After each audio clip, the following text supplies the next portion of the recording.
70s, including Christmas. Of course, the only caveat that's going to come with that over the Christmas weekend is a high pollution watch. But we keep that glory streak going. And then what happens here? It's like the bottom falls out. Temperatures tumble with a shot for showers in our state the middle of next week.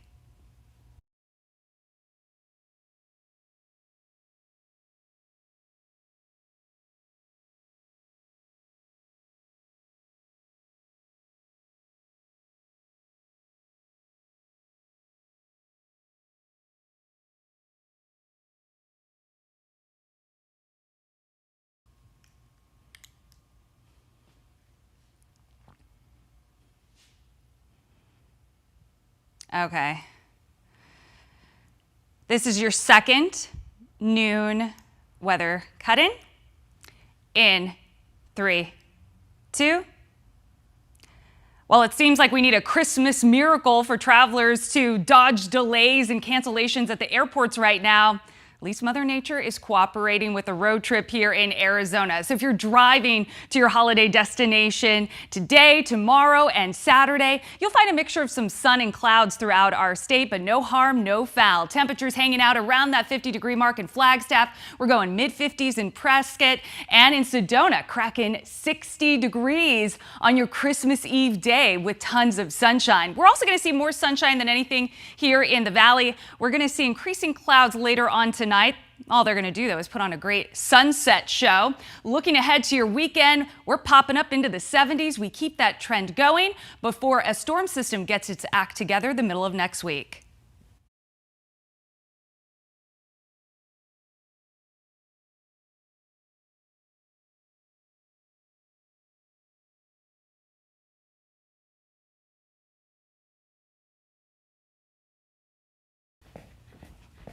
Let me get my 1 o'clocks clicked.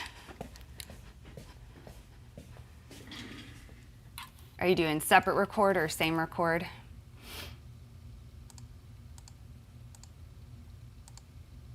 Got it. Yeah. Okay.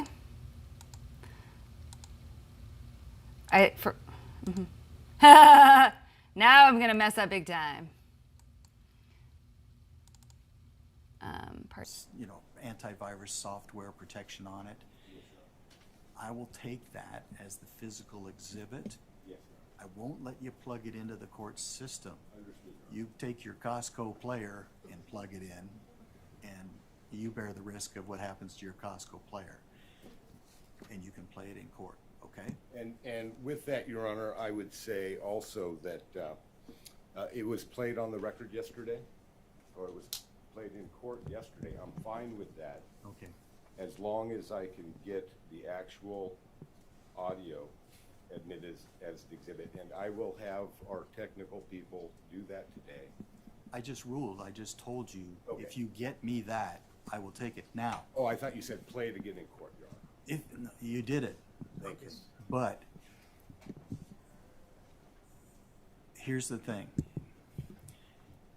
Before that physical exhibit gets accepted, the defendants have a right to hear it. I'm not as casting aspersions on anybody.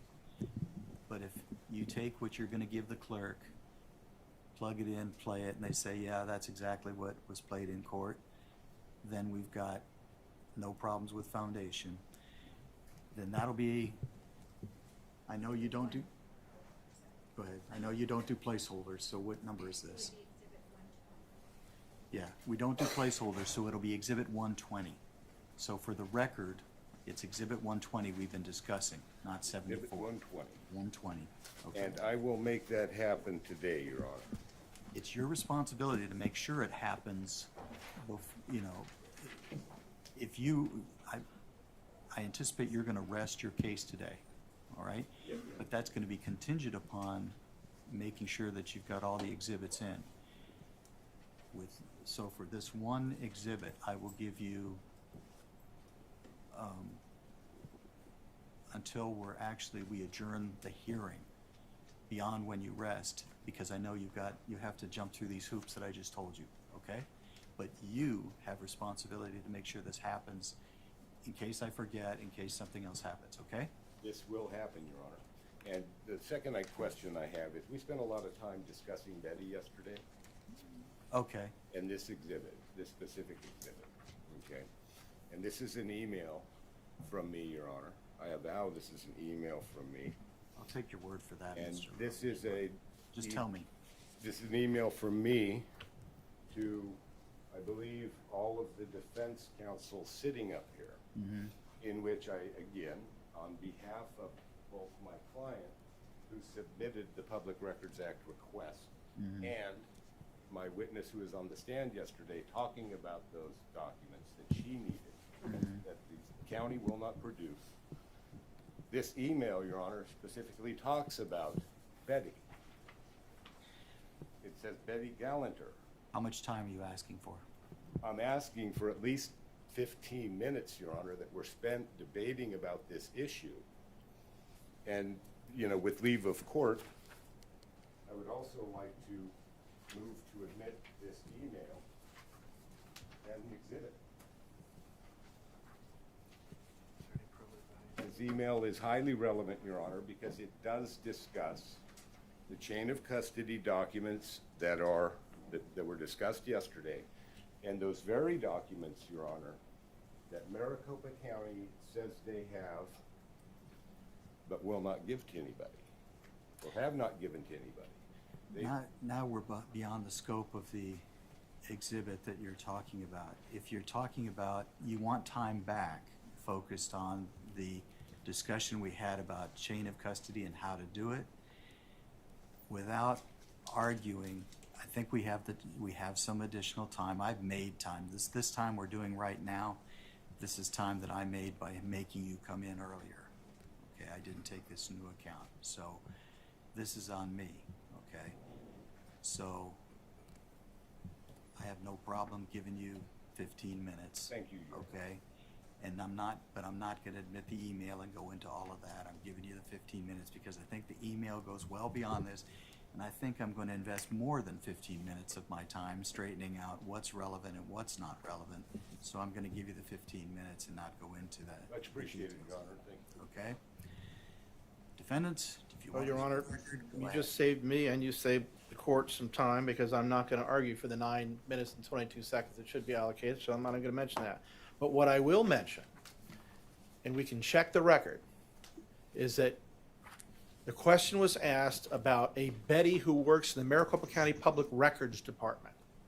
And there is no Betty who works in the Maricopa County Public Records Department. That's the avowal that I made.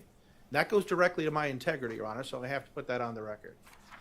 And secondly, avowals were made by counsel that his client knew Betty personally. And then he changed and said, no, his witness knew Betty personally, and then she testified that no, she didn't. I just want that on the record, Your Honor. Thank you. Thank you. Let me just explain something to you. I listened carefully to that testimony, and I understood that Mr. Blum's distracted.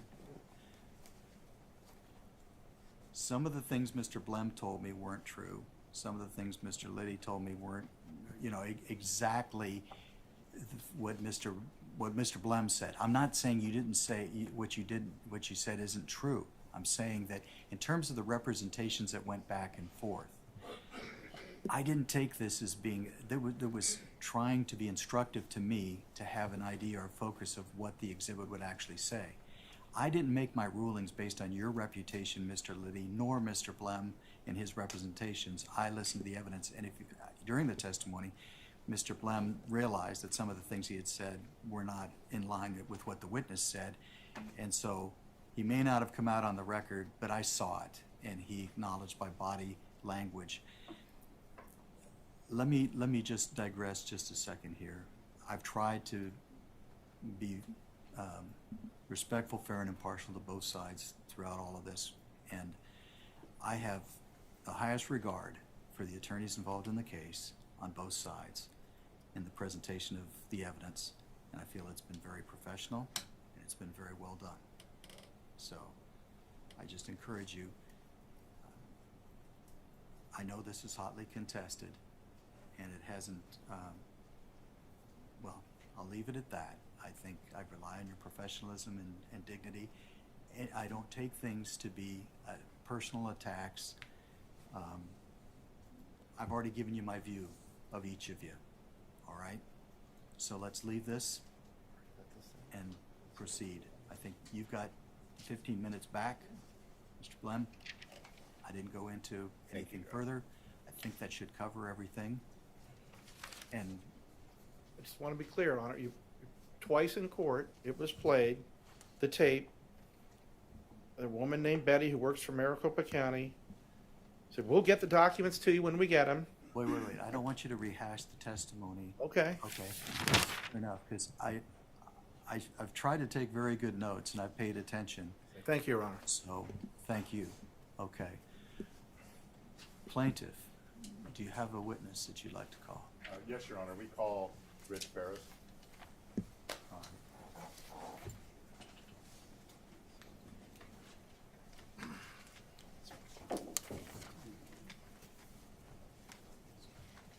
Ms. Barris, if you'll stand in front of my clerk, sir, raise your right arm, she will swear you in.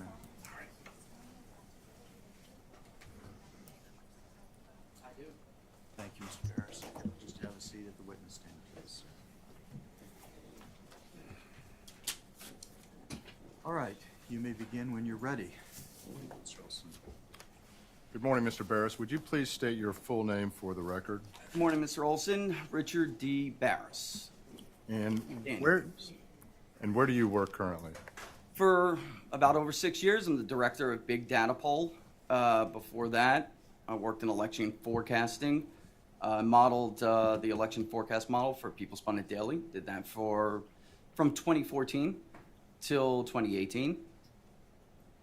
Can you briefly go through your qualifications and experience in conducting exit polling? Yeah. And yeah, and describe what exit polling is as well. Yeah, I studied political science, but since 2014, I've been conducting exit polling and studying. There's no secret that the industry's had problems, so I largely focused on response biases, and the exit poll that we conducted in Arizona, for instance, is modeled very much off of the VoteCast, which is done by the Associated Press now. Okay. How long have you been doing exit polling? Exit polling particularly is for about a little over 6 years. Okay. And did you always do that with respect to the company called the People's Pundit? We do pre-election polling as well. We do what we call electorate mapping. We forecast turnout models. We come up with different ranges of modeling, and we also have a decision desk for election night where we set thresholds for candidates, whether they can win or lose an election, for instance. Okay. Do you do any type of a survey work for other companies outside of exit polling in elections? Yeah, absolutely. We conduct voir dire research for clients, for legal firms, to determine juries, the profiles of jurors that may or be favorable or unfavorable to a particular client. We do market research. We do branding. It's a wide scope, but there's no doubt. I would say the vast majority of our work is in politics. Okay. And we've conducted media polling as well, just for the record.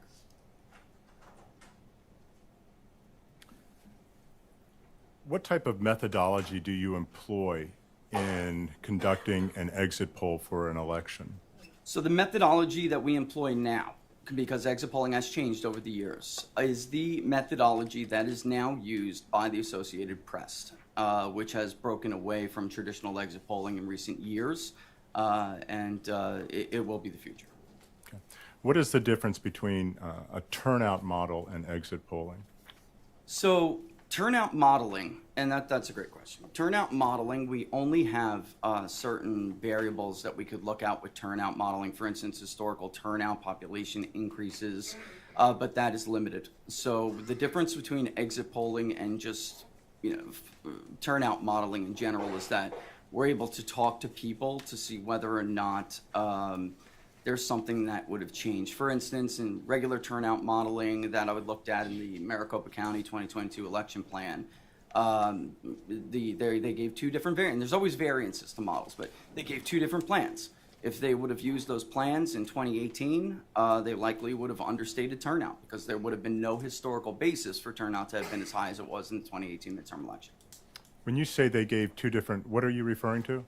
So if you look at, I believe, page 11 in the election 2022 Maricopa election plan, you'll see that they are providing two different turnout models. One is a lower turnout model, the other is a higher turnout model. And they're using various variables that they're putting into this. Turnout rates, they're averaging certain cycles over the last several decades. But again, I'd applaud them for that work. They did a good job, but it's limited because the turnout was very, very low in some of those elections. So you would never see a high turnout election coming if you didn't have long-term interviews with voters on the ground. For the record, I believe you're referring to Exhibit 2, It is Exhibit 2, exactly, yes. and that's Defendant's Exhibit 2. What are the factors that you take into account with respect to turnout modeling? Maricopa is a great example of this. It really is, because it's had an enormous amount of population growth. And when we look at voter records, we of course ask them their vote history. Did you vote in 2020? Did you vote in 2018? But that will be verified against the voter file. And a lot of new movers that have come to Maricopa County have robust vote records. So a pollster may not know them as a long-term voter in a state unless they check those records. Maybe when they move from New York, as so many have done, or California, or Illinois. And when we look at those records, we'll see that they, in fact, are high-propensity voters. So these are voters that a lot of people can miss in what are called voter screens. That's what you're referring to. We screen these voters, and for an exit poll, we would have called them first, and we would have asked them to participate in that exit poll. And we would have checked their vote history, whether or not they're high-propensity voters or not. We would put them through traditional screens, and if they agreed to take the exit poll, we would tell them to re-interview and take it, and we would contact them and complete the questionnaire as they cast their vote, which I think is very important in this case. So when you're Mr. Olson, before there's the next question, you talk fast. I'm sorry, Your Honor, I do. I know. No, I'll slow it down. I talk softly. No one's perfect. All I'm pointing this out for is for the benefit of my court reporter, she has to take this down. And so if you wait for the question to be completely asked, and then I will make whoever asks you the next question wait until you've answered. So you're not rushed. You'll get to say what you need to say, but just for her sake, just Understood, Your Honor. say it slower. Thank you. So when you conduct an exit poll, are you saying that you identify prior to the election participants and voters who you think are going to go out and vote and therefore fill out the exit poll questionnaire? Yes, that's correct. And in identifying those voters, do you review their voter history? Yes, we do. And do you interview those voters or survey them? Yes, we do. And we'll also check to see, sometimes people just don't tell the truth. So we will check those voter records, what they're self-reporting to us against what is on their voter file. And were you hired by the plaintiff prior to the election? In fact, we were not hired by the plaintiff to conduct this exit poll. Okay. So you created this exit poll based on a turnout model that included going through and identifying voters through their voter history and other factors? Yes, that's correct. Absolutely. Well, let me just leave it there for now. Okay. So, and you created a turnout model prior to the election, correct? Yes. And then in terms of the exit polling, those voters who agreed to participate, and they were part of your turnout model, would fill out a questionnaire. Yes. And what kinds of questions would that questionnaire ask? So, and some of them did this over a duration of time. So an interview may not be complete immediately. There are different ways in Maricopa County and Arizona, as there are in many states, to vote. So we will identify after screening them and qualifying them as a likely voter. We will identify what method they intend to vote by. Do they intend to cast a vote by mail and mail it in early? Do they intend to drop it off at a drop box? Do they intend to vote in person? And at that point, if they are in-person voters or if they have not cast that ballot or mailed it in and they intend to drop it in the drop box, they are told not to, and they won't finish the questionnaire until, or finish their interview, there are different ways they can take it, until they actually cast that vote. And in terms of the number of participants in this exit poll that you created for the 2022 general election, was that for Arizona or for Maricopa County, or was it national? It was for Arizona, although we did other state, we polled other states as well, but it was for Arizona, with Maricopa being such a large share of the vote in Arizona, it made up a substantial portion of the sample. So roughly a little over 1,300 people we spoke to statewide in Arizona, and about 813 of them were residents and voters in Maricopa County. And did you perform an analysis to determine whether or not that was a statistically reliable sample? Sure. So we can actually see the share of the voting population that comes from Maricopa County. It doesn't mean it will make up that share of the vote on, when all the votes are counted and all is said and done. But it's a great place to start. And as a modeler, as a pollster, anybody who does this, we have to set ranges for where we think these numbers are going to fall. Was the sample that you chose and obtained participation from in your exit polling statistically significant in your opinion? Yes. And what do you base that opinion on? Well, we calculate sampling errors, of course, like everybody else. We have a big data pool. We have certain minimum standards and minimum population or sample sizes. And, I could go into the principles of random sample, but ultimately, the more you speak, it would be ideal if you could speak to the entire population if you're polling an entire population, but it's not possible. So the larger sample you speak to of a target population, the lower the sampling error is going to be. So anything, every pollster is different, but we have minimum sample sizes that we employ by state, by population, whatever it may be, and it is statistically significant. How would you characterize your methodology and the statistical reliability of the turnout model and the exit poll that you conducted in Arizona for the 2022 general election? We use the same methodology for the exit poll that we conducted in Arizona that we have used for 6 years, even before the Associated Press moved to this methodology. In over 6 years, since we began releasing public polling on a steady basis in 2016, we have not inaccurately predicted the winner outside of a sampling error in a single poll, not one. So everybody gets it wrong sometimes, but I'm very proud of the record that we've amassed a big data poll. Everybody gets it wrong, but if you get it wrong outside the sampling error routinely, then there's a problem with your methodology. So everyone is constantly refining what they're doing, and the world changes. So the ways you can contact voters are always going to change with it. But we feel we've done a good job evolving. You said that you had never inaccurately predicted within the sampling Not error? outside of the sampling era. So, for instance, you could predict the winner of a presidential election is going to be candidate A by a point. Maybe he loses by 2 points or 1.5 points, but your sampling error is 3.5%. So, you're within the sampling error at that point. Okay. During the 2022 general election in Arizona, did you make any changes to your exit poll questions? We did on the day of election. And what change was that? And just for the record, the reason we added this question is because of the interactions we had during the conducting the exit poll. Shortly after... Interactions with who? Voters. People, participants of the exit poll. Shortly after polls opened on election day, several of the participants who had previously agreed to take the exit poll but indicated that they would vote on election day were trying to vote before work.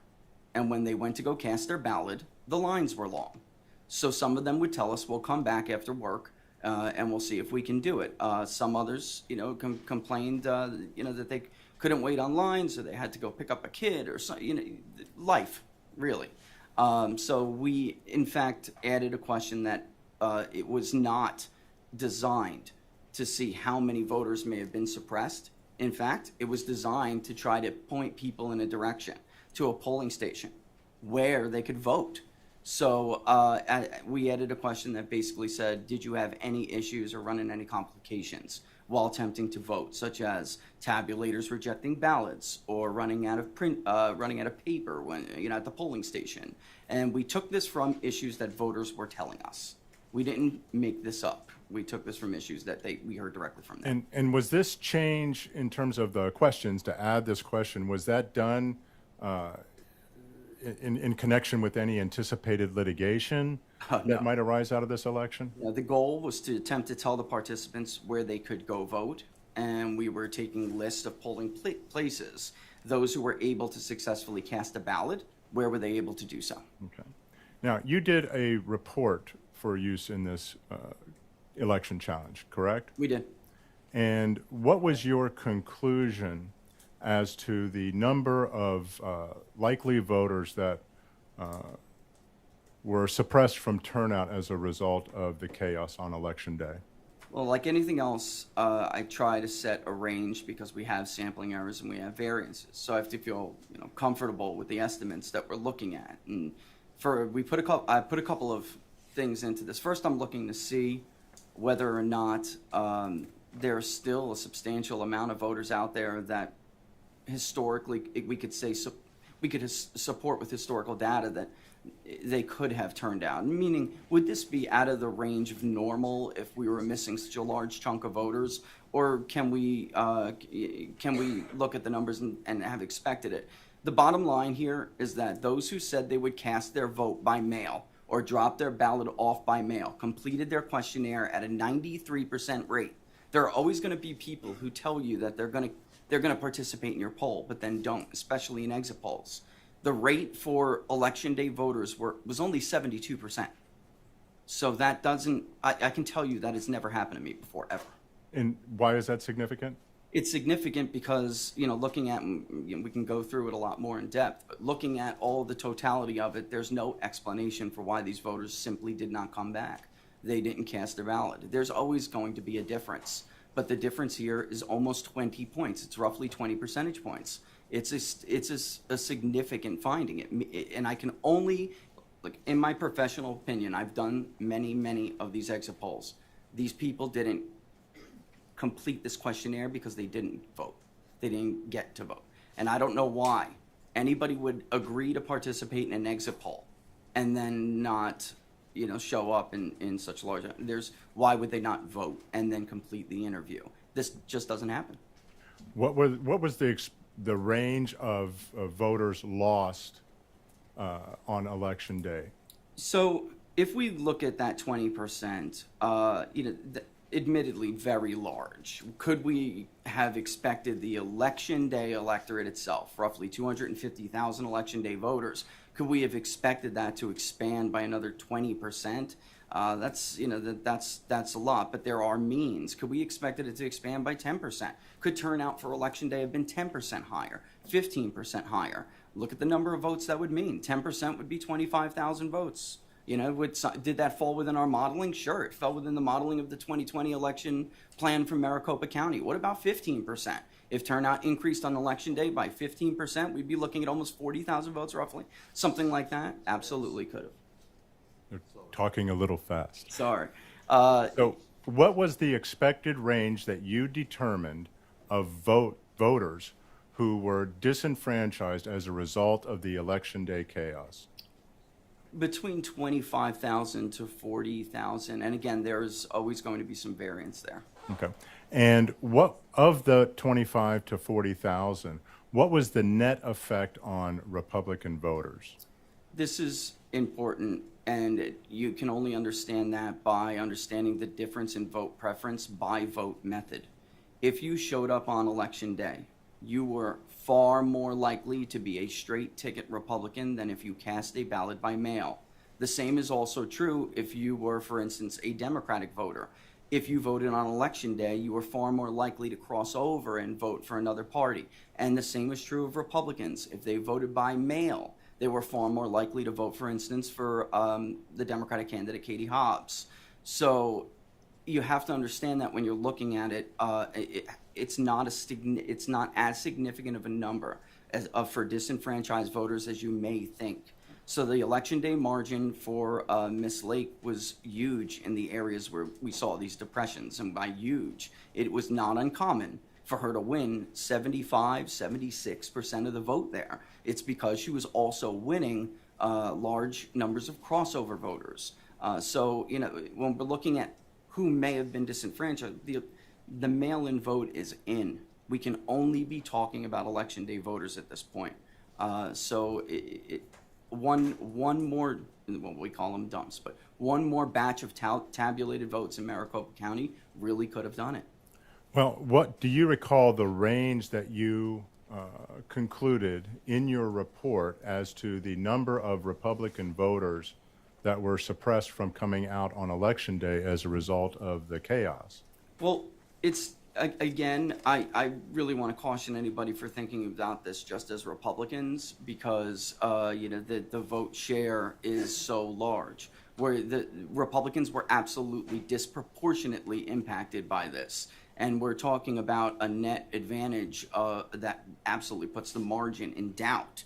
So we're looking, if it was 25 to roughly 40,000 votes, Mr. Olson, the margin that we saw in these areas puts this election within a few votes either way. It really does. Would it refresh your recollection if we brought your report to know the number of voters, that Republican voters, that you determined were suppressed as a result of the election day? Percentages, we could absolutely do. No, sir. I'm asking you came up in your report with an expected range of suppressed Republican voters. Do you recall that range? Well, the range was, yes. The range was a low of 25,000 to a high of 40,000, yes. Was that overall voters or Republican voters? That's just that's overall votes that would have netted. What I did in the report, Mr. Olson, was explain how the net change in the vote would have been impacted. What was that figure? Well, that figure was between 2,000. It would have ranged between 2,000 hold for the current leader to roughly 4,000 for Miss Lake. Do you recall a range of 15,000 to 29,000 in your report? Oh, Mr. well, Garrett? yeah, yes. That's. Objection, the Your net, Honor. I have an though. objection to that question. I understand, though, what he's saying. Sure. Thank you. Counsel is leading the witness in testifying. It is leading. If you would like to have him refresh his recollection, that'd be fine with the report, but I don't want to, it's not in evidence, put it that way. Yes, Your Honor. Call up exhibit.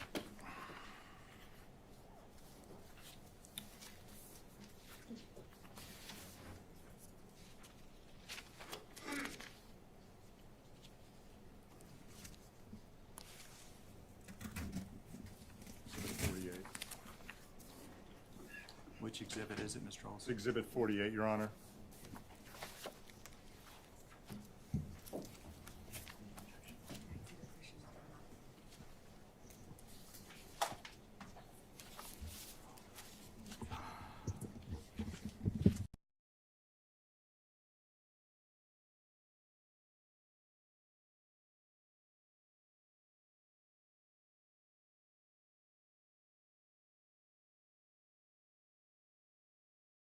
So if she wants you to ask him the question if it would refresh his recollection or not before he's allowed to refer to his report.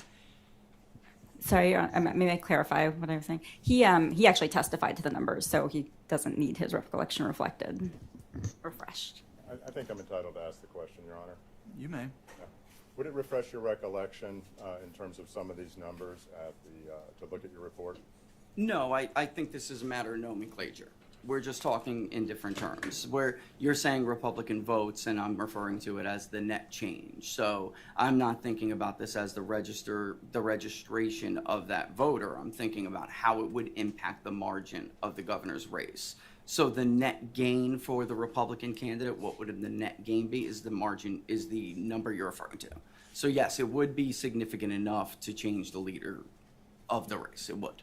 And you're basing that on the net difference between the candidates of 17,000 Yes. plus votes? That's correct, sir. Yes. So in your opinion, the suppression of Republican voters that you saw on Election Day, based on your exit polling and survey exceeded or would have exceeded the margin between the two candidates of 17,000 Wait, plus just a votes? second. When the lawyers stand up, it usually means there's an objection coming. Yes, Your Honor. Objection, Your Honor. Counsel is again leading the witness and mischaracterized his testimony about voter suppression. Okay. Let's stick with leading. It was leading. You can ask him for his opinion. Mr. Barris, what is your opinion with respect to the effect of the voter suppression as a result of Election Day chaos, based on your survey, exit polling, and experience, in connection with this race where the margin between the two candidates is a little over 17,000 votes? Mr. Olson, in my professional opinion, and some of this is not opinion, we know the vote totals in these areas that we're talking about. We know what the margins were.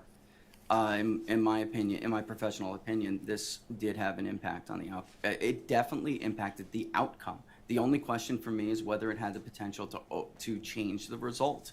And in my opinion, in my professional opinion, I believe it did have that. It was substantial enough to change the leaderboard. It was. When you say change the leaderboard, do you mean that it would That have Miss Lake would changed be the ahead outcome? right now. Miss Lake would be ahead. Yes. Another rule. One person talks at a time because she can only take down one person at a time. So I cut into your answer and broke my own rule to try and get you to not speak at the same time. Okay, Your Honor. So Mr. Your court. Barris, can you repeat your answer so my court reporter can get it clearly? In my professional opinion, the amount of Election Day voters that we're talking about here, with the margin, would have changed the outcome of the race. And the number is substantial enough to have changed who the overall winner was in this race. And are you saying that Plaintiff Kari Lake would have won this race but for the Election Day chaos? I have no doubt. I believe it that strongly. It's my opinion that strongly, yes. Thank you, Mr. Barris.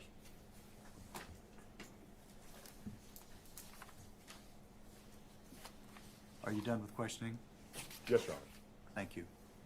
Cross-examination, please.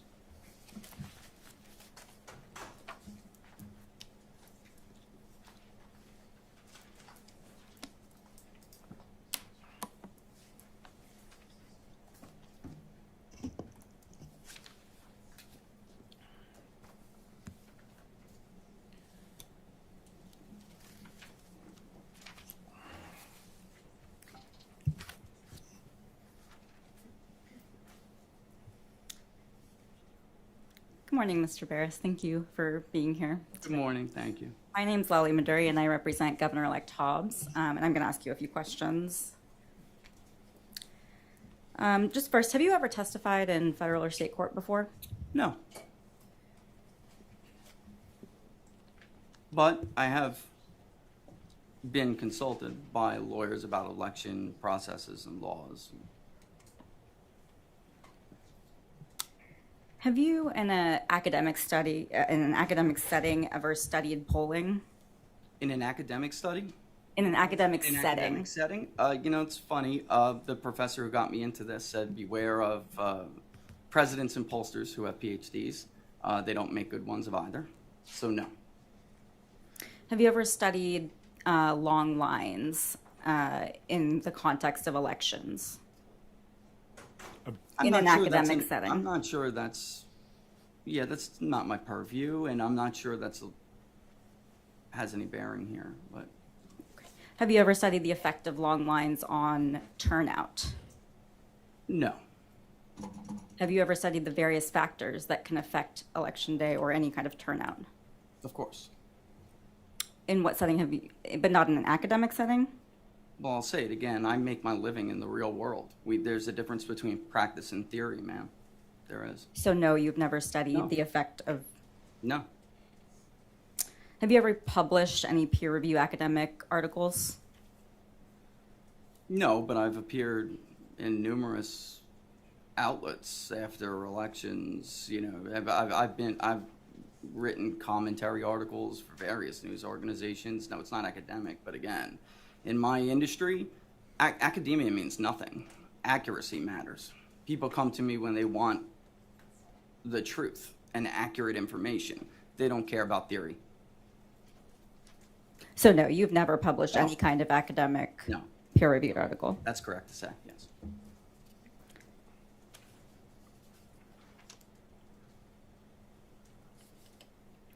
Are you familiar with the New York Times? Yes. Are you familiar with 538? Unfortunately, yes. Okay. Are you aware that 538 aggregates more than 450 different polls for its analyses? I'm a long-standing critic of 538. Yes, I'm very aware of that, our adversarial relationship. So you're aware that they look I'm a at... competitor to 538. I released my election I'm sorry, I model. just want to remind you Yeah. what the judge said about, Sure. we, Oh, we sure. can't talk over each other because our court reporter is taking everything down. So Sorry about that. I'll be sure not to speak over you if you could do the same. Stop. Please, just calm down, because even when you're both trying to correct this, you're talking over each other. Okay? So take a deep breath. What I'll do is, I will give you the chance to answer the question once she's finished it.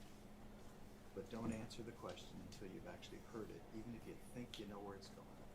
On the other hand, let him answer before you ask the next question, and we'll be just fine. Okay, so I apologize for the testy nature of what I'm telling you, but I'm looking down at my court reporter, and she has to take this down, and it's a mess, and that's not a technical legal term. Just one person talking at a time. Thank you. Thank you, Your Honor. So, Mr. Barris, are you aware that 538 aggregates more than 450 polls for its analyses? Yes. Your polling organization, Big Data Poll, is excluded from 538's aggregated polls. Is that right? That is true, yes. And Big Data Poll received a grade of F as in a failing grade from 538. Is that right? It is. And can I just elaborate? Okay, I'll just let you Be go. more examination after she's done. Briefly.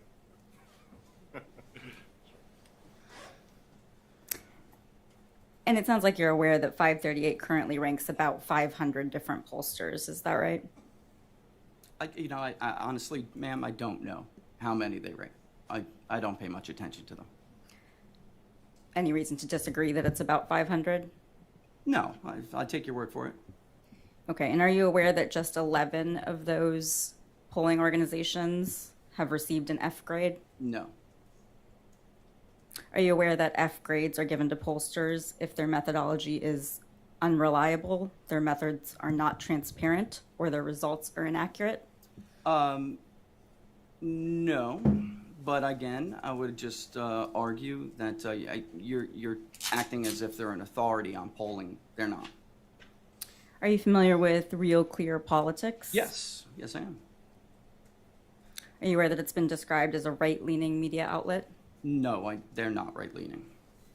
Are you aware that they also aggregate polls? Yes, And big data polls are also not included in Real Clear Politics' aggregation, is that right? they just, at their request, asked for our stuff for submission. So if they go through a review process, we just gave it to them. I've had, stay tuned, I don't know what else to tell you. I mean, we've been under the radar for a while, and I suspect that'll change. They just, Real Clear Politics just announced something called the Polling Accountability Initiative, because polling has been so horrible, and outlets like the one you're describing, ma'am, 538, have used them for narratives, and we're losing public trust.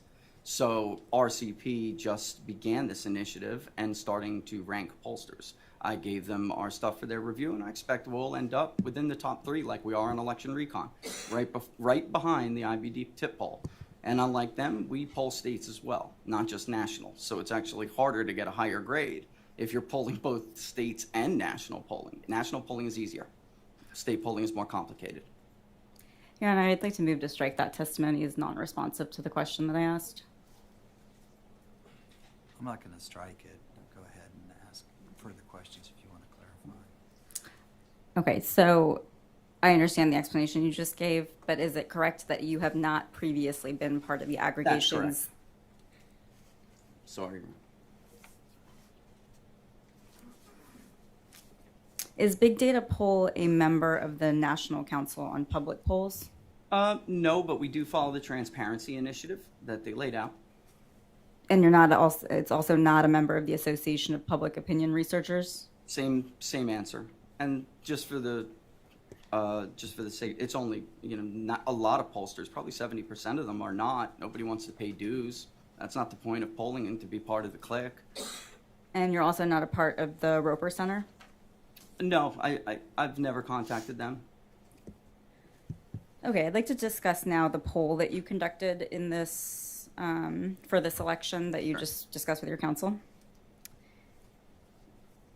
Just to clarify, how was the poll conducted? Was it phone, written, text? What was the medium that it was conducted under? You could consider it mixed mode, ma'am, because there are different rates that different voters respond to different modes of collection. So, for instance, a college-educated voter in their middle age would be happy to stay on the phone with you and conduct a live interview for 20 minutes or so. But a steel worker in Pittsburgh or for instance, a working-class Hispanic in Maricopa County does not want to do that. So you have to give them different ranges to do it. We do live caller, we do peer-to-peer. In this context, again, very much like the Associated Press. They can fill out a questionnaire online if they want, but they are contacted live in all instances. Okay, so some of the interviews were conducted by phone and some were conducted by some kind of written online submission. Is that right? That is correct. They would be contacted live and then get texted a link. It's called peer-to-peer texting. If they chose to opt in that way for anonymity, they could conduct it like that, yes. Okay, and the poll was conducted between November 1st and November 8th, is that right? That's correct. How many of those polled reported voting on Election Day? Overall, there were about, at the end of the day, about 160 something filled out, if I remember correctly. I honestly needed that in front of me because, I conduct a lot of polls, man, honestly. But it was shy of what was expected, which was in the range of about 250 to 300. And you're referring only to Maricopa County or the entire state? Because it was a state level poll. The 160 estimate you gave, what was that for? The one that Maricopa County. And we do, just to lab, we do believe in oversampling. Again, the larger the sample, the smaller you can reduce error rates for subgroups.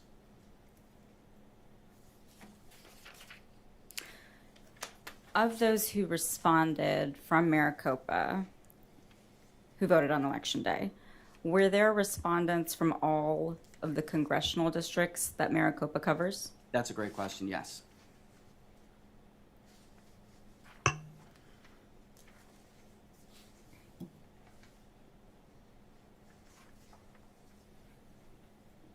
And to make sure I understand correctly, the poll, people who filled out the poll were all people who self-reported as having voted. Is that right? Yes, we would not be, that is correct. We would not be able to verify that until, in this case, a county or Secretary of State's office. We do use vendors that often give us that information faster. That's correct.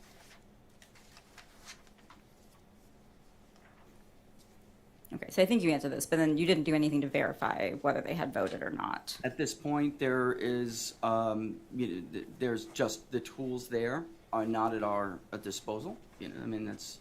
There's no way at this point to confirm whether they did. Election day records are typically the last ones to come. But if I may, while it's true we didn't talk to people after the fact, it really very much is like the way an astronomer observes a planet when they can't see it. It dims the light of the planet as it passes it. It's the same principle, where I can observe them by their absence. Okay, so let's talk about the questions that you asked. So I think sort of the key question that's at play here, you asked Election Day self-reported voters quote, did you have any issues or complications when trying to vote in person, such as tabulators rejecting the ballot or voting locations running out of ballots? Is that right? That's correct, ma'am. And based on how many voters said yes to that question, you drew the conclusion that to a reasonable degree of mathematical certainty that turnout depression occurred on election day. Is that right? It's not, the conclusion is not derived from the answers to that question. In fact, the percentage of areas affected, polling stations affected, is where we can draw that conclusion from using that question. But the conclusion is of how many, or what is the range of the group of voters that were depressed, or comes from the modeling itself that we went over, but also the absence of their completion. And this is, while we can't check their vote record now, these are people that do have vote histories. So if I see a woman who's voted every election since 1980, and for some reason she didn't show up this time when she told us, I am certain to vote, and I'm going to vote on election day, there is no reason not to believe her. So the conclusion you draw about how many voters, to use your words, were either suppressed or disenfranchised, that is based on who failed to complete your survey. Not Is only that that. correct? No, it's not. That's not only, it's a number of factors. We have historic data here. We have voting records of the past. There's a lot that goes into it. There is. I as understand. explained in the report. I understand that. But the actual number sort of that you're saying that didn't turn out or were suppressed, that is based on how many people didn't complete the survey. In part, the exit poll would have projected a higher number. The exit poll would have projected over 50,000 if I took just the word of the people who told us they were going to vote, but then did not show up. I thought that, honestly, that was a little bit hard to support, with historical data. So I'm using a mean, and that's what anybody else would do when you're trying to project. It's what Mr. Jarrett did when his team put together these models you saw yesterday in court. Model 1, Model 2. He's using means. So he's using the averages. It says right on page 11, I'm using the averages of historical turnout. That's what we do.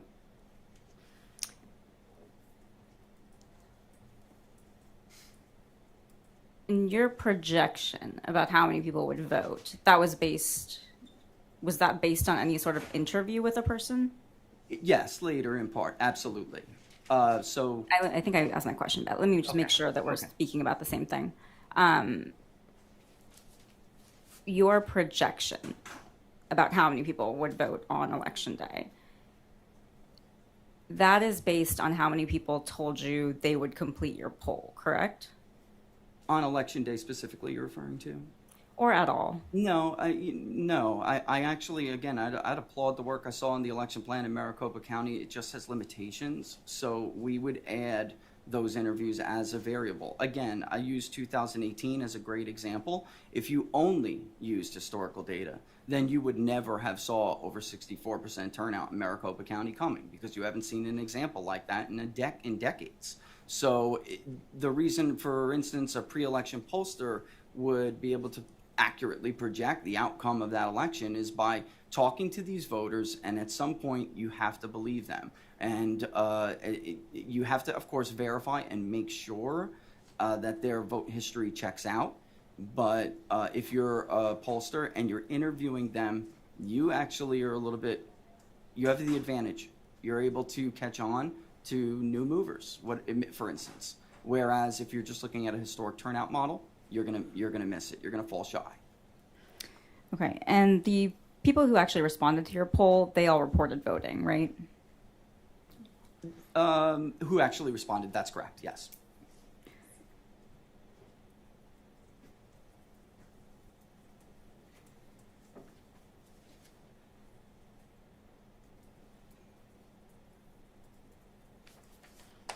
Okay, let's dig into that question just a little bit more. So for voters who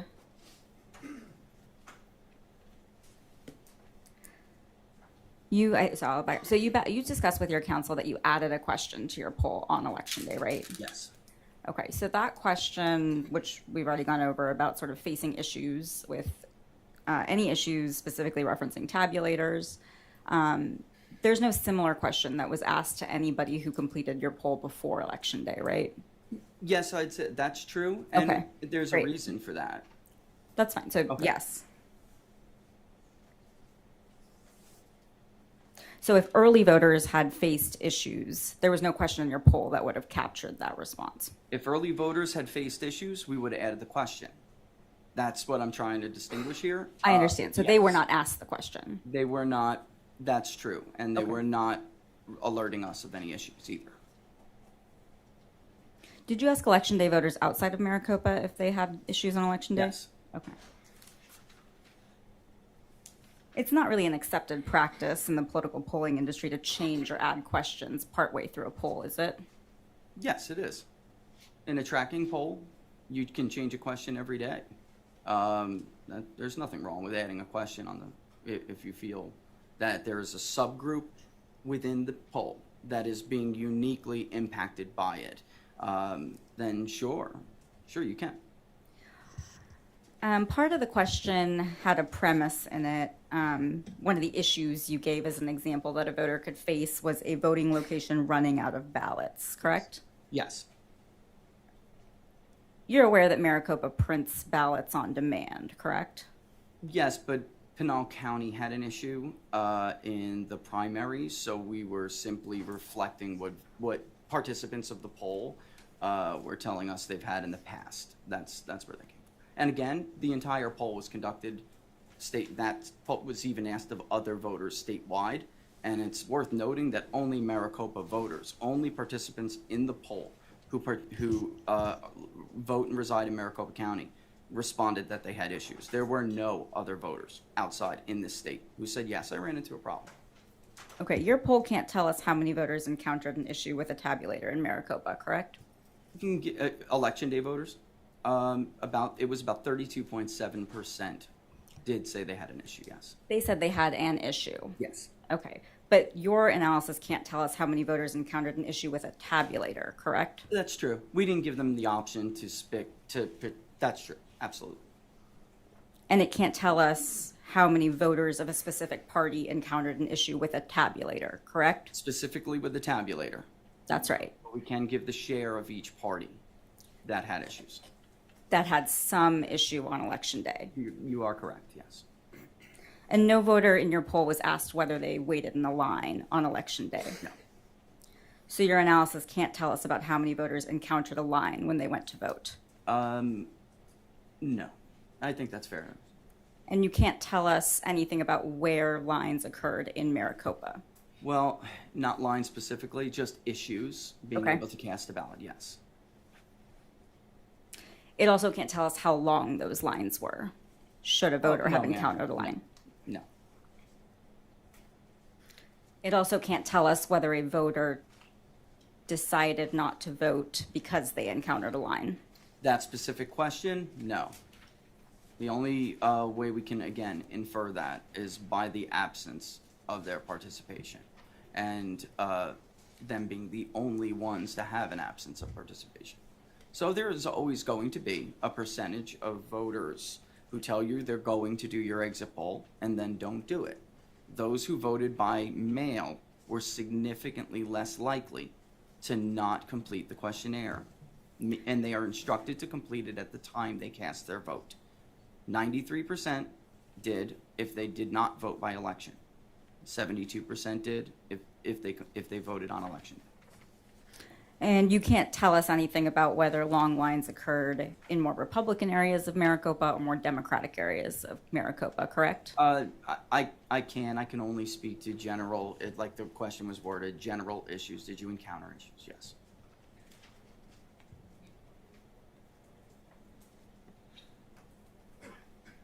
So again, the question you had asked was, did you have any issues or complications when trying to vote in person, right? Yes. Okay, so this question doesn't allow us to distinguish between voters who encountered a significant issue versus a voter who had some kind of trivial issue, right? Well, because of the sample size, we can technically do that by just the amount of signals is what we would call it. So are there areas that are consistently showing up as problematic areas? But because it's sample size, we could only look by congressional district. I would not be able to look by vote center specifically. Okay, I understand. We can talk about your congressional district analysis, but I just want to clarify. The question doesn't allow us to distinguish between the type of issue that a voter faced. That's true. You're correct about that. And voters who encountered a problem with something other than tabulators could have also reported experiencing an issue, correct? Yes.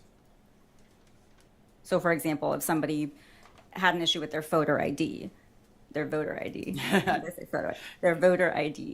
that could have been reported as an issue in your poll. That is, yes, and that's fair. I just want to make the point, though, that we decided what to ask people based on what was being relayed to us. So there were people who were attempting to contact us and tell us, basically, I'm sorry, I know I said I would take your survey, but I had an issue, the line's too long. I mean, they were telling us these things. It's just at the time, we did not design the poll thinking we'd be here today. That's just a fact. Yeah, I understand. I heard you explain that to your counsel. I understand that. But for your poll, if somebody had gone to a Maricopa voter, went to a voting location that wasn't in Maricopa, and they found out they couldn't vote there, they could have reported that as an issue or complication when trying to vote in person, correct? I just want to make sure I'm understanding. So you're saying whether or not a voter who lives in Maricopa, who can vote anywhere in the county, went to a neighboring county and voted? Is that what you mean? It's just a hypothetical. So that voter, had they done that, I suppose it's possible, but we're talking about such large numbers. It shows that there was something systemic going on. We're not talking about a whole third of those who reported on election day that they had some complication. That's not going to be a culmination of a ton of different issues. It's very unlikely, highly unlikely. It indicates there was something systemic going on. but a voter who showed up and had to vote provisionally, say, because their identity couldn't be verified, that person could report that they had an issue or complication when voting, right? No, they would have voted. If they cast a ballot, provisional or not, they would have completed been instructed to complete the survey. Let me clear. I think maybe my question didn't come across. The question I was trying to ask you is, a person who went to a voting center, expected to vote, and then found out that they could only vote provisionally, they might report that as an issue or complication when they voted. Yes, ma'am. Yes. Now that I understand your question better, yes. Thank you. I apologize for the lack of clarity there. So just a couple more of these sort of hypos. So a voter who, say, had to spoil their ballot and then vote a new ballot, they could have reported that as an issue or complication when voting on election day, right? I think that's unlikely. We did actually speak to several people who asked us whether they were looking for instruction. They got a bail in the mail, and then they wanted to vote on election day. So they told us they went down to the polling station. Their mail ballot they were told their mail ballot would be spoiled, but they wanted, and I know this just has to do with how voters are feeling right now, but they wanted an election day ballot, and they wanted it to go through the tabulator and count that day. There was just a group of people who were diehard about this. So if they received an absentee ballot, they were telling us that they were instructed it would be spoiled, and then we told them, complete the survey, you voted, and it will be counted. Right, and I'll just clarify the question again. The question is just, if the person, a voter, like you said, a frustrated voter who had that experience, who actually voted, they might have still reported in your poll that they had a complication or issue when they went to vote. I honestly don't think that's likely. I don't. We interact with them. We do. So, I mean, we're constantly, if they have an issue or something, our agents are telling them, no, that's not. You were able to cast a vote, and then that's it. I think it's unlikely. Is it possible? Sure, I guess. But if somebody didn't say anything out loud to us, but we are constantly interacting with them. We're very hands-on. We try to be. We really do. But again, we've done so many of these, I really have to point out, we've done so many of these, and these issues are not new, a lot of these issues you're bringing up, so it doesn't explain why out of nowhere we're seeing such huge positive responses. We would see this elsewhere. Okay. I'm just going to clarify. We're on a very limited clock. So if you can just answer my question, and then your counsel will have an opportunity to ask you any clarifying questions and elicit more testimony. I'll do my best. Thank you. I appreciate that. So kind of wrap this up here. So your poll doesn't give us any specific numbers about how many voters had issues that related to tabulators. That's correct? That's correct. And it doesn't give us any information about what number of voters had issues that related to long lines, That's correct? true. Correct.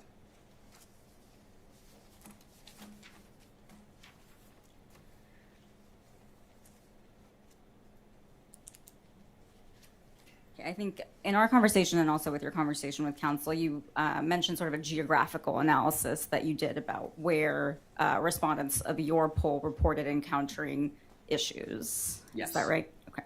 So I'd like to ask you a little bit about that now. You did that analysis by looking at the different congressional districts in Maricopa. Is that right? Yes. 2022, by the way. Yeah. Right. All of my questions, just to be clear, pertain to the 2022 general election. Redistricting, I'm just going to be, yeah. I understand what you're saying. The districts changed between Yes. 2020 and 2022. And you used the districts as they were in 2022. Yes. Okay. How did you determine where a poll respondent resided? How did you determine which congressional district they voted in? So we do know it's a little scary, but you know a lot about a voter from the voter file. So we do try, even using, if they're on a cell phone, using longitude, latitude to verify where they're claiming to vote is honest. So we do ask them what congressional district they live in and vote in, and then we do verify that through the voter file. We even give them a map if if they're taking a survey through a certain mode where they can view, they can even see the map of their own address. So to clarify, was it a question in your poll, did you ask the voter, where did you vote?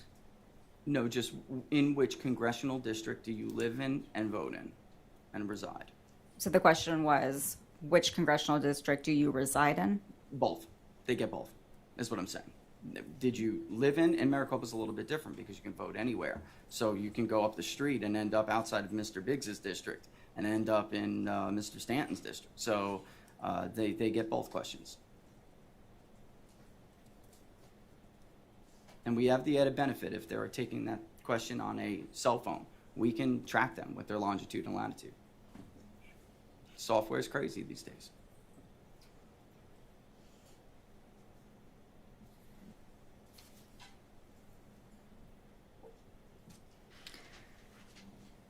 Okay, and I think your general testimony was, and please clarify if I'm mischaracterizing, but something along the lines of that congressional districts that ultimately elected either a Republican or Democratic candidate. That's the basis for which you said this is a Democratic area or a Republican area. Is that right? That's part of it, I would say. We did show whether or not it was prior to the election represented by either a Republican or a Democrat, whether that congressional district changed hands, but also as well judging by, again, it's hard to really look when you're looking at samples this size. It's hard to look by centers. So there are parts of congressional districts we know support more Democratic candidates than Republican candidates and vice versa. But that is part of it. Yeah, we tried to provide both.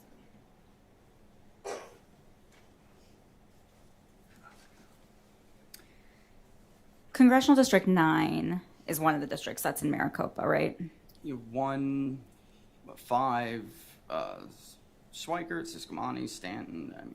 Yeah, and there's ultimately what we had, I believe, was 5 congressional districts in total, I believe, that wrap through. But I'd have to look and make sure.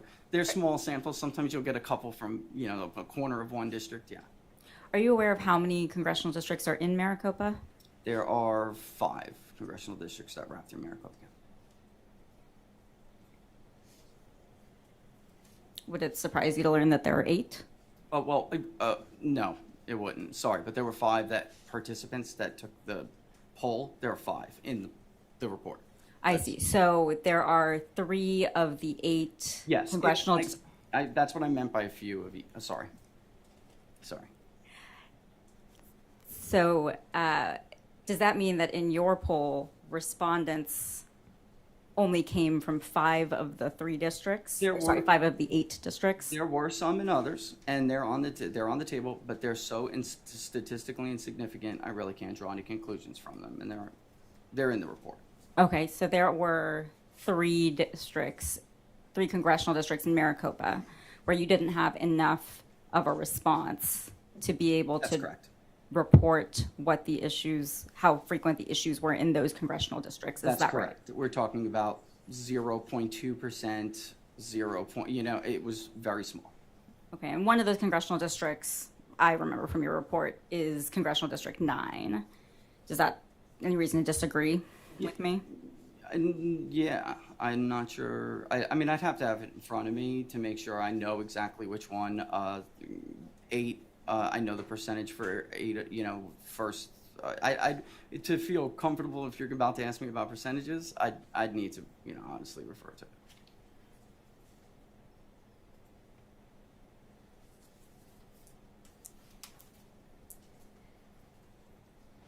Yeah. Go ahead.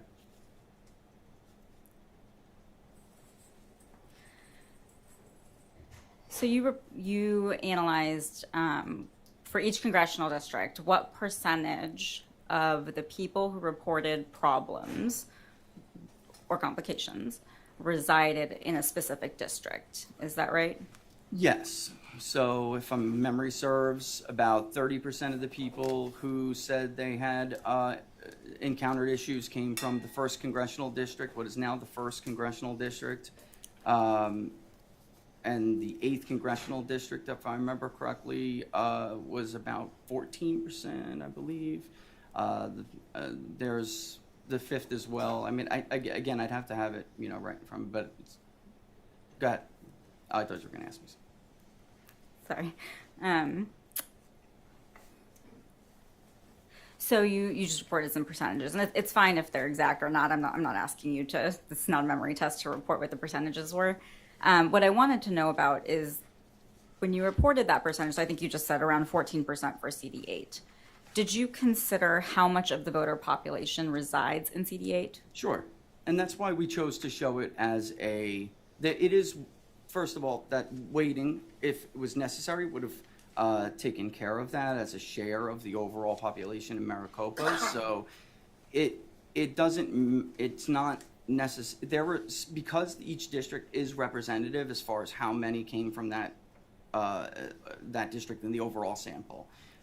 Basically, it's the principle of randomization. It wouldn't matter if there were 30% more in David Schweikert's district versus a much less populated district like Andy Biggs's district, or more populated like former Congressman Stanton's district.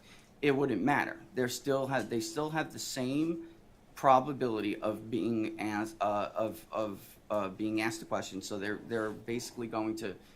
We have to look at this by vote by party and I don't want to get ahead of myself, but they still have the same probability. So it doesn't really matter that the one district is smaller than the other. It doesn't. So just to back up and make sure I understood then. So the congressional districts that you excluded from this analysis, I think we determined it was 3 of the 8.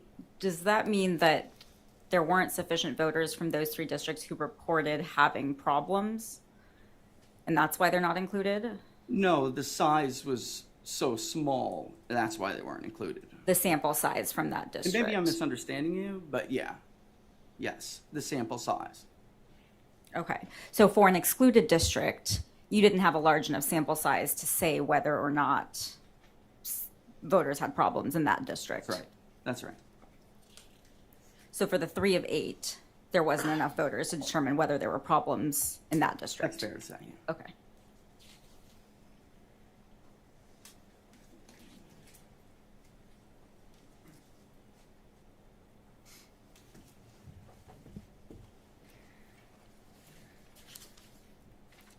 Okay, so moving on, you discussed some calculations with your counsel, and you provided some calculations in your report about what could have happened had turnout been different than what it was. Is that right? Yes. Okay. And specifically, you, in your report, did those calculations based on if turnout had been 2.5% higher for all voters. And Not turnout, because that might confuse turnout rates. If the total vote was just 2% higher, not a turnout rate, if the total vote was 2% higher or 2.5% higher, what would that be? I understand. Would that fall within the range of the share the election day vote was projected to make out? I understand. So you're saying had 2.5% more voters voted, what would have Yes, happened? total vote. And specifically, you're looking at what would have happened if those 2.5% of voters had voted on election day, Right, correct? Correct, because we have all the ballots from early votes, so it could only have been from election day voters, the only population. You don't have any evidence specifically, other than your projection, that 2.5% of total voters stayed home on election day, correct? Yeah, and just to be clear, I'm trying in that report just to show whether or not we needed some historically ridiculously high, significant number to show up. But I was looking at that 2.5, and I think it's probably the least significant number to look at. It's whether or not they could historically, and from what people told us, whether or not election day vote could have increased as a share of the overall electorate by what it would have needed to in order for it to have changed the outcome. Okay, and other than your projection, you don't have any evidence that 2.5% of total voters stayed home on election day? Not just the projection, Everything that goes into your projection. including what people told us and their vote history, and yeah. So, but it's your projection, right? Well, sure. And you're not offering any opinion that 2.5% of total voters stayed home on election day because of tabulator issues, correct? Well, my opinion is it's when you look at Joe voter, for politicos, it might be a little hard to understand how, average people would react if they were listening to their friends or they saw on social media, they saw news reports. There were widespread issues and that deterred people from voting, or if there were long lines people couldn't wait in. It's easy to see how people walk away. Not everyone is so intense about politics that life can't be put aside. Life gets in the way. So is that a no? You're not offering an opinion that 2.5% of total voters stayed home on election day because of tabulator issues? Maybe not, oh, no, let me clear that up. What I am Okay, saying, you said no. No, it's no, because I'm trying to explain that it is my opinion that the problems that people heard about and the issues they experienced, and that is 2.5%, not that much to 40,000 voters. That is my opinion, absolutely, from what people told us.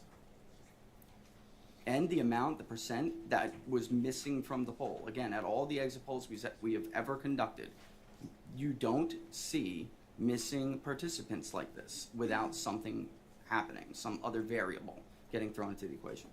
You're not offering an opinion that any specific percentage of voters stayed home as a result of tabulator issues on election day, are you? A range. Yes, I gave a range. I mean, I can't nobody can give a specific number. I can only give you, an idea of whether or not it's mathematically, or not even just whether or not the range that is reasonable. We can conclude with a degree of mathematical certainty that this affected this chunk of voters. Is that enough to have changed the outcome? And I am offering the opinion that range is enough to put the outcome in doubt. So you're offering a range, not a specific number, correct? That's correct. You can, yes. Okay, let's talk about some of the math that you did, and you don't have to bear with me. Lawyers are That's all right. notoriously bad at math. Okay, so you do a calculation based on what would have happened if 2.5% more voters turned out, 2.5% additional voters, not as a proportion of turnout, as we talked That's about. correct. And you give a projection of what would have happened in the election had those people turned out and voted on election day, right? Yes, it would only be election day voters. Okay. And that calculation that you do, you said 2.5% is about 39,000 more voters. Does that sound right? Well, I know, yes, it does. But the 2.5% is, you really shouldn't focus on that. The point is the range of the share of election day vote. How many voters would have needed to turn out? How many more voters to push the share, the overall share of the election day voter, as opposed to those who dropped off in a box, those who voted by mail, to push it within a certain, basically I'm looking for the low of my range. So we estimated it would be over 1/5, could be a quarter of the vote was election day vote. As, by the way, Model 1 does in the 2022 Maricopa plan. It could have been that high, which would have pushed election day voters from 250 roughly to 300, much closer to 300. I'm looking for the bottom of that range, which is roughly 20 to 22%. I understand that you're looking at a range. I understand your opinion. I'm not asking you about that. I just want to talk about the actual calculation that you did. Okay. So the number that you used was 2.5%, and that was about 39,000 more votes on election day. Does that sound right to you? Roughly, yeah. Okay. As of election day, there were 2.5 million registered voters in Maricopa. Does that sound right? Yes. Of those, 1.3 million had already voted before election day, right? Those are all those early votes that were already cast. Leaving about 900, a little less than 900,000 voters who would have been eligible to vote. That's true. You're gonna need to fix my math if this is wrong, but 2.4 minus 1.3, I think, is about 1.1 million voters. What did you say that again? We said there were 2.4 million total registered voters Oh, yes, in yeah. Maricopa. But we have to remove the election day votes that, go ahead. I understand what you're saying. Yes. Well, let's just take it step by step so we're on the same page. So of those 2.4 million, 1.3 million had already voted by election day. That's those early voters, non-election day voters, correct? There was more than that, though, if you count those who dropped by Dropbox Okay. and voted in person early, right? Sure, that whole number. So that would have left about 1.1 million voters who could have voted on election day. Sure. And we know that 250,000 of those voters did vote on election day. But nobody has a perfect voter file, so you can't get to 100% turnout. So when the difference between your 1.1 and where I'm going with it's less, is that there are voters who just aren't going to show. These are not high propensity voters. I can't justify that they could have showed up. They don't have the vote history to show up. I understand. I'm not asking you about that. Okay. So I think you said a 900,000 number. Is that what you mentioned just now? Just now? No. Okay. So let's just back. So 250,000 people voted on election day. Does that sound right? In Maricopa? Roughly, yeah. Okay. And taking out the number of people who had already voted before election day, so adding that group up with the people who actually did turn out on election day, that leaves about 900,000 voters in Maricopa who ultimately didn't vote in the election. Does that sound right? Yeah, ballpark, yeah. Okay. Now, 2.5% of those voters, that's not 39,000, right? No. That's about 22,000. Yeah, I mean, I'll take your word for it. I used a calculator. Yeah. So we have a ballpark of 22,000 votes Yeah. using your 2.5%. Yeah. Okay. And you say that the vote splits on election day, you give a range, but you say, about 70% broke for Miss Lake and about 30% voted for Governor-elect Hobbs is one of the ranges that you use. Is that right? It's not a... I'm sorry, not a range. It's a specific number. Yeah, yes, there are specific numbers. I was being actually conservative with those numbers. The first tabulated batch from Maricopa was a much higher margin. And just to be clear on the math before, it did 2.5% of what had been voted already just to show whether it was plausible. It's not a matter of what's left. We know what's left out there as far as who is still eligible to vote. So I wasn't using that 2.5% as that, I see what you were saying, but that's not the relevant math. The relevant math is whether or not there is enough voters to push the overall share of the election day vote. The 2.5% you're focusing on a lot. That's not the point of the number. You didn't pull 2.5% out of the air. I was just trying to show how small of the vote that had been cast would have need to been changed. It's not, the relevant number is the percentage of people who did not participate, and whether or not there still would have been enough eligible voters out there that could have pushed the share of the election day voter higher. And then that would have changed the outcome because of the margin. And I didn't pull 70% out of thin air. That is the vote total. She had won among the group of voters we're talking about in question.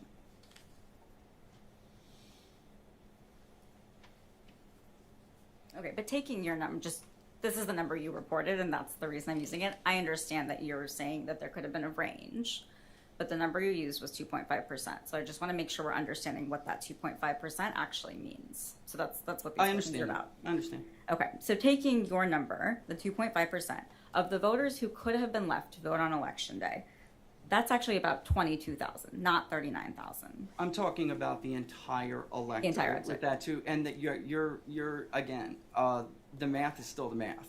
There was still enough of what the exit poll indicated to us was that it could have been 20% of that 250 that did not show up because of a lack of completion of that questionnaire and because of the issues they reported. Again, if that's the case, would there be 50,000 votes remaining, from those who already voted early versus those who voted by election day? And there would have been 800 plus thousand. And to speculate that they could have voted by mail. I mean, the mail was done, it's in. There's nothing else to talk about. We're talking about election day. Is there enough? And I'm using that as that 2.5% of the total vote, just to see whether or not it would fall anywhere near that range, and it would. So you gave some projections, had 39,000 more people voted on election day, right? Yes. 39,000 people out of the 250,000 people who did vote on election day, that's about a 16%. It is. Okay. Yes. So your hypothetical, the number you chose, what you're evaluating is what could have happened in theory if almost 16% more voters had turned out on election day. Is that right? Yeah, that's fair to say. I mean, it could have, because of the margins, and they did vary. For instance, in some of the draw three, she won 80% of those votes. It wasn't 70. I was being conservative with that 70%. The truth is, in the areas that we're talking about that are likely, if you want to call them suppressed, I don't know what term you want to use, but those voters who didn't show because of those lines, in some of those areas, it was higher. I was being conservative with 70%. Miss Lake was winning 76% plus of some of these areas. So it didn't need to be, it might not needed to even have increased by 15%. Or 16. That's, 15.7, maybe something like that. Yeah. I defer to your math over mine. 15%. Around 16%. Okay, that's actually sort of what you just talked about. It's actually a little bit different than what I was trying to ask you about. So let me just rephrase what I was trying to ask. You had this 39,000 number of 250,000 voters. That's just a raw number of about 16% of that total that actually turned out on election day, right? Sure.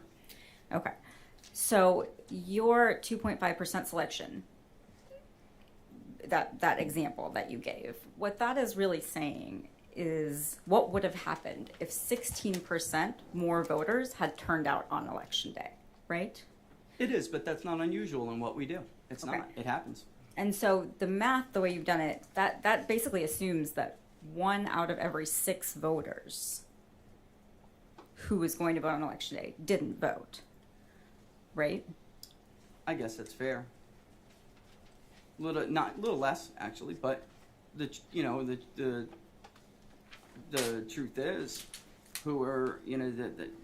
we absolutely can anticipate that could have happened. It's not that many votes. It's not. And if you look, and another thing here is that made me a little bit uncomfortable is how much those numbers would have made the election day vote as a share of the overall electorate. But then when I look at new registrations and who is voting, who is registering to vote via what is essentially Arizona and Maricopa's permanent absentee ballot, there, 25% are not registering to vote by mail. So it seems to me, 10 years ago, Arizona was 80+% all mail. It seems to me that the election day vote is getting more and more of the electorate as time goes on. And I think that probably, the parties, like I said, they employ strategies to get voters to vote different ways. I think it would be folly. American people are unpredictable, and I think it would be folly if that's what the data tells us they were going to do. It would be folly to pretend like we know better.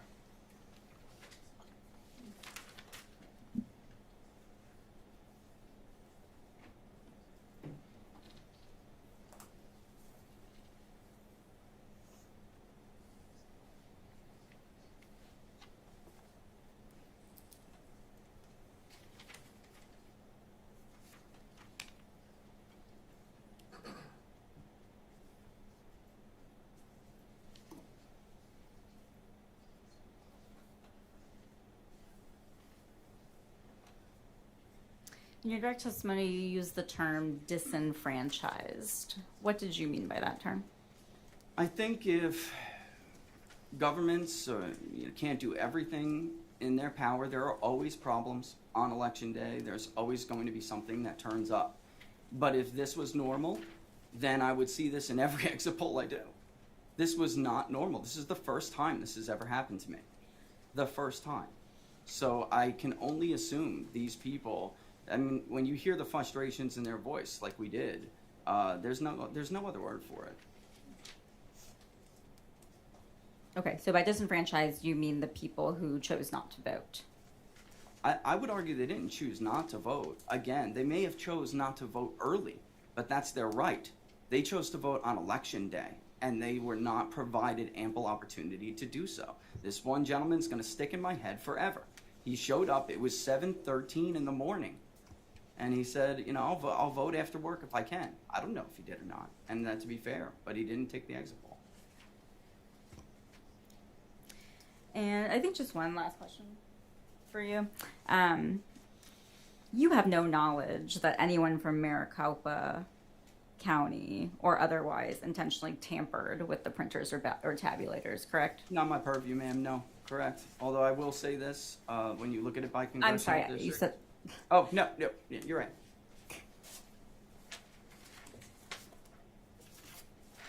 Thank you for your time, Mr. Barris. Thank you. You might have a little more time to go. Oh, I'm sorry.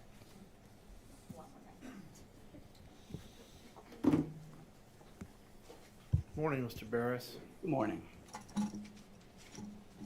How long have you been working in the polling industry? Altogether, about 8 years. Did you start 8 years ago, or was there a On my gap? own 6. 6. Did you start 8 years ago, or was there a gap? I understand what you mean. So the last 8 years of your professional life, you've been working in the polling industry. Is that From correct? 2014 on, polling and elections, correct. How familiar are you with the challenges to the polling industry, technical and otherwise, that precede 2014? Only from research, sir. You testified earlier that even the Associated Press has broken away from traditional polling practices. Is that correct? That's correct. Traditional exit polling practices. That was your testimony. Okay. Are you aware that they've also broken away from traditional polling practices from pre-election? For pre-election day polling? Yes, yes. Do you know why? They moved to a different panel, response biases, various, I imagine, like everybody else. But you're familiar with the technical issues, with the changing behavior of the American people with regard to cell phones rather than Yes. landlines, working people out of the home, people answering in the home, random digit dialing, no longer That's used right. and stuff? Okay. So because of those changes, polling, specifically in the last 25 years, has been notoriously flawed, correct? Not all of it. Some of it? Most of it, Most of it? yes.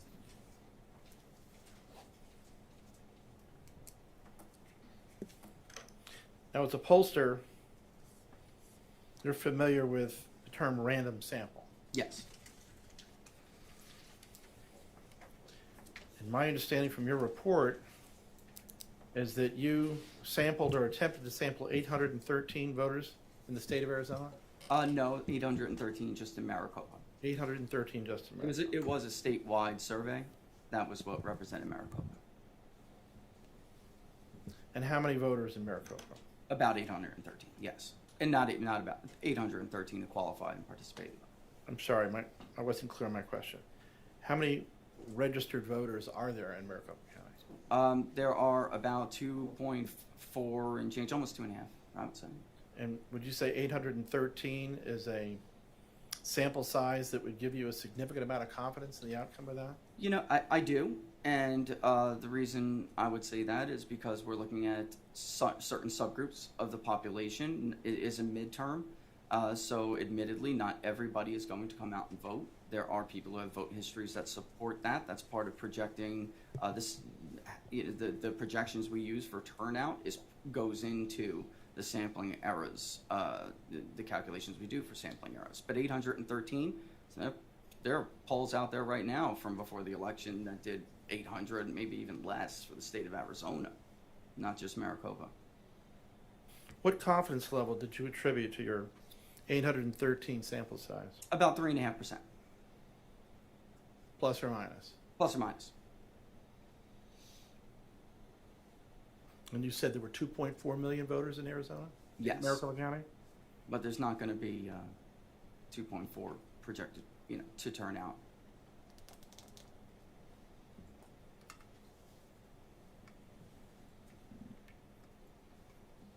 What steps did you take in order to ensure that those 813 were selected randomly? That's a great question. We use a vendor, a national voter file database, and in this case, it is national, but we obviously just stuck to Arizona, and they draw a random sample off of the voter file, and from there, when we contact them, it is randomly selected. So I understand from your testimony that you did not select the random sample, is that correct? Well, of course I did. Well, I mean, it's every vendor. Just testified that a vendor did, is that correct? No, the Your vendor Honor, is I the would data ask that source. the, It is randomly selected. Okay, so Your Honor, may I object? I would just ask that counsel allow the witness to finish responding before he interrupts him. Here's the way it has to work, okay? Your attorneys on the other side are gonna have the chance to ask better questions. So, like I said before, wait until the question's completely asked. And there may be an objection. So if you see somebody stand up, it's a clue, an objection's coming. Give me a chance to reply before you Yes, answer. Your Honor. Then, I'm gonna let Mr. Liddy give him a chance to answer before you ask the next question. But, if you're asked a question and you can answer it yes or no, you should answer it yes or no in the law. And then other questioning later will maybe clarify further the answer, okay? So, next question. Mr. Barris, I apologize if I misunderstood your response. I now understand your response to be that you got the universe of registered voters from a vendor, but it was you yourself that did the random sampling. The software does the random sampling for everybody, Counselor. Everybody. For everybody. All the pollsters, let me rephrase that. All the pollsters I know rely on software to draw random samples from the database. I'm not sure. Now, when you collect a random sampling, you're going to assume that some of those people that were randomly sampled are not going to participate in the poll, correct? Absolutely. So in your original universe, it exceeded 813? Yes, of course. Yes. If I understand you correctly, yes. And then you assume that those who declined to participate in your poll and that those who, I want to ask a compound question. You will assume that those that you invited to participate in your poll but chose not to, their behavior would be the same as those who did choose to participate in your poll, correct? Not always. And that's why we're big proponents of larger samples. because people are different, and for instance, a more educated voter of the same party would be much more likely to participate than somebody who's non-college educated, even though it's the same party and they may appear to be the same kind of voter. That's a no? Yes, but yeah, that's a no. I would imagine. Yes. Go ahead. So when you get responses, you're not assuming that people who did not respond were going to behave in the same manner as those that did respond. Is that your testimony? No, that's mischaracterized. You have, obviously it's principles of random sampling that you assume that everybody has the same chance and that they will, but we believe in larger samples to reduce that error. That's maybe, I wasn't saying that correctly, but Okay. that's. What I'm trying to get at, Mr. Barris, is which is it? Do you make an assumption that those who don't participate in your poll will behave in the same manner as those who do, or do you not make that assumption? We make the assumption that those who do participate will mirror the behavior of those who don't, yes. And particularly, you were interested in tracking the behavior of people by voter registration. Is that correct? Not only, no. But it's correct that you were interested in tracking the behavior of people by voter registration? And for this poll alone, are you, I just want to make sure I'm understanding your question. For this poll alone, you're asking if I'm interested in tracking the behavior of registered voters? Yes, for the issues before this court. Your poll, yeah, that's right. Yes, That's my at question. the most simple, basic, yes.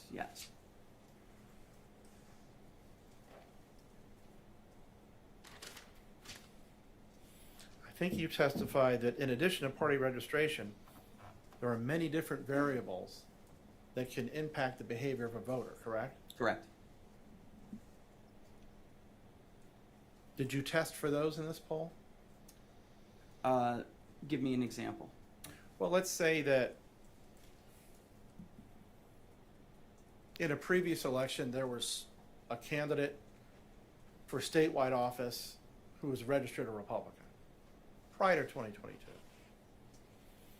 And then in 2022, there was a candidate for statewide office who, upon winning the primary, feigned to have a dagger and slaughter the supporters of that other Republican.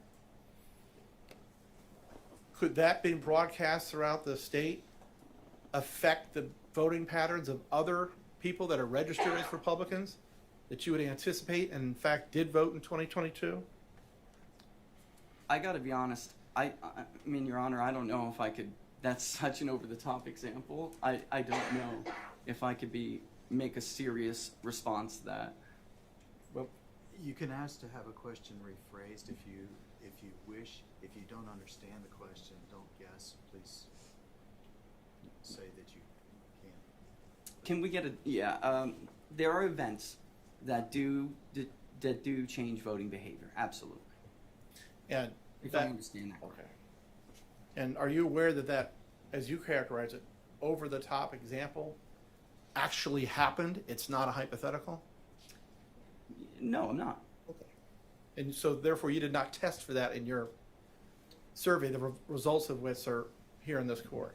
Yeah, but if you're suggesting it impacted one group of voters over the other, I can absolutely point to 10 counterexamples where our main problem is not a response bias that would act in the direction that would change the behavior of a voter in the course you're suggesting. I can point to 10 others that would suggest that I have to do my job a lot harder and dig a lot deeper because voters are so terrified to even talk to people and give their opinions anymore. So, I mean... So it's your professional opinion that registered Republicans in Maricopa County that have a history of voting in every election and have, for Senator John McCain, every time he was elected and when he ran for president, would not have a negative reaction to another Republican running statewide who feigns to slaughter the McCain supporters? You know what? That's all going to come up in the margins for candidates, and if they tell me they're going to vote, your example's irrelevant, because if you're telling me they're going to vote and they have vote history, they're not going to lie to a pollster. They'll just simply tell me, I'm not going to vote. Okay, so your opinion is that my example's not going to matter. Is that because every registered Republican is going to vote the same way in every election, regardless of whether the difference of the Republican candidate running for statewide office? Well, first, let me just clarify. I'm not saying your example doesn't matter. I'm saying I'd catch your example. I'd catch those voters. The vast majority of them, I'm going to catch them. So I'm not going to miss them. They're going to say, no, I'm not voting for this candidate A because of whatever, click. And that's it. Or I'm not going to vote because of it. They'll tell us that. But what was the second part of your question again? What was the follow-up? I'll accept your answer.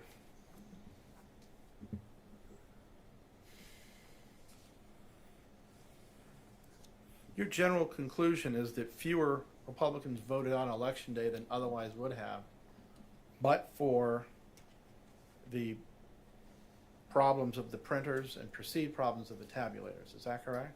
I would say general issues that led to long wait lines. That's what we heard from the voters. No, I can't, just nail down one. That's not my, that's not my purview. And I believe you testified that your research is based upon your study of the behavior of these registered voters in previous elections in Maricopa County? Yes, it's fair to say.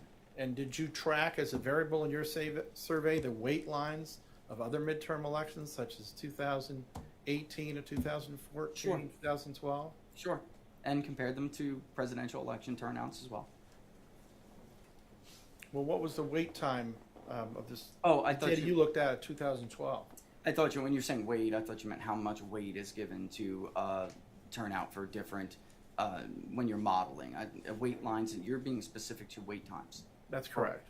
No, I did not study the impact of wait lines in prior elections. I'll see that. So it's difficult for you to examine your own data from 2022 with regard to registered Republicans voting on election day and 2022 general election because of wait times based on previous behavior of Republicans who voted on election day when you did not look at the wait times in those previous elections. Well, and in fact, actually, in truth, I did look at some wait lines from the presidential election and 18. I didn't look, in great depth, but I do understand that the wait lines in some areas, reported wait lines, were actually longer in 2020. But I think we have to be clear here that your wait time estimate is not the estimate for people who are waiting online.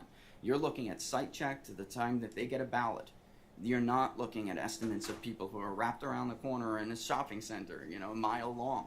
The county wait estimate is not the true estimate. And the 3-minute estimate is greatly exaggerated by adding election day drop-off ballots into that equation. Thank you. So is it your testimony that you did not account for the wait times in the midterm elections of 2012, 14, and 18? I would just say anything beyond a 4-cycle rolling 4-cycle average, which is what we do, I would not have looked at now. And if I may, there's a reason. No, it's for okay. that. You already answered the question. I have another one. Is it your understanding that Republican vote out on 22 was low Republican vote in 22 was low? No, it was in high. Maricopa County? It was still high. It was. Turnout was very strong for Republicans in Maricopa. And to what do you attribute your opinion that it was very strong? The turnout rates versus the Democratic Party, for instance, Republicans absolutely outvoted Democrats as a turnout rate, 80+%, 80 probably. I haven't looked at the latest because the numbers have changed, but probably I wouldn't be surprised to hear if it hit mid-80s, while Democrats were much lower. Mid-70s. Mid-70s? Okay. Democrats very, very, very high. 69.9. Would you be surprised to hear that? No. Now, you've said that you base your opinions in part on the previous voting behavior of the subjects of your survey, correct? Correct. And I believe your early testimony was that you have perceived a difference in voting behavior of people who vote from the early voting list who vote by mail and people who vote election day. Is that correct? That's correct. And you base that on examining their voting behavior in previous election cycles? It's starting now to become a trend, but I base it on the actual vote totals that we're seeing come in, and that's part also on election day. We do get real-time results at my company, so I can actually see, as Maricopa tabulates, what those election results are. So when I'm going to compare that to our work on the exit poll to see how accurate we were. So, for instance, in Maricopa or statewide, what was Ms. Hobbs's margin when all of the early vote was reported, and we'll go and we'll see how close we are in the exit poll, for instance. So you've based your opinion in part on the previous voting behavior of people who have voted early in Maricopa County as opposed to people who voted on election day. Is that correct? That's correct, and I would. And that's Yeah. the answer. And did you account for a political party or a political campaign urging voters who already are on the permanent early voting list and have their ballots to not turn them in and vote on election day? I did. I did try. I mean, we definitely looked at that. And did you make the assumption that the behavior of voters on the permanent early voting list who have a history of voting early were going to change their behavior in 2022 because now they were going to vote on election day? A great deal of them told us that. Yes. So then your assumption that people's behavior tends to be the same, whether they vote early 2 or 3 or 4 cycles back versus 1 year, is non-valid, correct? No, I think you're misinterpreting. I mean, if they're going to vote at all, they're going to vote based on prior behavior. How they vote by method changes a great deal as time goes on. I would say from 2020 on, we're really experiencing a very drastic change in how people, certain groups, are deciding to vote. And I think you testified that in Arizona or Maricopa County, I don't think you were clear, but according to your results, that vote by mail is getting less and less and less popular.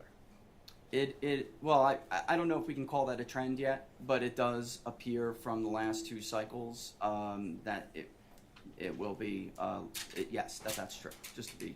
Would it surprise you? Not with everybody. Would it surprise you that early voting popularity has exploded in Arizona?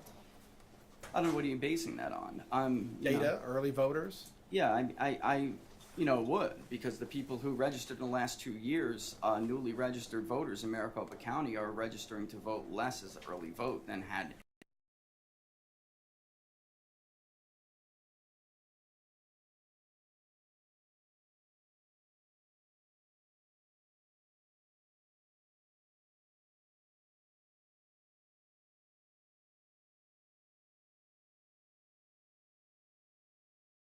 The people that register for the early vote went from 75% to 77%. Well, you know what? That could happen, and then, like I said, it's still that they're not changing their status, and when we talk to them, they are, as you said before, and you were right, there are people who are, and we can see them on the voter file, they're on the absentee ballot list, but then they tell us, I'm still going to bring my vote on election day, I'm going to bring my ballot. So I think we're just in a process, and maybe it hasn't caught up yet. The data just hasn't. And you're aware that 84%, are you aware that 84% of the vote in general election in 2022 was early voting? Yes, combined, yes. 16% election day. Thank you. No further questions, Your Honor. That's all the cross-examination? Okay, we desperately need the morning break. We're 35 minutes or 40 minutes past it, so we'll take a 15-minute recess. We will come back at 5 minutes to 11. All rise.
witness the transfer onto the flash drive?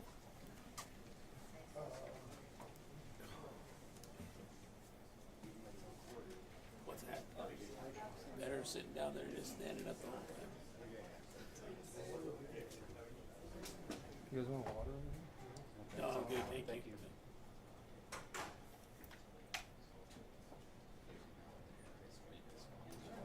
What's that? I do the first half, he does the second.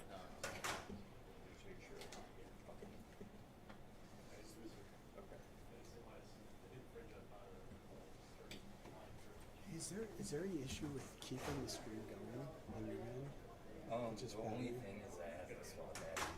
Like, my batteries unfortunately last like so I gotta swap out. So I'm just I wish thinking. I had better batteries. Yeah. But like, I'm just thinking for because we're streaming the whole thing, yeah. but it's fine if not. We'll just run commercials through it. I'm trying to like fast as possible, but like No worries. So you're still keeping it up today because yesterday you returned the camera on the break. I'm just gonna keep up on the seal. Oh, perfect. Okay, yeah. Oh, that's all I needed. Yeah. I'm not getting too much. Awesome. Yeah, I thought you meant like. No.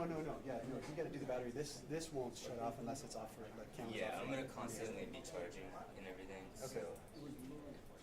Awesome.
Do we need your entire entourage to review this audio?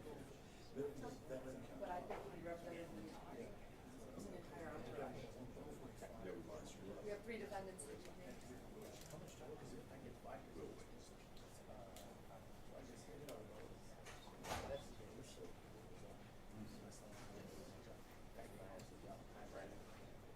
Excuse me, sir.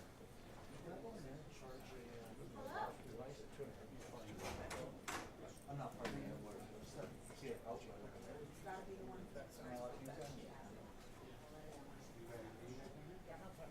Yeah, I mean, that would be. That's the lawyer's office. Yeah, it'd be a question for the attorneys. I don't know how to say that. All right.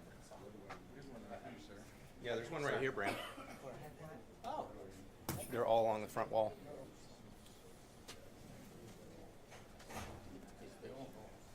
Well, all you're gonna be doing is trying to file on it. As long as it's not a normal, like,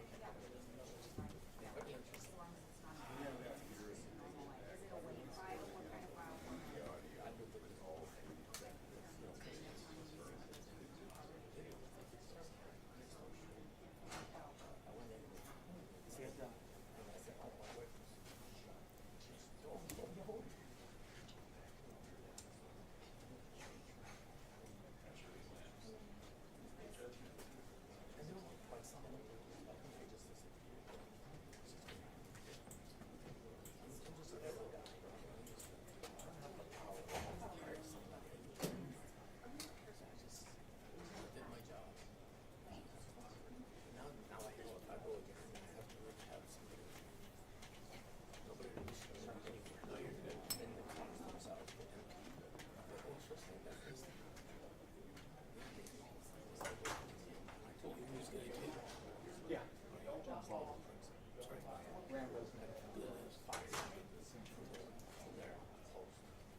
I mean, like, it wasn't his truck, all this stuff.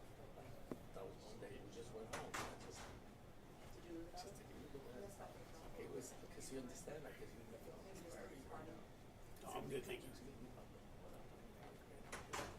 Our professionals, he decided to do something else. That works. Yeah, did he show up for somebody? Didn't he show up for somebody else? They put it in front. He did, because Our professor. we have a done right now. Yeah, I went to the Okay. campus. You're looking at me like you're not. I'm doing it. Yeah, I'm the guy. Okay, I don't know, it's this table that I'm looking at, you're sitting at this table, yeah, this table. I guess, he said that they were waiting for someone from each Now the Yeah. Yeah, okay, I just wanna make sure that what I'm saying is, yeah. I have not too many ABCs, he does come back. I'm going to watch it. But the problem is the range throughout the wall. So what happened is, the one thing that I was trying to down here, they realized they don't shoot down. They're in the office.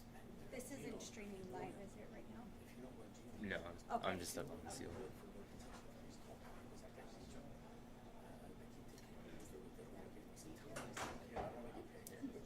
This is, that's me, I just wanted to make sure it wasn't showing on stream, because this isn't. I'm not filming on you guys, no. Caught up as nobody. I got them. They already cost me $20,000. This cost me like I'm gonna tell you. I'm gonna cop. So they're all trying to use the, oh, you've been shot. I want them to hear the radio. Yeah, I just want to know whether we can go with this or just wait until. I think that, yeah, all I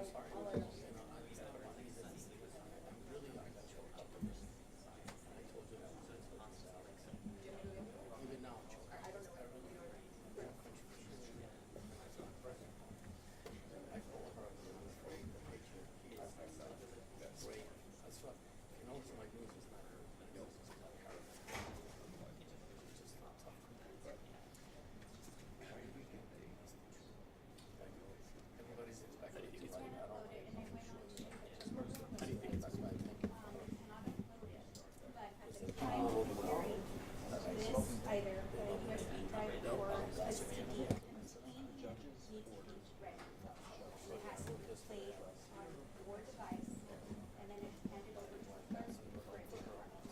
Does that make sense? So if, yeah, they'll play it, they'll transfer to this.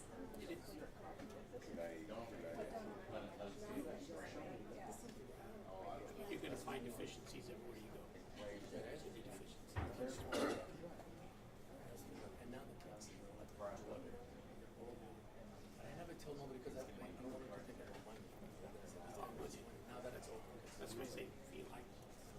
Yes, they pointed out deficiencies out there. All walks of life.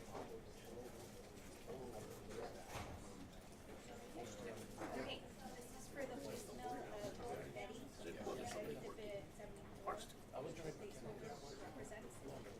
Council has a brand new USB drive, we're gonna transfer the voicemail from their computer onto the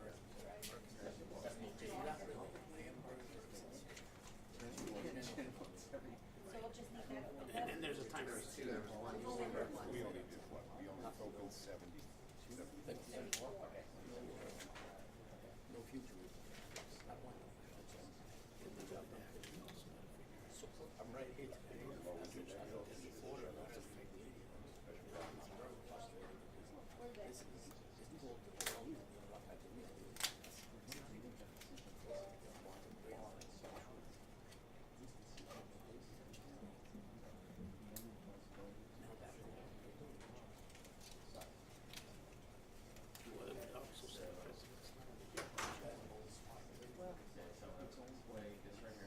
Yeah, but still.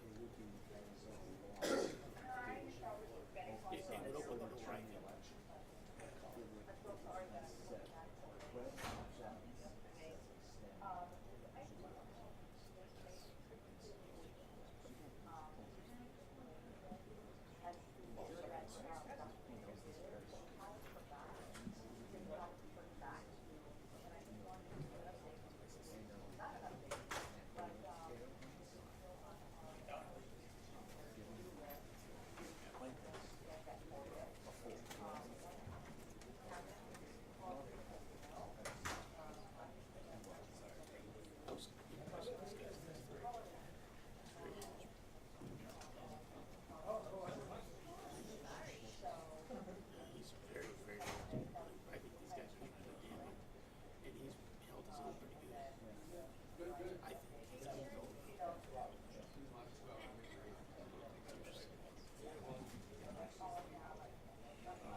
I'm gonna stand here again. So.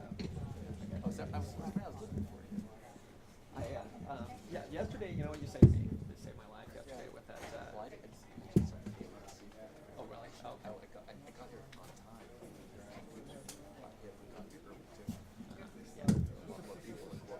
Well, I didn't know I was going to start early. I'm out of the loop. He announced it. Oh, did he? Oh, okay. Right.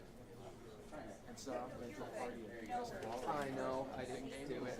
I felt so terrible. I heard you were there, and I felt really bad I wasn't there, you know. But it was a good time. It was really good. Yeah, a few people were there. Sophie did the prayer, right? I got only 7. Okay. Yes. Yeah. I missed all the good stuff. I don't know if they're going to use it. Yep, we'll get them to you. Well.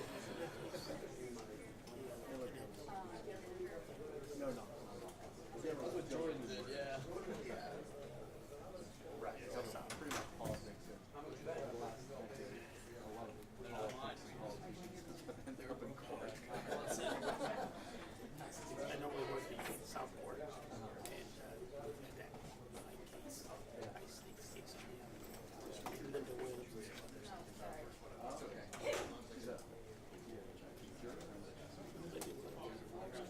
Oh, no, Linda. But it's the case is still now. Oh, the Linda Williams. Yeah, there's been quite a few.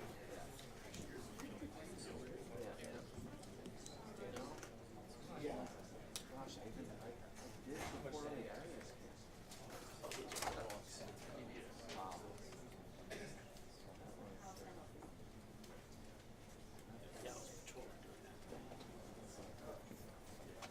And based on John. Yeah. Shoes. This is what you I was like that news conference when they asked the capture. No, the right guy. The 2 guys.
the record in CV 2022-095-403 Blake versus Hobbs et al. Present for the record are the parties or the representatives and their respective counsel.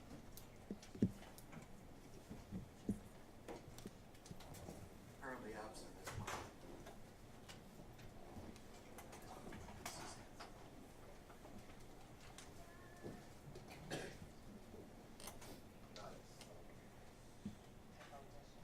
It's all right. I know how to hit the record button. For the record, again, this is CV 2022-095-403 Lake versus Hobbs et al. Present for the record are the parties or the representatives and their respective counsel. I've been informed that you've addressed the issue with the exhibit, Mr. Blum. Yes, Your Honor. I'm led to understand that it's Exhibit 120 that will be marked, that you complied with my request to have an outside clean thumb drive provided, that the recording has been downloaded to the clean thumb drive that has been played for the defense. Am I correct? You are correct. And you wish to offer that as Exhibit 20 to be admitted into the record, correct? I wish to offer Exhibit 120 to be admitted to the record. Any objection from the defense? Your Honor, beyond the standing objection with respect to the 807 issue, I would also note a foundation and relevance objections.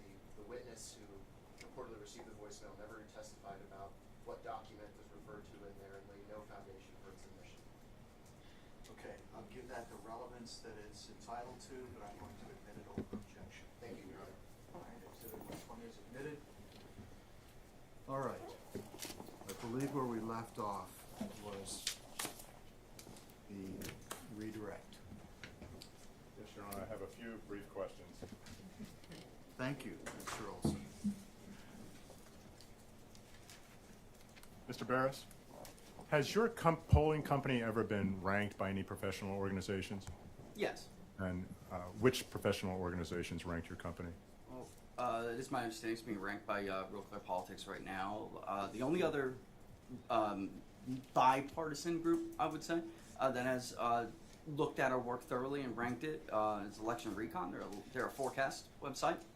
And what was your ranking by Election Recon? Big Data Polls number 2. So your company is ranked number 2? Yes. Out of how many? They look at a lot of polls, only publish the top 10. You have to have 4 cycles of polling history to be ranked by them. So a good deal. I would say it's probably in the neighborhood of 200 plus. So out of 200 plus polling organizations, you were ranked by Election Recon as number 2? Yes. And is that based at least in part on the accuracy of your polling results? It's, yes, how much of a bias you may have to one party candidate or the other and your accuracy rate.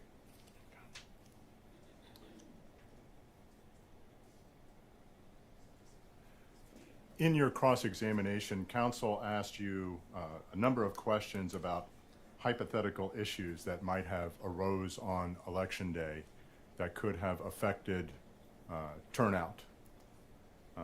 Based on your conversations with the participants in your survey, do you have an opinion as to what the primary issues that those participants were telling you about? Absolutely. And what is that? Objection, Your Honor.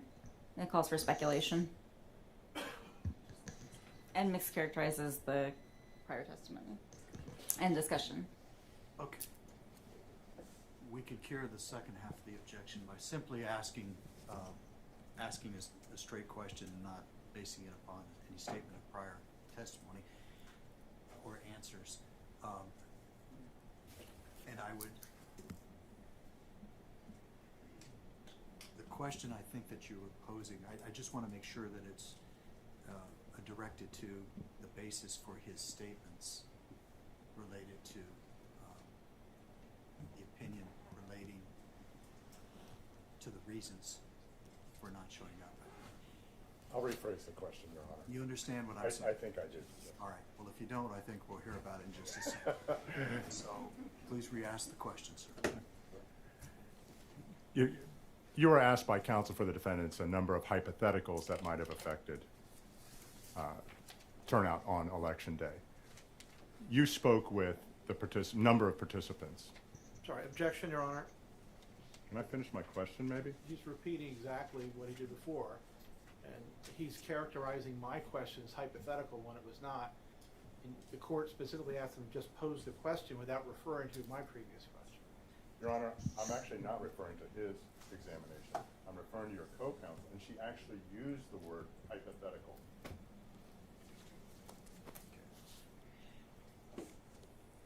I'll overrule it, let you re-ask the question along the lines that you're asking. Just restate the question, Mr. Wilson. Yes, Your Honor. Mr. Barris, you were asked a number of questions by counsel for the defendants as what possibly could have caused voter concerns on Election Day. Do you recall that? Yes. In your conversations with those voters, what do you believe was the main concern expressed by those voters?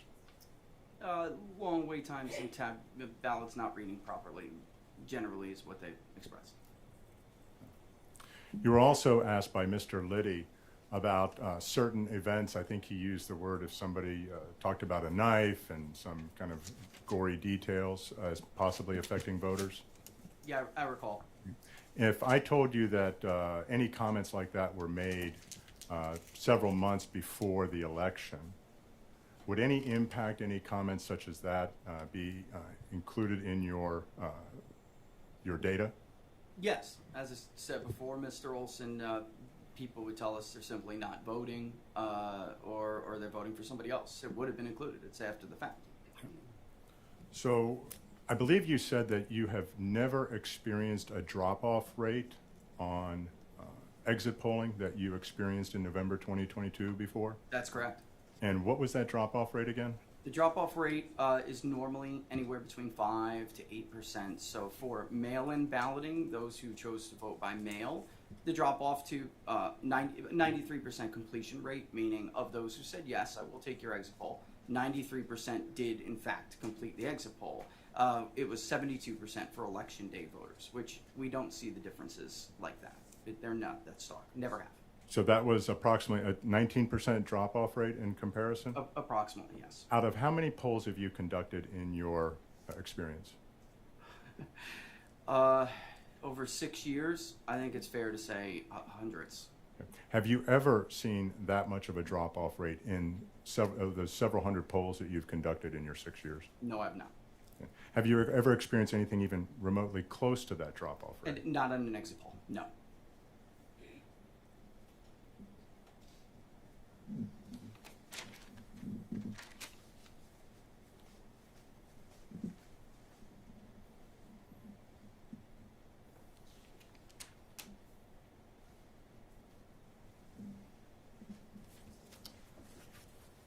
Thank you, Mr. Barris. Your Honor, we have no further questions. May we excuse the witness? Yes, Your Honor. Mr. Barris, you're free to go, sir. Thank you, Your Honor.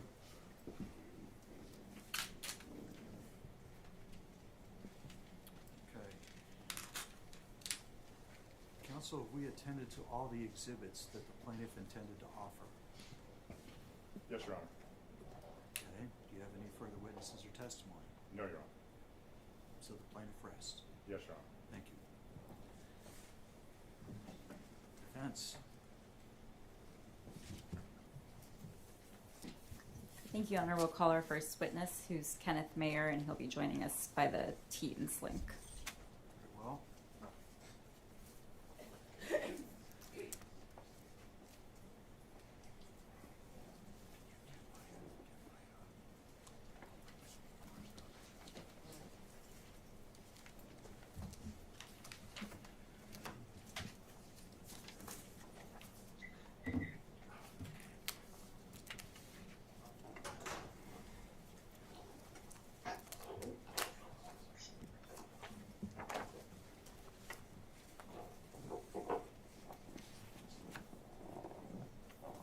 Mr. Mayor, can you hear me? I can, Your Honor. I'm going to have you sworn in, sir. If you'll raise your right hand, my clerk is going to swear you in. You do solemnly swear the testimony you're about to give will be the truth, the whole truth, and nothing but the truth, so help you God? I do. Very well. Dory, you may proceed when you're ready. Thank you, Your Honor. Good morning, Dr. Mayer, and thank you for being here. I'd like to just begin by discussing your background. So first, Will you please briefly describe your education? I have a PhD in political science from Yale University that I received in 1988 in political science. I received a bachelor's in political science with a minor in applied mathematics from UC San Diego in 1982. Next, will you describe what position you currently hold? I am currently a professor of political science at the University of Wisconsin-Madison and an affiliate faculty at the La Follette School of Public Affairs, also at UW-Madison. Now, can you briefly describe some of your scholarly work and the publications in which it appears?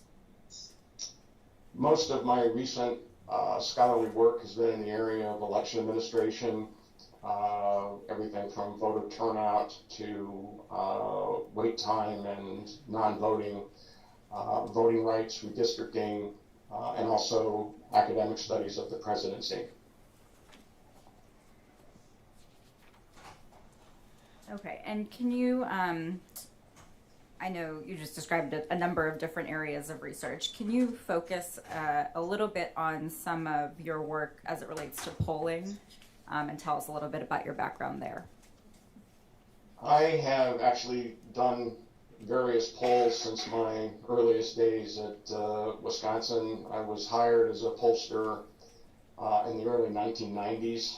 I have done work in the last 15 years, surveys of state election officials. I'm on the board or steering committee of a unit here at UW called the Election Research Center, and we've done a number of polls around the Midwest and states in 2016 and 2020.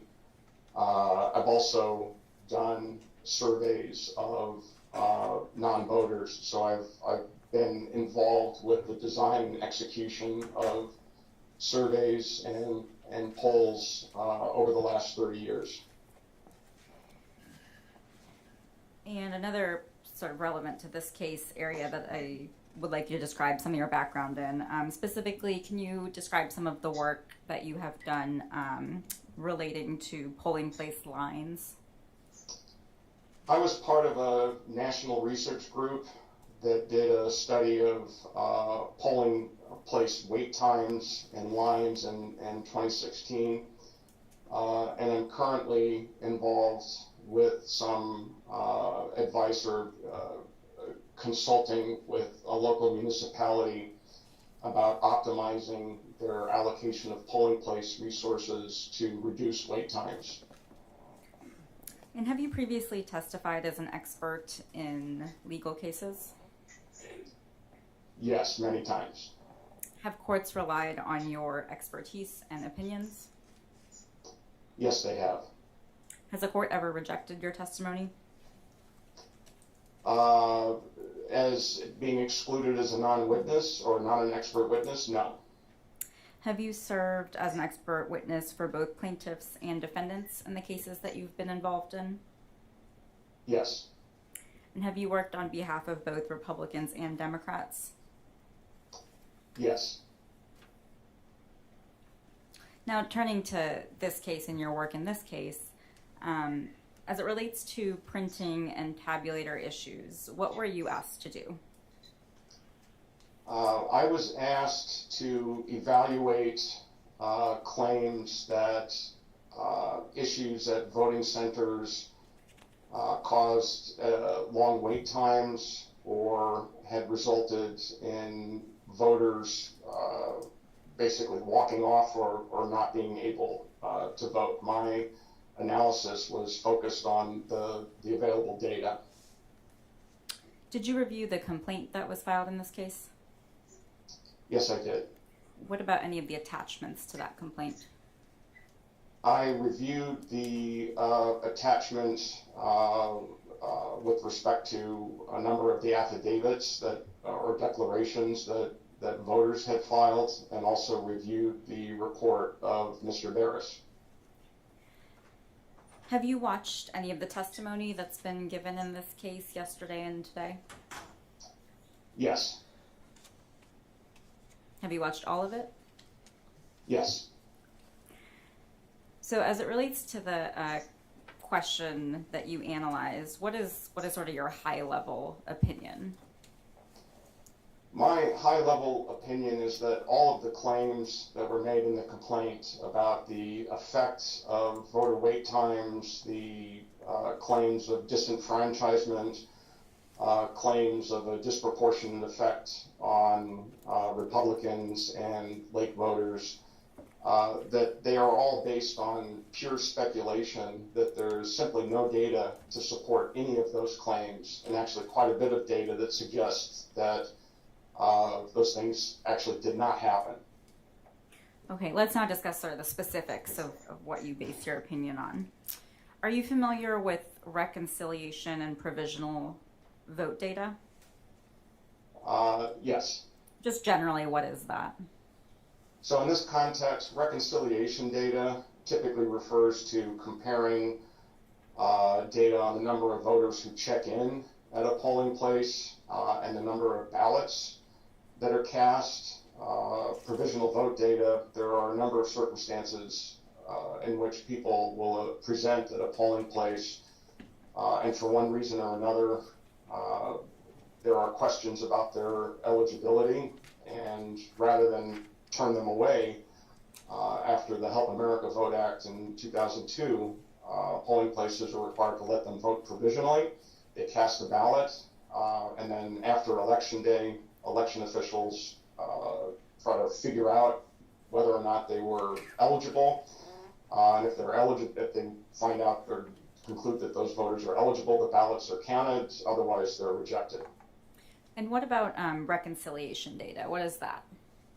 Well, that's the comparison of check-ins and ballots, which will provide information if there are people who check in at a polling place. When they check in, they show their ID, they identify themselves, and the number of ballots that are cast, and those numbers should line up or be close.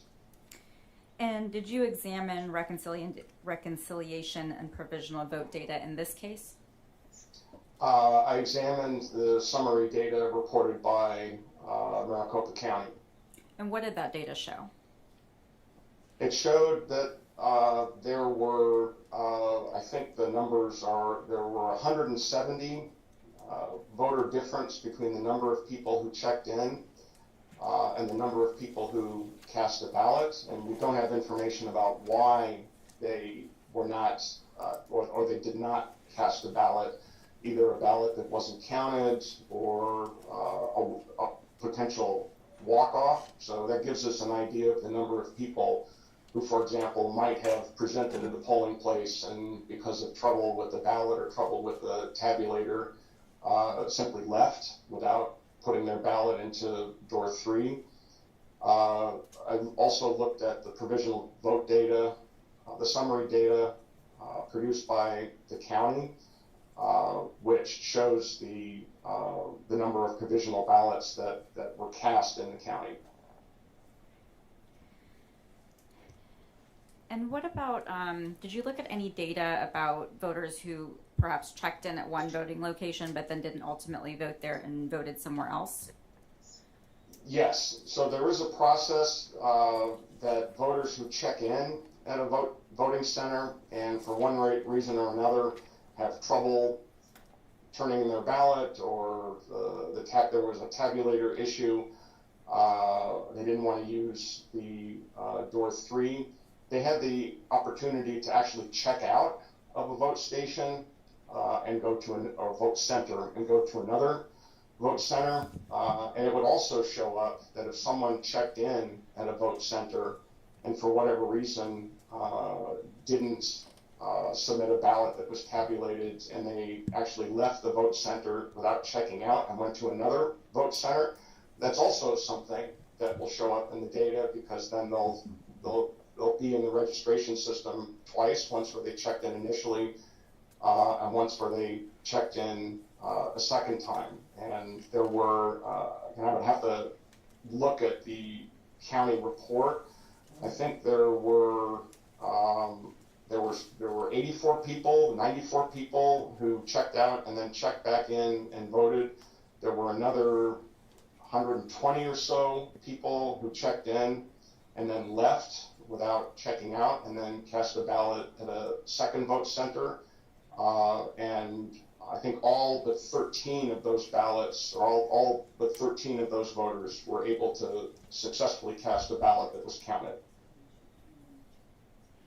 Okay, so in your opinion, is there any reason to believe that large numbers of voters abandon their efforts to vote after encountering difficulties with tabulators?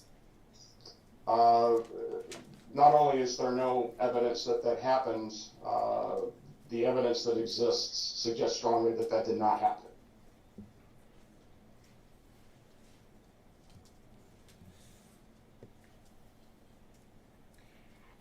And I think you mentioned this already, but the voters who perhaps did encounter an issue with a tabulator, did they have another option of how to submit their ballot for counting?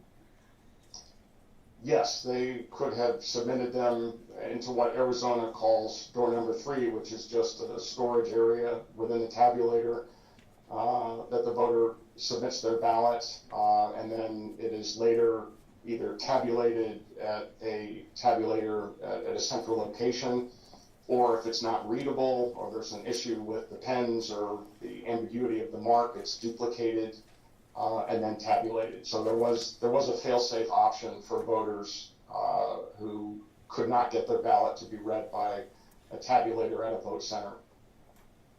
In your experience with election administration and your work, are things like tabulator malfunction something that can happen in elections? Yes, it happens. I want to make sure it is one of the most common issues that arises in the work on election day operations that I have studied. And is it possible for issues with tabulators to occur even when election officials follow best practices? Yes, it can happen for reasons that are not anticipatable. It can be just sort of machine breakdowns or the sorts of things that are hard to predict.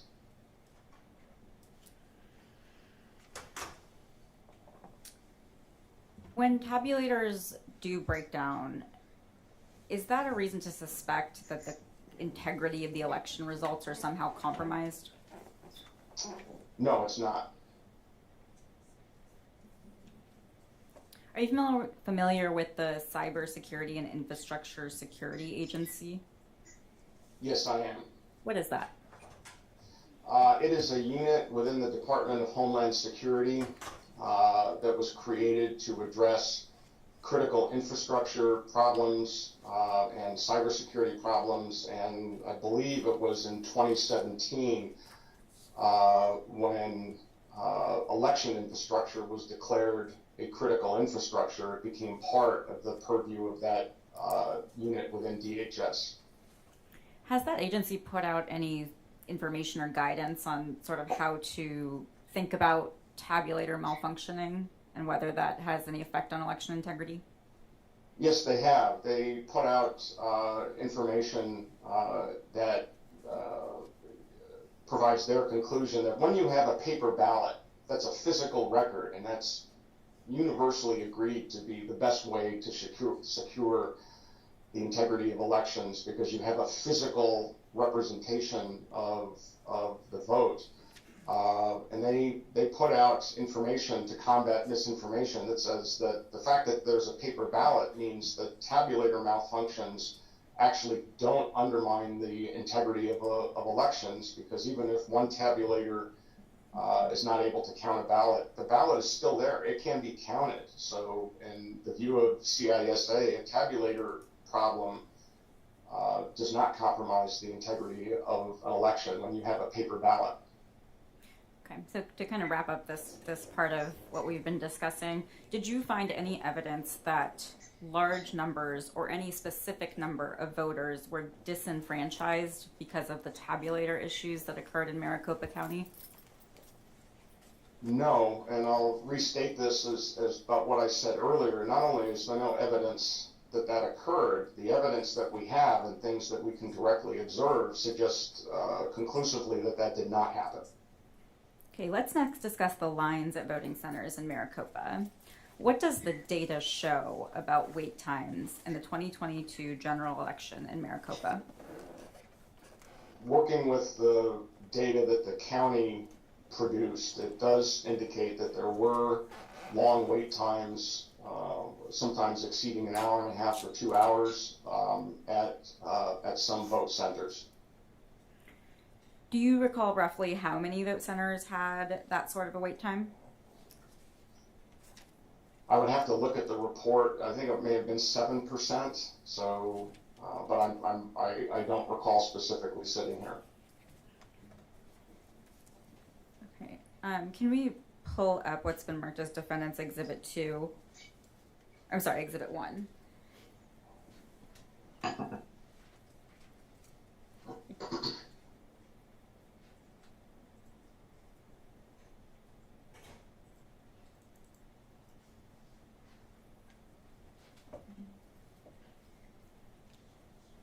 And we can turn to page 8.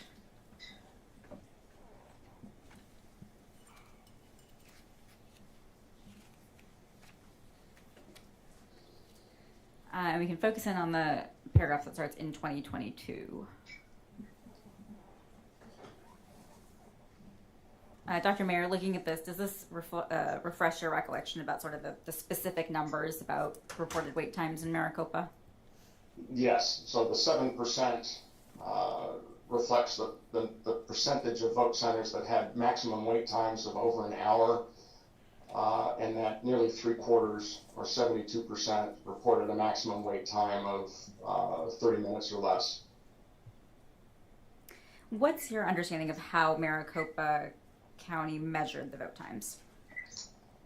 My recollection is that the process was described in the 2022 election plan, that they were monitoring the number of voters who were checking in over time at vote centers, and then were actually counting the number of people waiting in line at regular intervals. I think it was 15 minutes. Have you heard testimony today or yesterday that the vote times reported by Maricopa were inaccurate? Yes. And what's your understanding of the kind of evidence that forms the basis for that testimony? So my understanding is that some of the evidence comes from declarations or affidavits that were submitted by people who were in vote centers, and also the testimony of Mr. Sunklar yesterday afternoon, when he testified that he observed, and other people who told him that they observed long wait times at more vote centers than what the county data reported. And based on your experience, how does that kind of sort of self-reporting or one-off statements, how does that compare to the type of systematic monitoring that you described that Maricopa did? Well, one of the things that we know in this research that I've been involved with is that estimating or calculating voter wait times is not a completely straightforward process. You can't just look at a line by itself and estimate the line or the wait time from looking at a line. You have to go through a systematic process of looking at the throughput or the number of people that, in this case, a vote center can process in a given amount of time, and you have to do it regularly. In the research that I was involved with in 2016, we had people observing polling places at precincts and locations all over the country, and we trained the observers that the way that you estimate the vote time and processing time is that you have to systematically pick every fourth, every eighth, some regular number of voters. You have to count the number of people waiting in line. You have to time it with a stopwatch or a digital timer on a phone or a watch. It's not something that you can estimate by just kind of eyeballing it. It needs to be systematic. And my conclusion from comparing the way that the county estimated vote times in those self-reports, that my conclusion is that the county method is likely to have been more reliable than the self-reports. Are there any issues with self-reporting specifically that can affect how reliable those sorts of estimates are? Yes, there's actually a long literature, not just on line length and wait time for elections, but this is something that businesses are concerned about. One of the things that research shows is that even someone's perception of how long they have been waiting in line is frequently not accurate, and it can be affected by their frustration and expectations. Someone may feel or report that they've been waiting in line longer than they actually have when it conflicts with what they think ought to have happened. So there are a lot of ways in which non-systematic or impressionistic reports of wait times can be less accurate than systematic evaluation or estimation or calculation of wait times. And you mentioned that you reviewed some of the declarations that were submitted in this alongside the complaint. Was there any evidence in those complaints of sort of this unreliability or variation from the self-reporting that you saw? One of the things that I noticed in those reports is that there were very, very wide variation in reports of the number of people who were waiting in line and how that correlated with wait times. There were some reports that said that someone at a vote center counted a line of 35 to 100 people with a wait time of an hour and a half. Other reports that a line was 500 people long and with an hour wait time. People were giving ranges of line lengths from 250 to 500, 35 to 100, 100 to 250. There's lots of variation. And again, you can count the number of people in line, but it actually is, it's more difficult to do that when you're just kind of estimating it. So there was wide variation in the reports of line length and wide variation in how line length was the claims that a particular line length led to a particular wait time. Thank you. So now I'd like to move on to Mr. Barris and the testimony that was given this morning and the report that you reviewed. Let's start with the conclusion or the opinion that the tabulator issues at vote centers disenfranchised enough voters to affect the outcome of the election. Do you agree with that conclusion? No, absolutely not. There's absolutely no evidence to support that conclusion. Okay, and we can sort of break it down and go through each piece of it. So let's start with the poll that Mr. Barris conducted and that he described this morning. In your opinion, does that exit poll support Mr. Barris's conclusion? Not at all. What are some of the issues that you found with that poll? So as I listened to Mr. Barris's testimony, virtually the entirety of his conclusion rests on the inference that because people in his exit poll, because people who said they were going to vote didn't respond to his poll, that he is making the assumption that every one of those people who didn't respond to his poll tried to vote or didn't vote because they were disenfranchised, that he's essentially taking that non-response rate and he's assuming that every person in his poll who didn't actually respond to his poll didn't vote because of tabulator problems. And there are about 5 logical leaps that you have to go through to get from that premise to the conclusion. And there's just no evidence to support that contention. It's just a series of assumptions and speculation. Can you give some examples of other reasons that somebody might not have ended up responding to that poll? One of the reasons is that people often say they're going to vote when they are not going to, when they don't vote.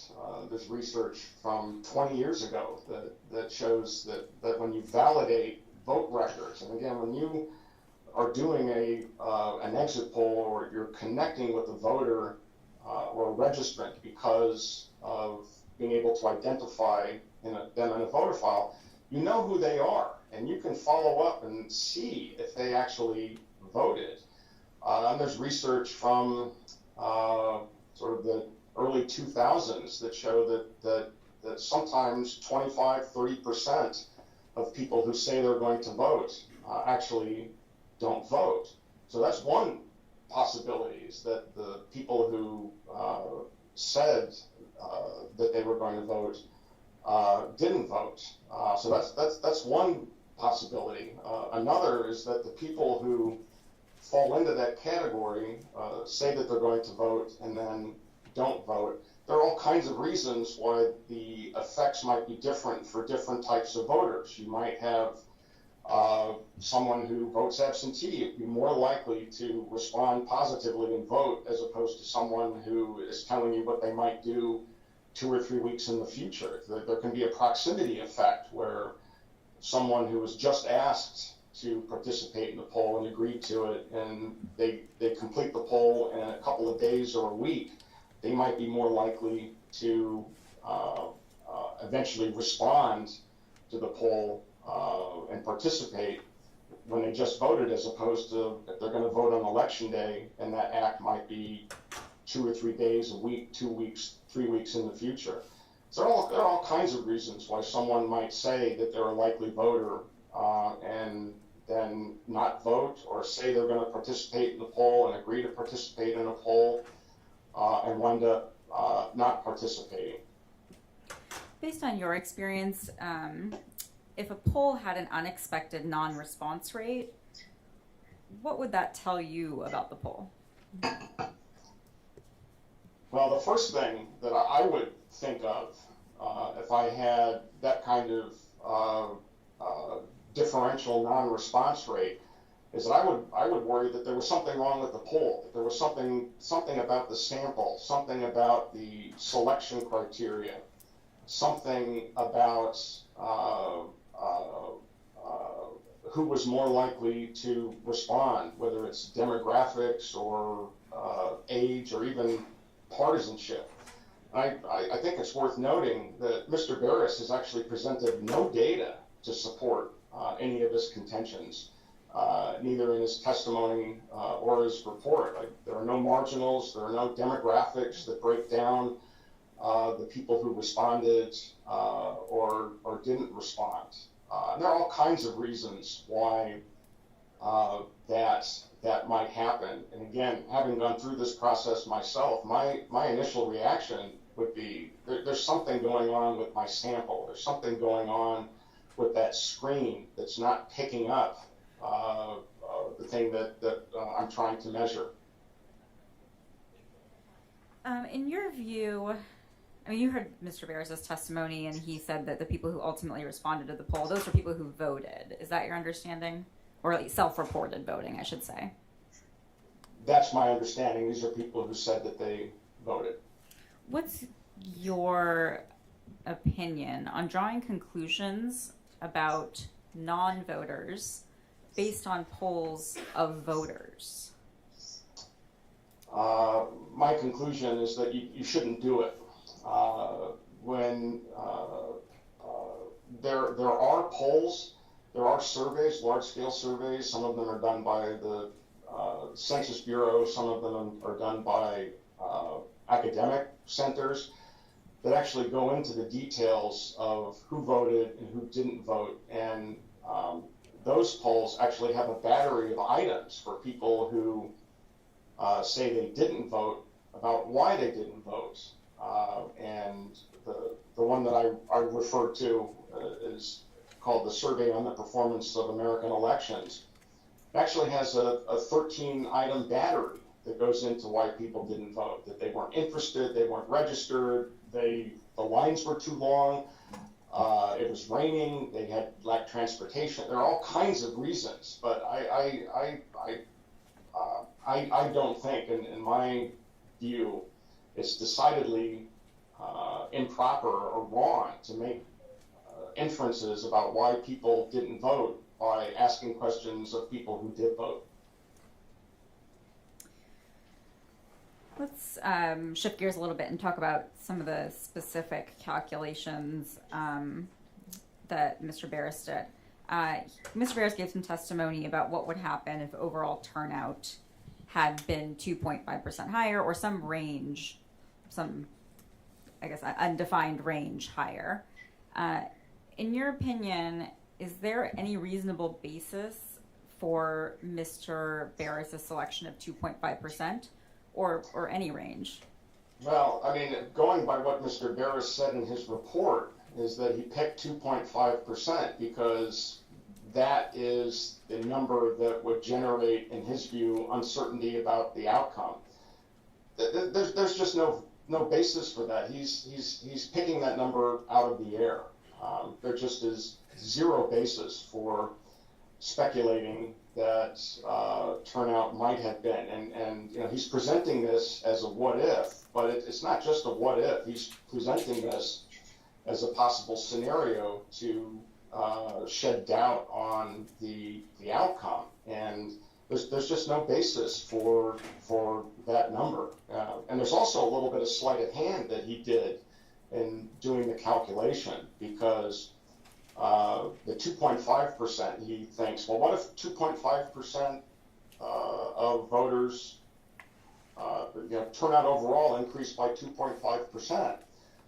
Well, he's assuming that every one of those 2.5% would vote like an election day voter, and there's just no basis for that. If he wants to say that turnout will go up by 2.5%, well, fine, but those voters, most of them will vote early or absentee. Some of them will vote on election day. If you want to speculate that turnout goes up by 2.5 or 5% or 10%, you would have to assume that those voters would vote like the ones who have already voted. So, not only is there no basis for that 2.5% figure, he's doing his math incorrectly about how he thinks those people would vote. So kind of putting aside the kind of fundamental flaws that you just described with Mr. Barris's process, can you talk a little bit about the actual calculation he did using that 2.5%, and any issues that you see with that calculation?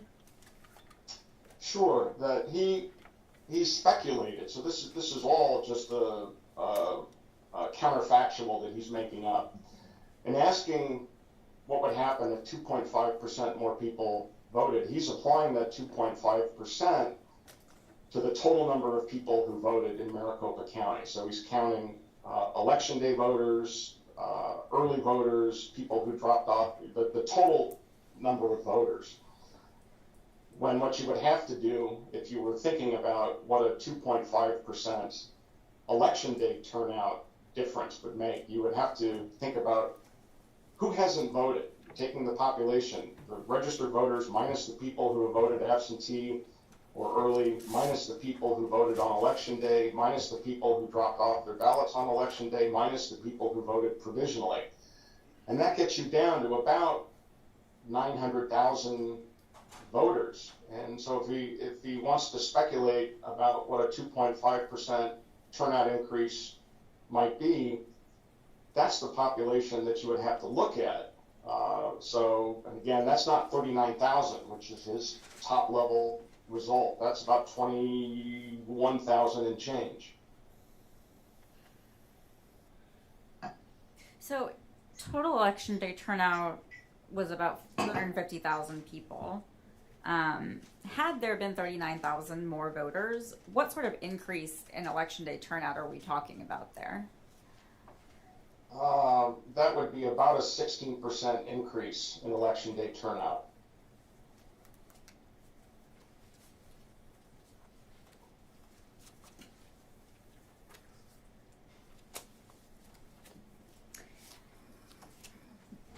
What, just briefly, you know, Mr. Barris, I think, used terms like a reasonable degree of mathematical certainty or other phrases like that.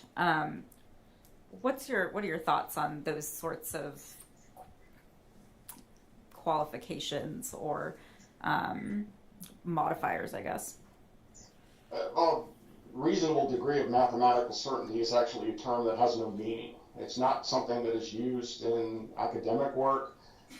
It's something that the National Institutes of Standards and Technology, the federal agency, says you shouldn't use because it doesn't convey any actual meaning. And I think what Mr. Barris is doing is he's relying on jargon to give a veneer of scientific precision to his calculations, again, that there's no basis for. So it's a phrase that doesn't have any real meaning. And getting close to the end here, are you familiar with big data poll? I had not heard of them before my work on this case. Through your work on this case, what's your general impression of how they're regarded in the polling community?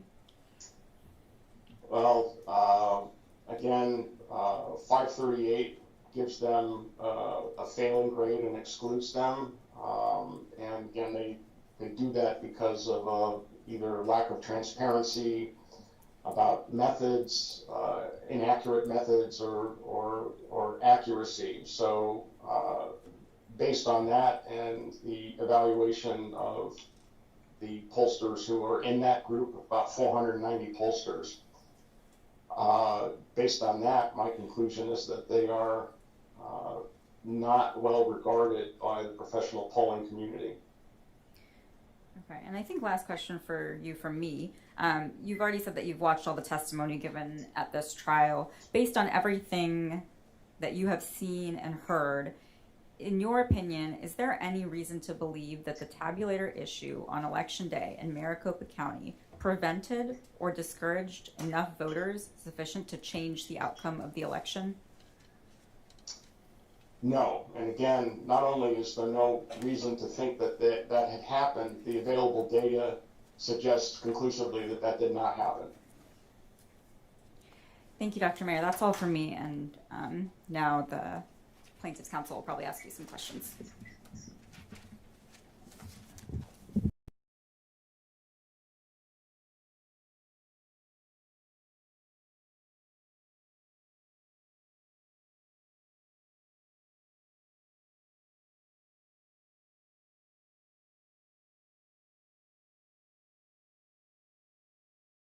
Which is Defendant's Exhibit number 1, I believe.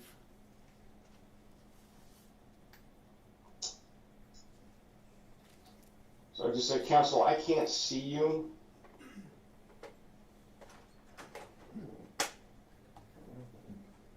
Can you see the exhibit, Mr. Mayor? Dr. Mayer, please. I'm sorry. I apologize. Dr. Mayer, can you see the exhibit, sir? No, Your Honor, I can't. I don't have an iPad. Oh, that. Can you turn that on or something?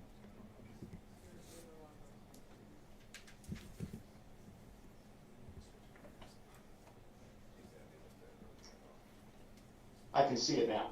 Okay, good. Thank you, sir. All right, Mr. Mayor. Let me read you the first paragraph of your report. You state, and you drafted this report before the court sustained certain claims in this complaint, correct? I'm sorry, I don't understand the question. What date did you draft this report? I believe I submitted this report on Monday, the 19th. Did you know that the court had sustained certain claims made in plaintiff's complaint before you submitted this report? No. So in your report, you state in the third paragraph, the allegations are reminiscent of false claims made about the 2020 election, in which former President Donald Trump and his supporters made absurd arguments about election fraud in multiple states, including Arizona. As was repeatedly found by federal and state courts all over the country, those claims were based on completely unreliable data and evidence and contorted basic facts about election administration into fanciful conspiracy theories. You see that, sir? I actually can't see that in. Do you recall making do you recall making that statement in your report? Yes. Okay. So as I said earlier, the court found that 2 of plaintiffs' claims were sufficiently meritorious to allow them to proceed to this trial. Is it still your contention that these 2 claims are absurd, fanciful conspiracy theories? My contention is that the claims that the tabulator problems disenfranchised enough voters to cast the election into doubt are incorrect. Well, you made a number of assumptions or arguments in your report, such as on signature verification as well, didn't you? Yes. Okay. Are you a signature verification expert? No. My conclusions were based on data on signature rejection rates. Did you ever review the 6,000 examples of mismatched signatures that plaintiffs put forward to the court? Objection, Your That's Honor. as an exhibit to their complaint? Objection, Your Honor. This is all relating to claims that have been since dismissed from the case. And we're not part of the direct examination or anything that Mr. Mayor has testified to today. Okay, scope of cross isn't going to apply. Relevance. Your Honor, he submitted this report. He is making a number of arguments and opinions on issues, and this goes to his bias. So he is castigating all of plaintiffs' claims, calling them absurd, calling them conspiracy theories, and he in fact has no basis to make any of those arguments, and that's what this shows. Okay, hold on. The report isn't in evidence. Nobody's offered it in evidence. And frankly, it's not coming into evidence, as none of your experts' claims or reports are in evidence. So, you're the one the door wasn't opened for, so to speak, as to those issues. You're addressing credibility. Yes, Your Honor. By going into the counts that were dismissed. So,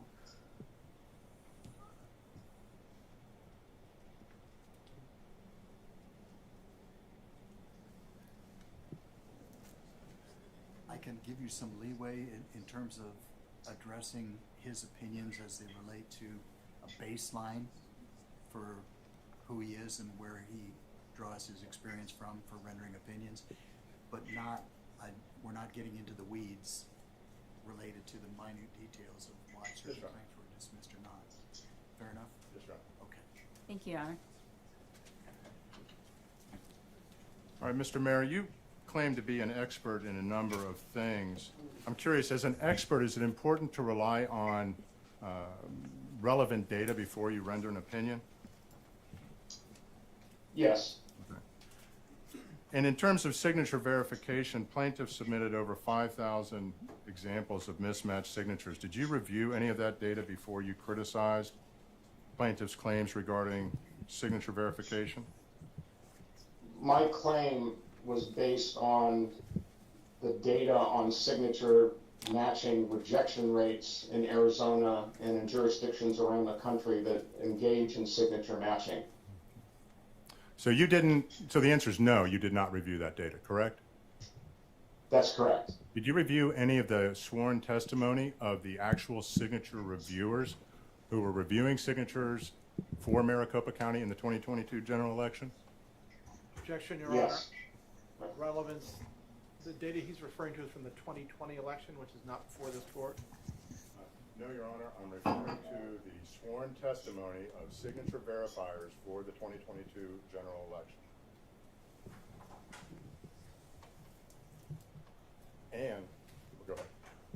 I'd moved on from the 5,000 examples. I'm puzzled. I have this look on my face because I read the affidavits and I must have missed those thousands of signatures. The declarations that we submitted, the 3 from the signature verifiers, testified under oath as to rejection rates that they were performing for 2022 signature verification. Okay. Now, granted, now with that explanation, I understand what you're asking, but that wasn't what you asked. I'll rephrase With all that. respect, I think if you were talking about did he review the affidavits of people who reviewed signatures in the 2022 election, you can proceed. Yep. Thank you, sir. Mr. Mayor, did you review the declarations of the 3 signature verifiers for the 2022 process in Maricopa County? I believe I did. And do you recall those witnesses testifying to rejection rates that they were performing and observed between 20 and say 40%? That's what I recall. Okay. Do you think they're lying about that? My conclusion was based on those rejection rates were hundreds of times higher than the actual rejection rates in Maricopa County, Arizona, and jurisdictions around the country that use signature verification. I'm not making a claim about whether or not they're telling the truth or lying. I'm saying that those reported signature verification rates are wildly higher than rates that have occurred historically in jurisdictions around the country. Okay. But you've never personally inspected signatures in Maricopa County? That's correct. Are you an expert in anything related to cyber? I'm not offering a conclusion about anything related to cybersecurity other than the sources that I cite in my report. Did you examine any of the ballots that were used in the 2022 election? No. Are you aware that plaintiff's cyber expert examined ballots used in the 2022 election? That's what he testified to. So you are aware of it? Yes.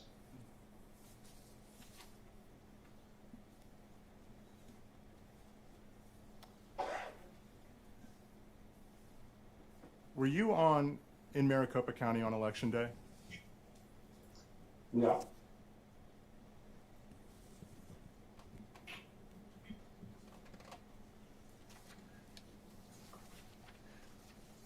So you didn't observe any of the events that occurred on election day? That's correct. You gave some testimony on the reported wait times of Maricopa County. Do you recall that? Yes. What did you do to verify the accuracy of Maricopa County's data? I relied on the data that was reported by the county. So you did nothing to verify the accuracy of that data, correct? That's correct.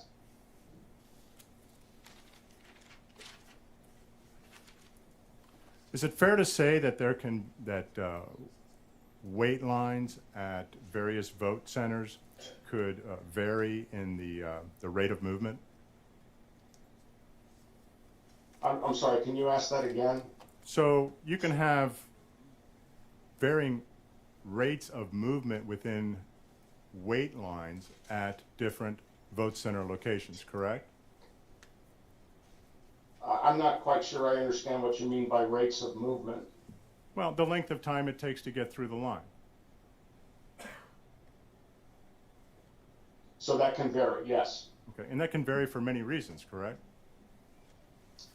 That's correct. So, for example, if tabulators at one center were down 80% of the time compared to another center where the tabulators were down maybe 10% of the time, that could cause the wait times to vary, correct? That's correct. And so a variance in wait times wouldn't necessarily just be because of some supposed issues with self-reporting, correct? It's possible, yes.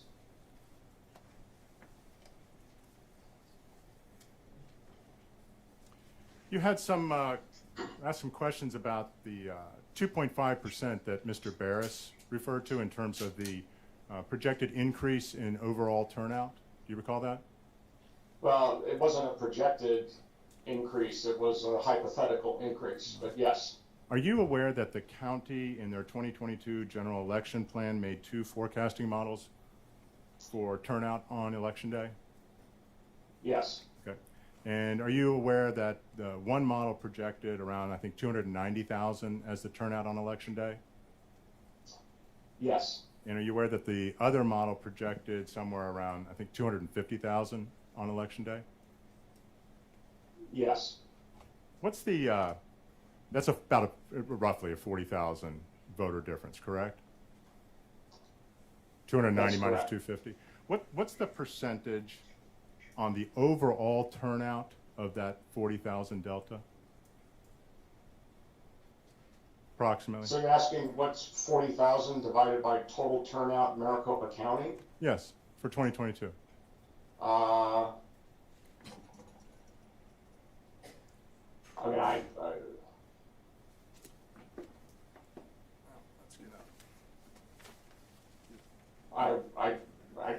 trying to do the math in my head. It's looks like it's about 3%, maybe a little bit less than 3%.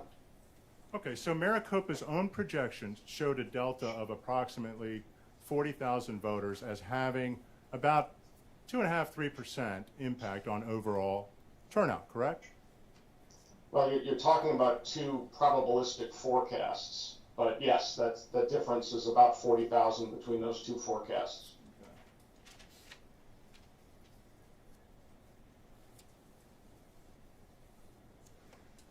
You testified that it's speculative to think that Republicans would be disproportionately affected by increased wait times and what even Supervisor Gates referred to as chaos on Election Day. Is that your testimony? I'm not sure that was my testimony. I don't think I said that when I was testifying. Well, did you testify that it was speculative that Republican turnout on Election Day would be affected disproportionately by issues arising on Election Day? With respect to turnout, yes, that's speculative. Okay.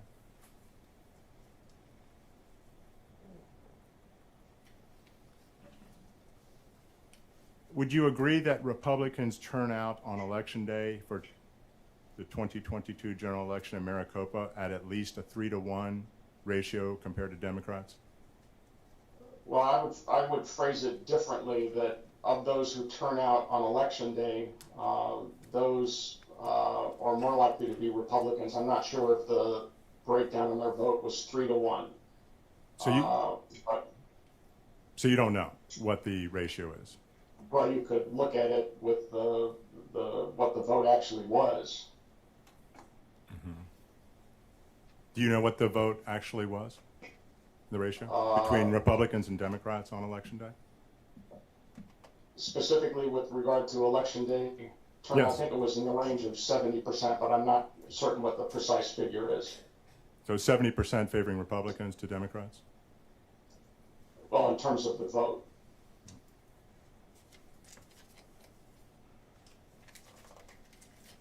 You gave some testimony about the reconciliation procedure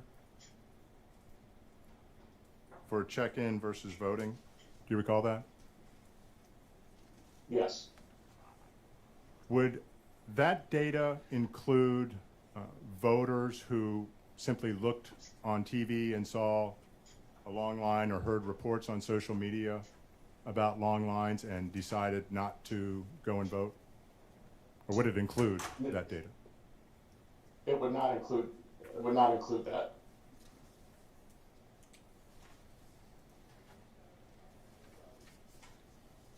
Thank you. I have no further questions. Redirect? No redirect, Your Honor. Okay. Can we excuse the witness then? Yes, Your Honor. Thank you. Thank you, Dr. Mayer. That'll conclude your participation. Your excuse, sir. Thank you, Your Honor.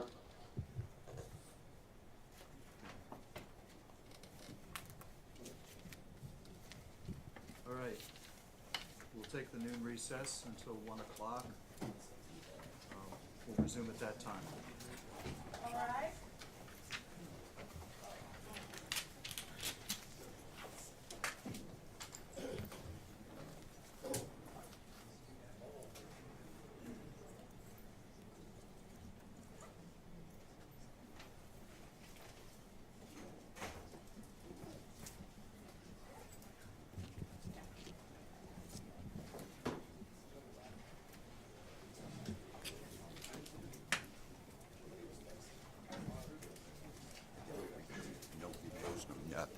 And the way you said it.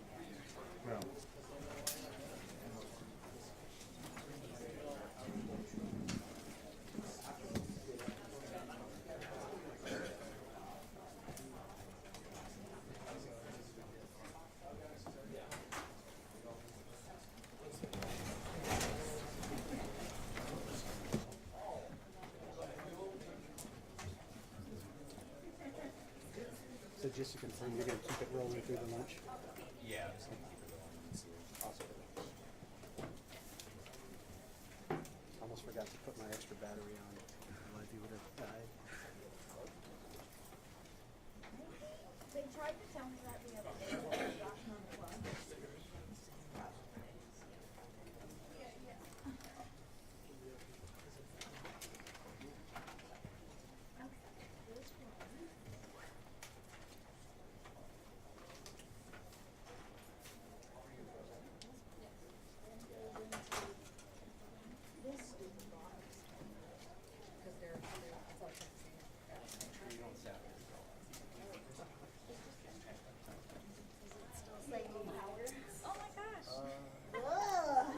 Well, I need a clue.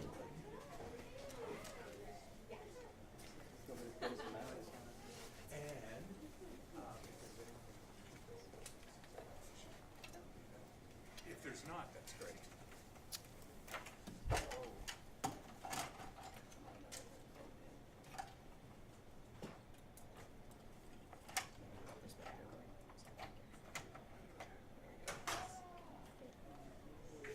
Yes, I sure can. Yes. Oh, I heard it go boom.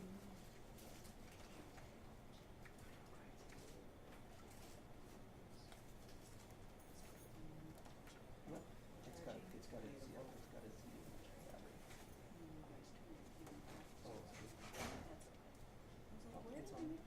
You're on TV? Alert to this.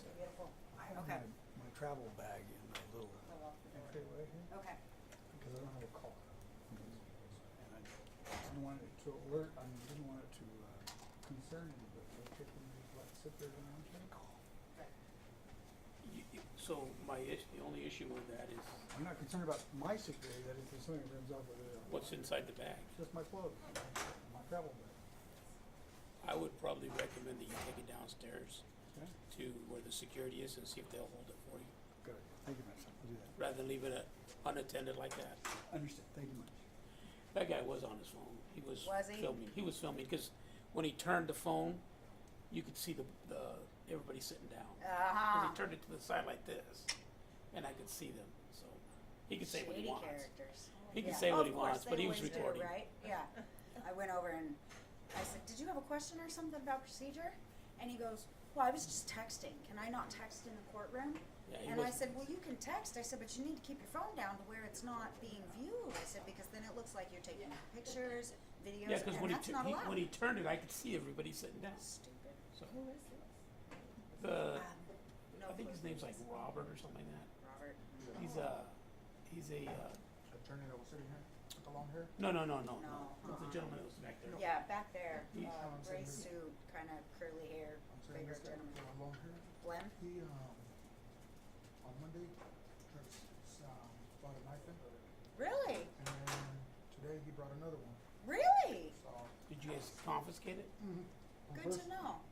First one, so that, asked him, Yep. and then, I know he was sitting out here that, on Monday, Yep. big old knife. Had a camera, What? Did you guys confiscate the knife? no, they let him take it back to his car. That Okay. almost looked like a taser. Right? Today, the knife he had today, Different he said, knife? it was a smaller knife, pocket knife. Okay. That one, he was like, I'm not walking all the way back to my car, just talk to me. So. well, Yeah, I've but been if watching- the I've been instance watching- happened Monday, why would you try again Wednesday? You know what I mean? I'm just, that's the guy I would keep an eye on. Okay, thank you. The long I'm gonna hair? pass that info on to Judge too. Yeah. Okay, thank you. I appreciate that. Lisa, let's go talk to I'm gonna Okay. let my other guy know. 'Cause he's in All the right, city. sounds good. I'll be back at 1. Tushy pillows? Yeah.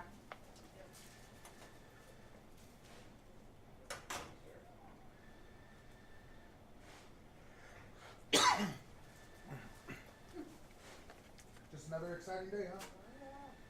All right, well, I'll see you guys right now in an hour.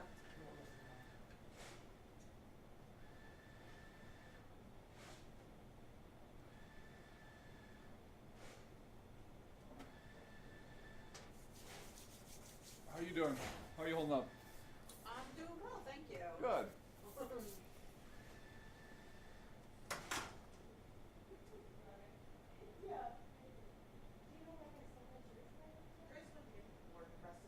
Did Danielle get sorted? I guess so. That's gotta be good. Yeah, I'm sure you would have.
the one I have in my closing. And then just,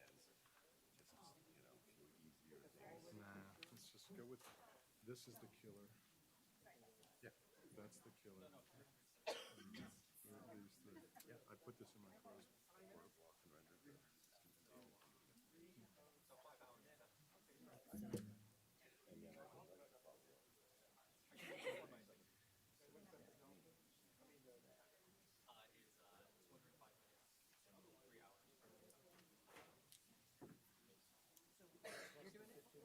I'm gonna, well, you can do it, I'm just gonna calculate it for you. Calculate it. Do it or calculate, whichever you want. I need my pen now. He gives it to me in minutes, so.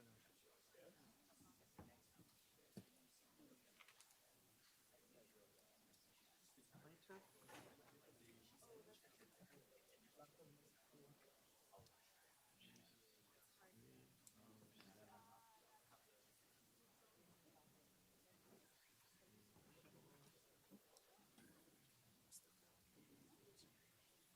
Yeah, yeah, that's what we're gonna do.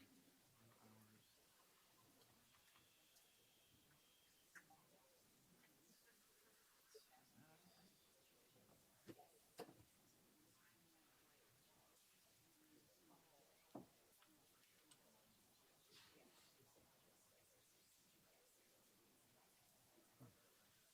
Better than I thought.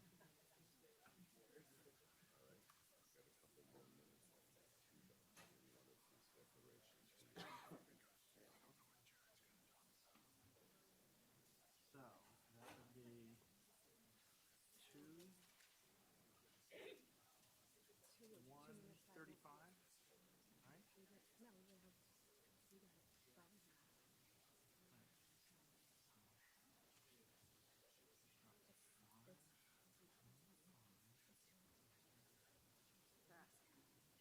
Oh, wait, 2.5. So it's 2:05.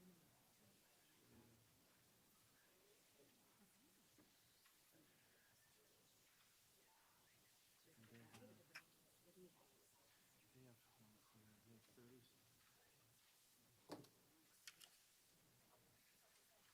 Oh, that includes what he added.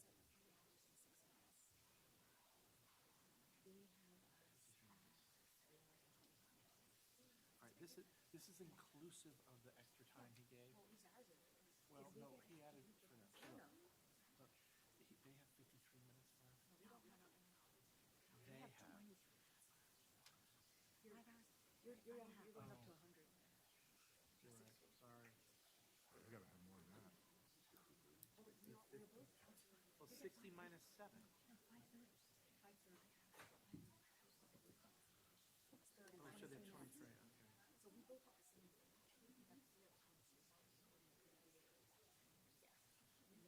Now, am I right on us having 2 of them? No? According to You want to use this?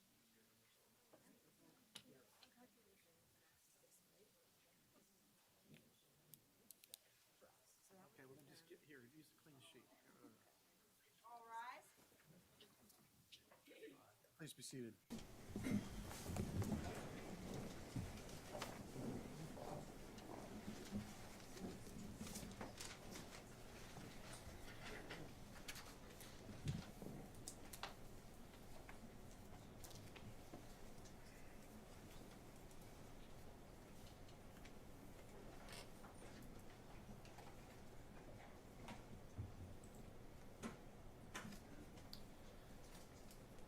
Right, this is CV 2022-095-403. This is Lake versus Hobbs et al. Present for the record are the parties or their representatives and their respective counsel.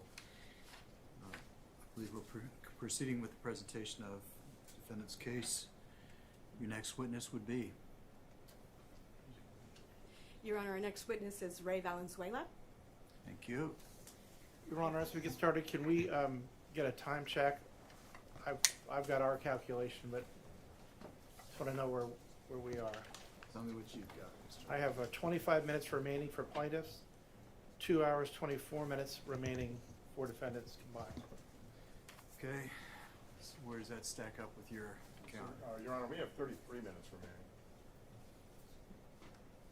Okay. But we don't want to, how we're calculating objections. we don't want to dispute whatever the court wants to do. It's fine. 33 minutes is fine. Okay. Mr. Valenzuela, step over here, sir. Raise your right hand and be sworn.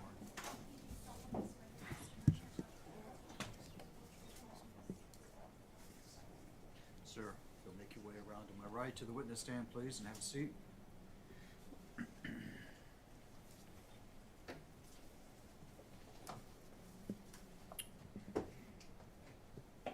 Please proceed as soon as you're ready. Thank you, Your Honor. Good afternoon, Mr. Valenzuela. Can you please state your name for the record? Reynaldo Valenzuela. Can you describe your current employment, please? I am the co-elections director of Maricopa County Elections Department, overseeing early voting and election services. Did you have other positions with the Maricopa County Elections Department before you became the co-election director? Approximately 6 years ago, I was the elections director before the department had gone through a rearrange, and I also worked as assistant director for early voting and other positions for the last 32 years with Maricopa County Elections.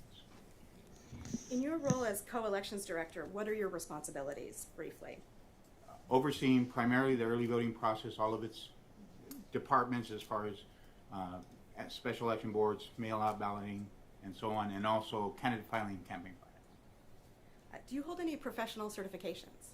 Yes, I'm a SARA certified election registration administrator through Election Center and Auburn University. Held that certification for 16 years and renew every 4 years.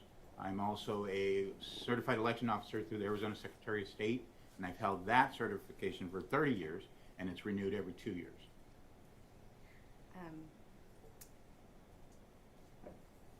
Does Maricopa County's process for receiving and processing early ballot packets come within your responsibility?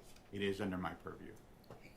And you may note that I just said early ballot packets.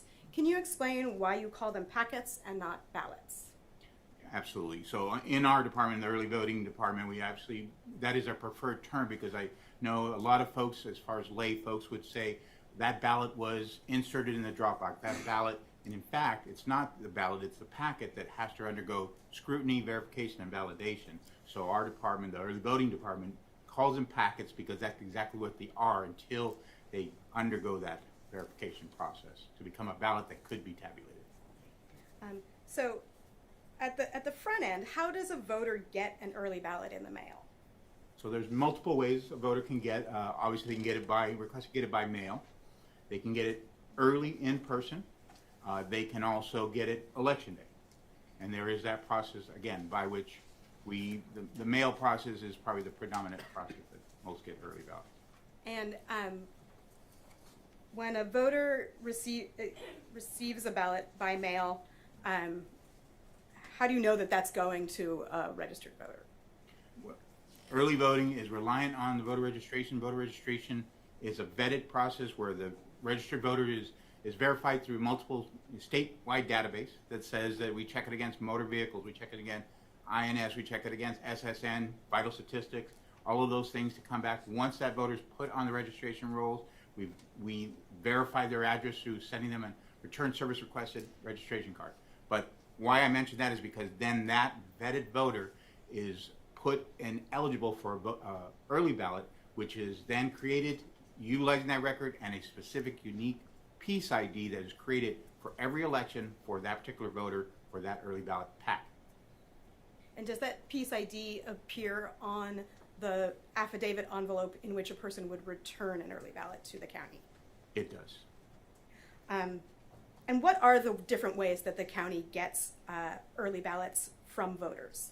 So ballot packets. Ballot packets, yes. So the ballot packet itself can be dropped off at one of our drop-off locations, whether it's a standalone drop box, which we have two, one here in Mesa, one in our McTech facility, can drop it off on election day or in person at any time during the early voting in-person period, or can return it by mail.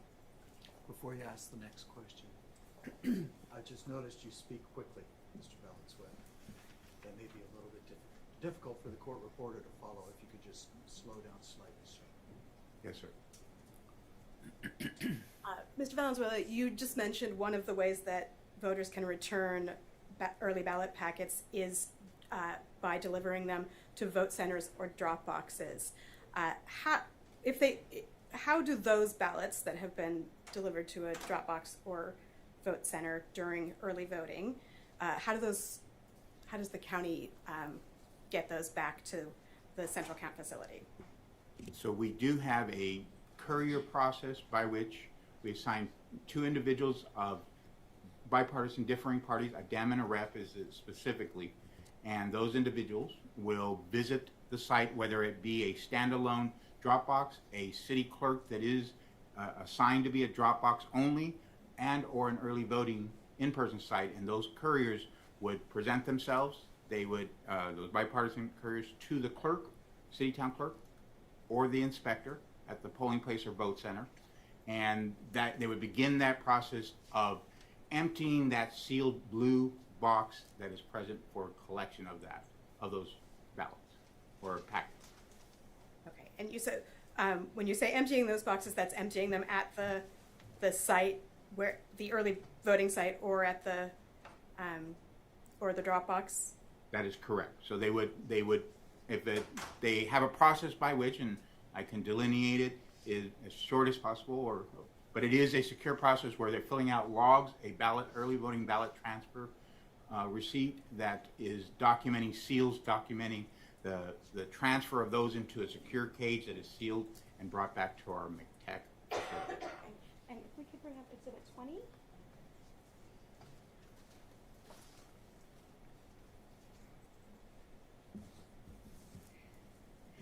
It seems like you may have anticipated my question. Is this document what you just described as the early voting transport statement? It is.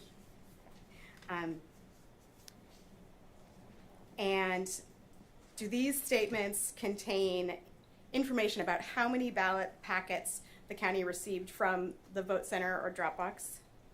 It does, but it is after receipt at McTech. But it does indeed have that in the transport receipt section. So towards the bottom of that document. Correct. Where it says count of ballots in transport bin. Correct. At this time, Your Honor, I would move to admit Exhibit 20. Objection? No objection, Your Honor. 20 submitted.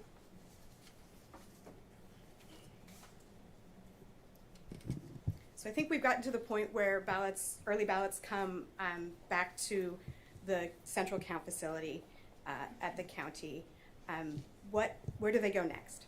So they go, this top part of the receipt, and it actually very clear is at location, is where they are basically just transferring those packets into a secure bin, sealing that, come to our McTech facility. Then we have two representatives, auditor boards, that are again made up of differing parties, a Dem and a Rep, that will take that and open that box and confirm and document on this bottom section, the transport receipt, all of the seals that were removed that are brought back from the original blue box, the new seals or the red box seals, and also the new seals we put on the box that we just left. It also will begin a process, because they're a smaller quantity, we do have a counting machine that we can run those packets through, and we will then process those and not shown here, but as an audit slip that we document how many of each packet we have received. There are 3 different types of packets: an in-person counter packet, which is a white envelope; a mail ballot, which an individual, we mailed it and they opted to deliver it, so it's a green envelope; and then we have voters that may have cast a provisional ballot. So there are 3 envelopes. They will take those bins, they will count those, they will document on there, count of ballots and transform bin, and they will ready them to then be commingled with several other boxes brought in and seal that for transport for an inbound scan process at Rumber. And just briefly, you mentioned the different colors of envelopes. On this form, next to the line where it says count of ballots, where it says 107G/31W, what does that mean? That would be the 107 green affidavits, which would indicate mail ballots returned, and the 31 white, which would mean in-person early voters that still, because there is no tabular there, still follow the envelope process or packet. Okay. So you've also mentioned receiving ballots by mail. How does the county take possession of ballots that are mailed back?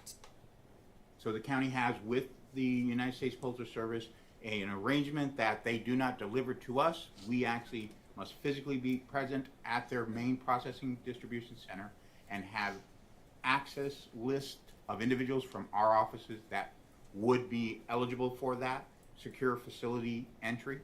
And so we pick those up again with two individuals, a differing party, and they have those individuals' names on file, and they must show badges, and we collect those directly from the United States Postal Service. And when the county employees pick up the ballots from the United States Postal Service, how are they packaged? So like all mail that goes through that distribution, millions of pieces they go through, including mail packets, they are trayed and sleeved and caged. So when we come, there's a postal receipt that is an estimate of tray counts and totals within that tray. And so they are delivered to us at the dock in those cages, trayed and approximately 30 trays per cage. So if we had 2 cages, we could have 60 trays with X amount of packets within them. And what do the county employees, where do they go next with those ballots when they leave the United States Postal Service facility on 48th and Washington? So those 2 couriers or pickup individuals will go straight to Runbeck with that particular day's mail, whether it's several trays or several cages, depending on the turnout on that given day. And we then check in and transfer that. We complete a delivery receipt with Runbeck and transfer those cages into their custody with our county protective services there on site, but they are taken to Runbeck and transfer custody with chain of custody documentation. Okay, so at this point in the early ballot process, what services is Runbeck providing to the county when you drop those ballots off? Ballot packets. So those packets themselves, they undergo what is called an inbound scan. And what that inbound scan's purpose is 3 things. Is to 1, take an image of that packet so that we have an actual image to utilize for signature verification instead of farming those physical packets around for signature review. So image of the packet, number 1. 2, they do a count, an actual detailed count of those packets in that cage to report back. And 3, they're also identifying and validating that it is an actual packet that we created utilizing that piece ID, that unique piece ID tied to that voter that is specific to that election and created by us and in our system for the voter. Thank you. Let me step back for a moment. Well, I think I needed to go 1 step back in the process to cover something else. Can you bring up Exhibit 82, please? Okay. So I think you mentioned that the ballots from the Postal Service come sleeved and trayed and in cages. Do you recognize this document that's up on the screen right now? I do. And can you tell us what that is? It is, as I mentioned, the process is called inbound scan. This is our Maricopa County inbound receipt of delivery document that when we show up at Runbeck, that we are basically transferring that custody, but also it's the results of that scan or the results of that estimate. The example is showing here 84 trays at 600 per or 400 per tray, and so on. Then it tells you the quantity, the estimated quantity based on that receipt. In addition to, we may have regular MOBs, which is a mail-out ballot that we're bringing because we've adjudicated or we cured one, and so on. So for this particular day, we had 1 tray of 599 regular MOBs and 1 tray of 13 what we call need packets, and that's a disposition that, should we have reviewed it and we can't make an absolute final determination, we need the packet. Very simple, we're very creative, but just need the packet back so we can have the physical packet to do follow-up with the voter or on the packet itself.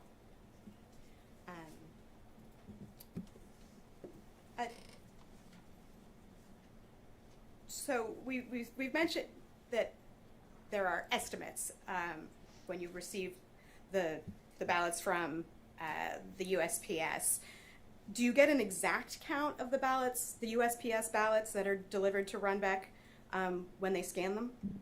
Exactly. That is exactly the process, because there could be upwards of 10, hundreds of thousands that we can't count them at the dock. So we accept the tray count, the estimated weight count, as the post office provides to all vendors that pick up, and we then take it to that next detailed inbound scan count to get the exacting amount. Let's briefly talk about signature verification. I don't want to get into the details of the process, but why does the recorder do signature verification of early ballot affidavit envelopes? It is part of the process by which to prove identity. So obviously Arizona has a proof of identity. You go in person, you would provide photo ID. For a mail ballot, we don't request that you send your driver's license in, so that proof of identification is done through signature verification on signature exemplars on file, vetted signature exemplars, registration form, multiple registration forms that you may have on file. Also, past signature rosters. If you, maybe you're not an early voter, but you voted in person, we have all of those signature rosters and signatures, in addition to past EV affidavit, vetted EV affidavit signatures. As an example, I myself, in showing this, when we train, I have close to 32 different exemplars from all the times I voted and or registration forms. And just for the sake of clarity on the record, when you say EV affidavit, what does that mean? The EV affidavit is the packet that we speak of. It is the packet has the attestation, and it has that I am who I am, and it has our unique piece ID printed and the voter's information. And EV stands for? Early voting. And it's what the general public commonly knows as the envelope. The green envelope if they get it by mail. Does every early ballot that the county eventually tabulates go through the signature verification process? 100%.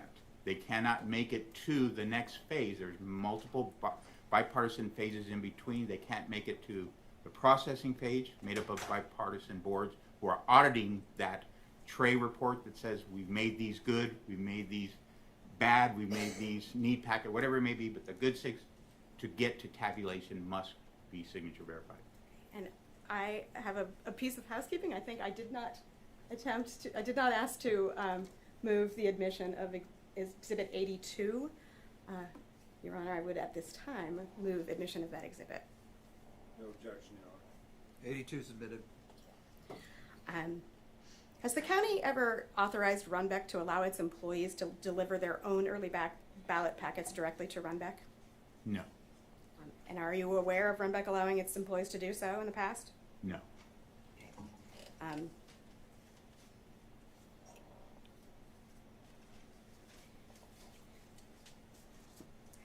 I have no further questions for this witness. And maybe some cross-examination. Mr. Will that be, Valenzuela, do you have anything to do? I was asking you who it would be. Oh. You've answered my question. Mr. Blum. Sorry, Your Honor. Mr. Valenzuela, isn't it true that no Maricopa County employees operate Runbeck equipment? No, correct. Okay. So isn't it true then that you farm out the counting of ballots to Runbeck on election day? We do not.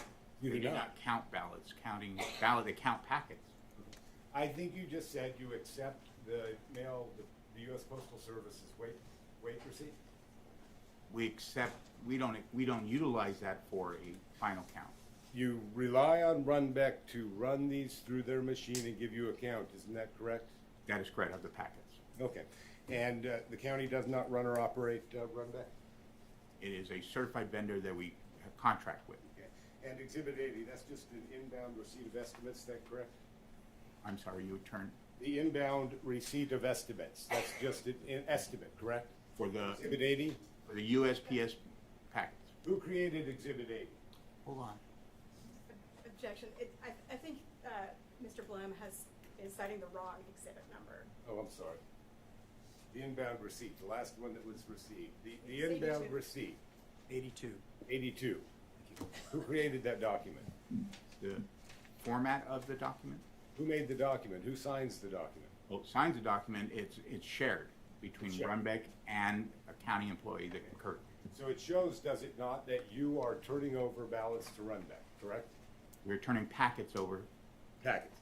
You have no idea exactly how many you're turning over, correct? We have an estimate, but we rely on that count, that certified vendor to do that. Why do we use chain of custody documents that show the details of how many ballots we have? Objection. When you count ballots, you put them on a chain of custody form, correct? Wait a During second. the EBBTS process?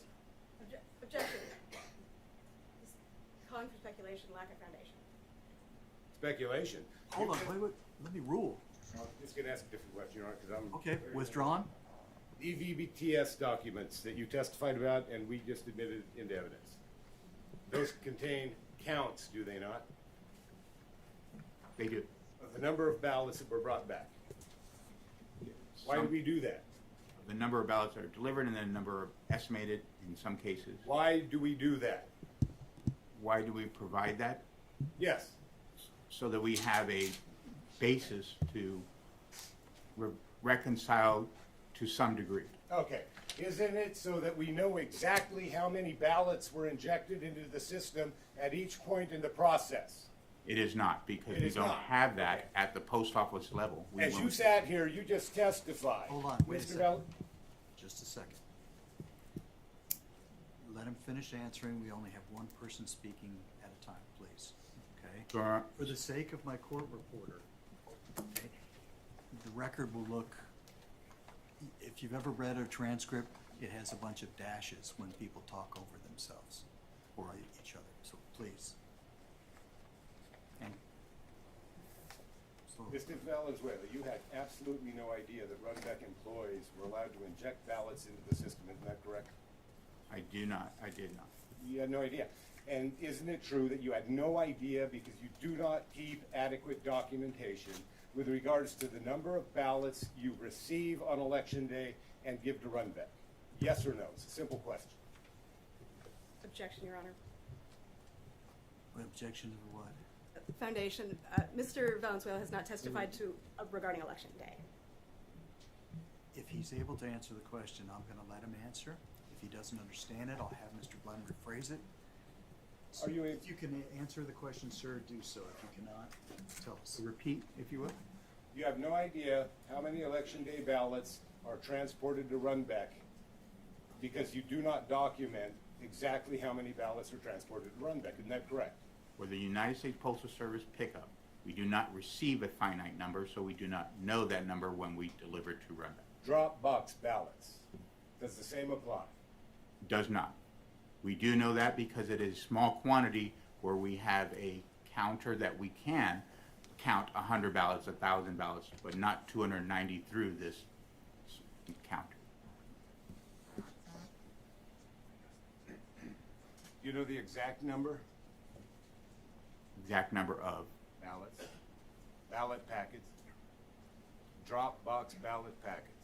We do, part of our audit review is we do count the drop box ballot packets because they are outside of the purview, whereas a federal post office, they don't leave chain of custody from the federal post office once we pick them up, but the ballot boxes, we do make that count. On election day? On election day, no.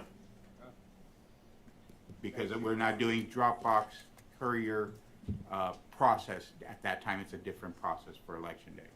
Thank you, Your Honor. Oh, hold on. Would you by chance happen to know how many exact ballots were door 3 ballots? Was it 17,000? I wouldn't speak exactly to it. That would be under the purview. Do you know how many thousands of duplicated ballots there were? I don't have that number to speak definitively. You know how many spoiled ballots there were? I do not. Okay. Do you know how many ballots were rejected and not put in door 3, spoiled, duplicated, or otherwise? I have an estimate, but that's not under my purview as early voting. What's your estimate? For the... Okay, here's my question again very quickly, Mr. Valenzuela. How many ballots rejected and not put in door 3, spoiled, or duplicated? That I don't. I just know of the 17,000 number, which is a total of unread, not broken down. Thank you, Your Honor. No further questions. Thank you. Redirect. Briefly, Your Honor. Said I wasn't going to say that. Mr. Valenzuela, are election day operations and tabulation under your responsibility? They are not. And whose responsibility is over those two items? My co-director of elections, Mr. Scott Jarrett. Thank you. I have no further questions. Okay. May the witness be excused. Yes, Your Honor. Yes, Your Honor. Thank you, Mr. Valenzuela. Excuse, sir. The county's next witness, please. Your Honor, we call Scott Jarrett. Go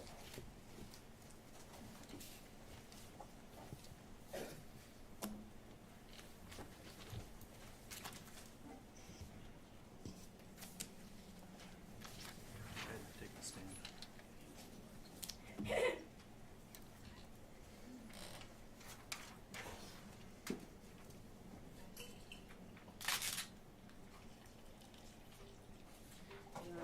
Mr. Jarrett, you remain under oath from your previous appearance. Do you understand it, sir? Yes, I do, Your Honor. Thank you. You may proceed, counsel. Thank you. Good afternoon, Mr. Jarrett. Could you please state your name? Yep, Robert Scott Jarrett.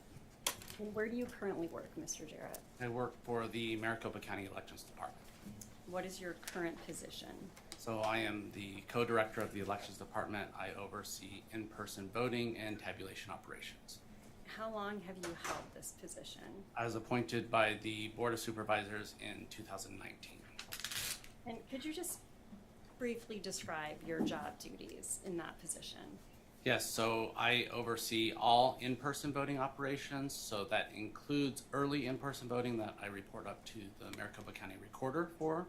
That does include drop boxes. I also then oversee in-person voting on Election Day, as well as, so that would be all the recruiting and training of poll workers, recruiting of temporary staff that work at McTech, or the Maricopa County Elections and Tabulation Center. And then I would also oversee warehouse operations, then all tabulation functions, including at the central count facility as well as at the voting locations. And what's your educational background? So I have a bachelor's degree in accounting from the Arizona State University. And what did you do before you were the co-elections director? So I was an internal auditor with Maricopa County, and then also had some time with the Maricopa County Community College District, auditing performance, auditing risk management, risk mitigation, as well as compliance audits.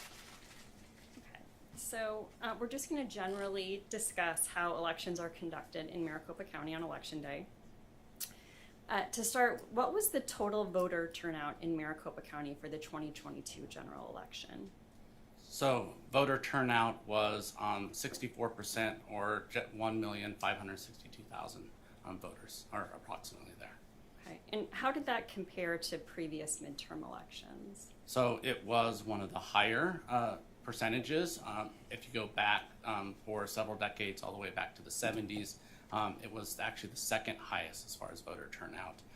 2018 only exceeded it by a small percentage. And then even more recently, the average of the three midterm elections was about 54%, so that'd be 2018, 2014, and then 2010. So turnout in 2022 was about 10 percentage points higher. So we've talked about vote centers. Just briefly explain how the vote center model works.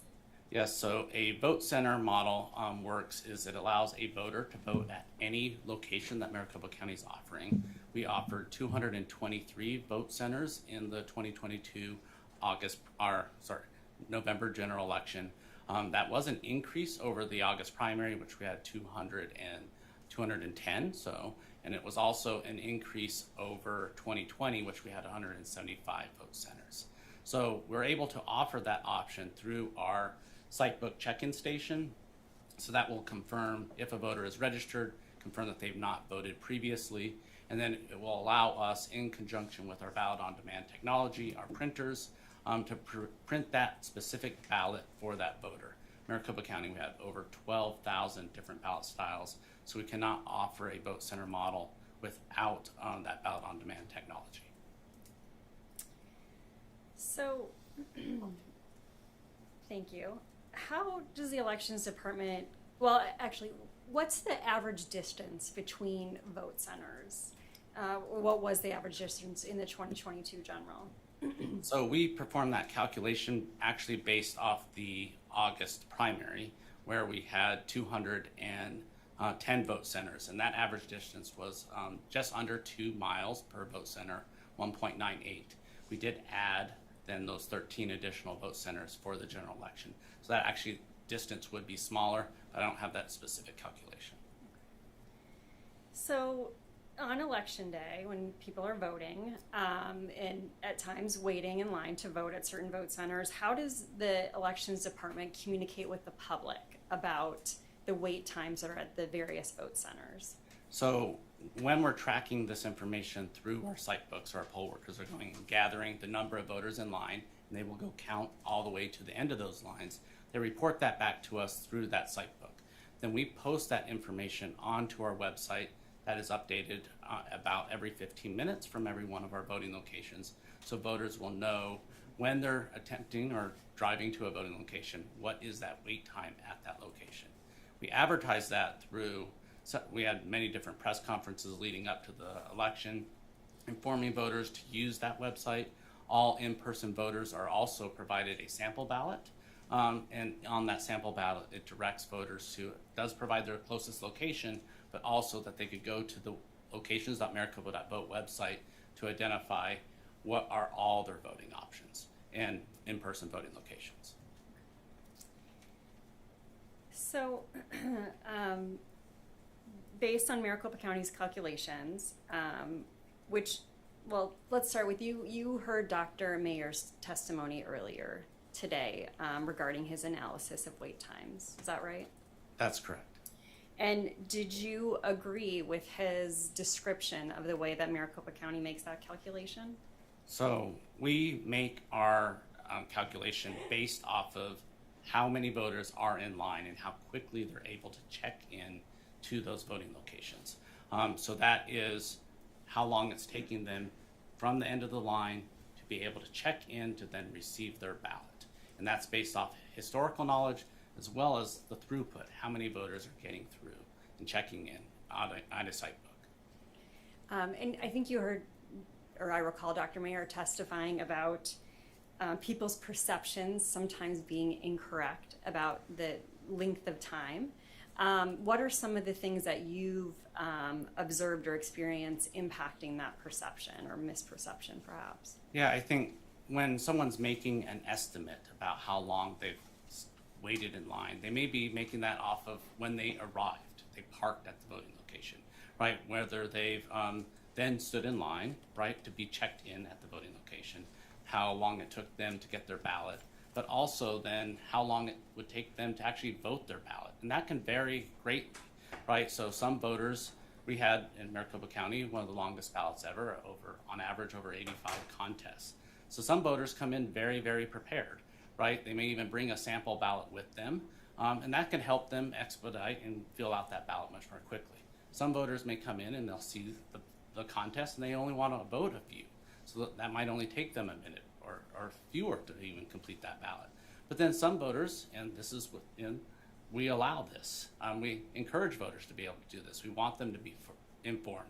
So they will go get a publicity pamphlet and they may investigate and read all the different information about each individual contest and then make their decisions in that voting booth. For example, one day in early voting, we had a voter show up. Our voting location closed at 5. They showed up at about shortly before 4 p.m. And that voter didn't end up leaving the voting booth until close to 7 p.m. So they did not wait in any line to check in. They did not wait in any line to get their ballot printed out of a ballot on demand printer, but they spent several hours in the voting booth completing their ballot, then to put that into an affidavit envelope to be returned to the elections department. So when the voters calculate the time that they spent voting, it's all based on some of their choices, their own choices that they make, and how long they're going to complete their ballot, or whether they're going to put their ballot into a tabulator or drop it into door number 3, a secure ballot box. So, based on the county's analysis, what were the longest wait times on election day? So we had at about 16 locations, wait times approaching about 2 hours, or between 90 minutes and 2 hours. And that was not for the entire day. That was intermittent. Some of those were towards the end of the day. But in every one of those instances, we had locations that were close by for a voter to be able to choose a different option to be able to drive to. In some of those cases, it was less than 1 minute wait times. And just to reiterate earlier, that's all communicated and publicly available to the public on the county's websites. That's correct. They could sort on our website not only by entering in their address, they can sort by wait times as well. And we had more than 85% of our voting locations on election day never had a wait time in excess of 45 minutes. And it was, I believe it was over 160 locations never had a wait time over 30 minutes. So this information that you just provided, was this part of the analysis that was provided in the report to the Attorney General that was discussed yesterday? Yes, that's correct. So I drafted that report. It was based off of all the information that we had, the data that we had in the Maricopa County Elections Department, so every aspect of that. And with regarding to wait times, it's based off that very systematic approach of how we train voters, or how we train our poll workers to enter that data based on the number of voters in line. So is it your belief that the information in that report was accurate and correct? That's correct. I believe that it was accurate, and what I communicated to the Attorney General through that report was done with integrity and was accurate. Okay, so let's move on to actually Election Day. And you talked about the ballot on demand printers, and you discussed that more than 12,000 ballot styles Maricopa County has, and that's why those ballot on demand printers are required, right? That's correct. Okay. On Election Day in 2022, were there issues with some of the county's ballot on demand printers? Yes, there were some issues with some of our printers. And can you describe what those issues were? So we are in the middle of our root cause analysis still on this, but we have identified a few items that contributed to the printer issues. The first was our, and what we would have our smaller printers, OT printer.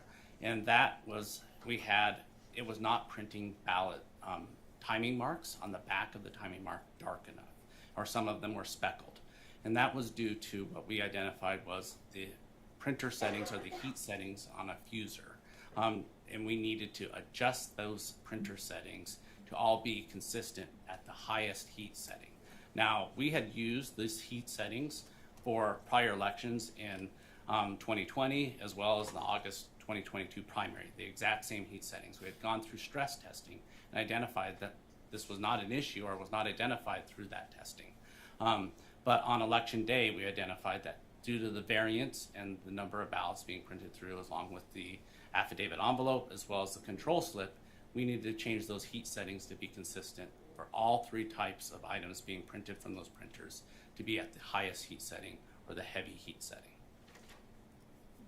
A few of the other items that we've identified, though, as far as our ballot on demand printers, we did identify 3 different locations that had a fit to paper setting that was adjusted on election day.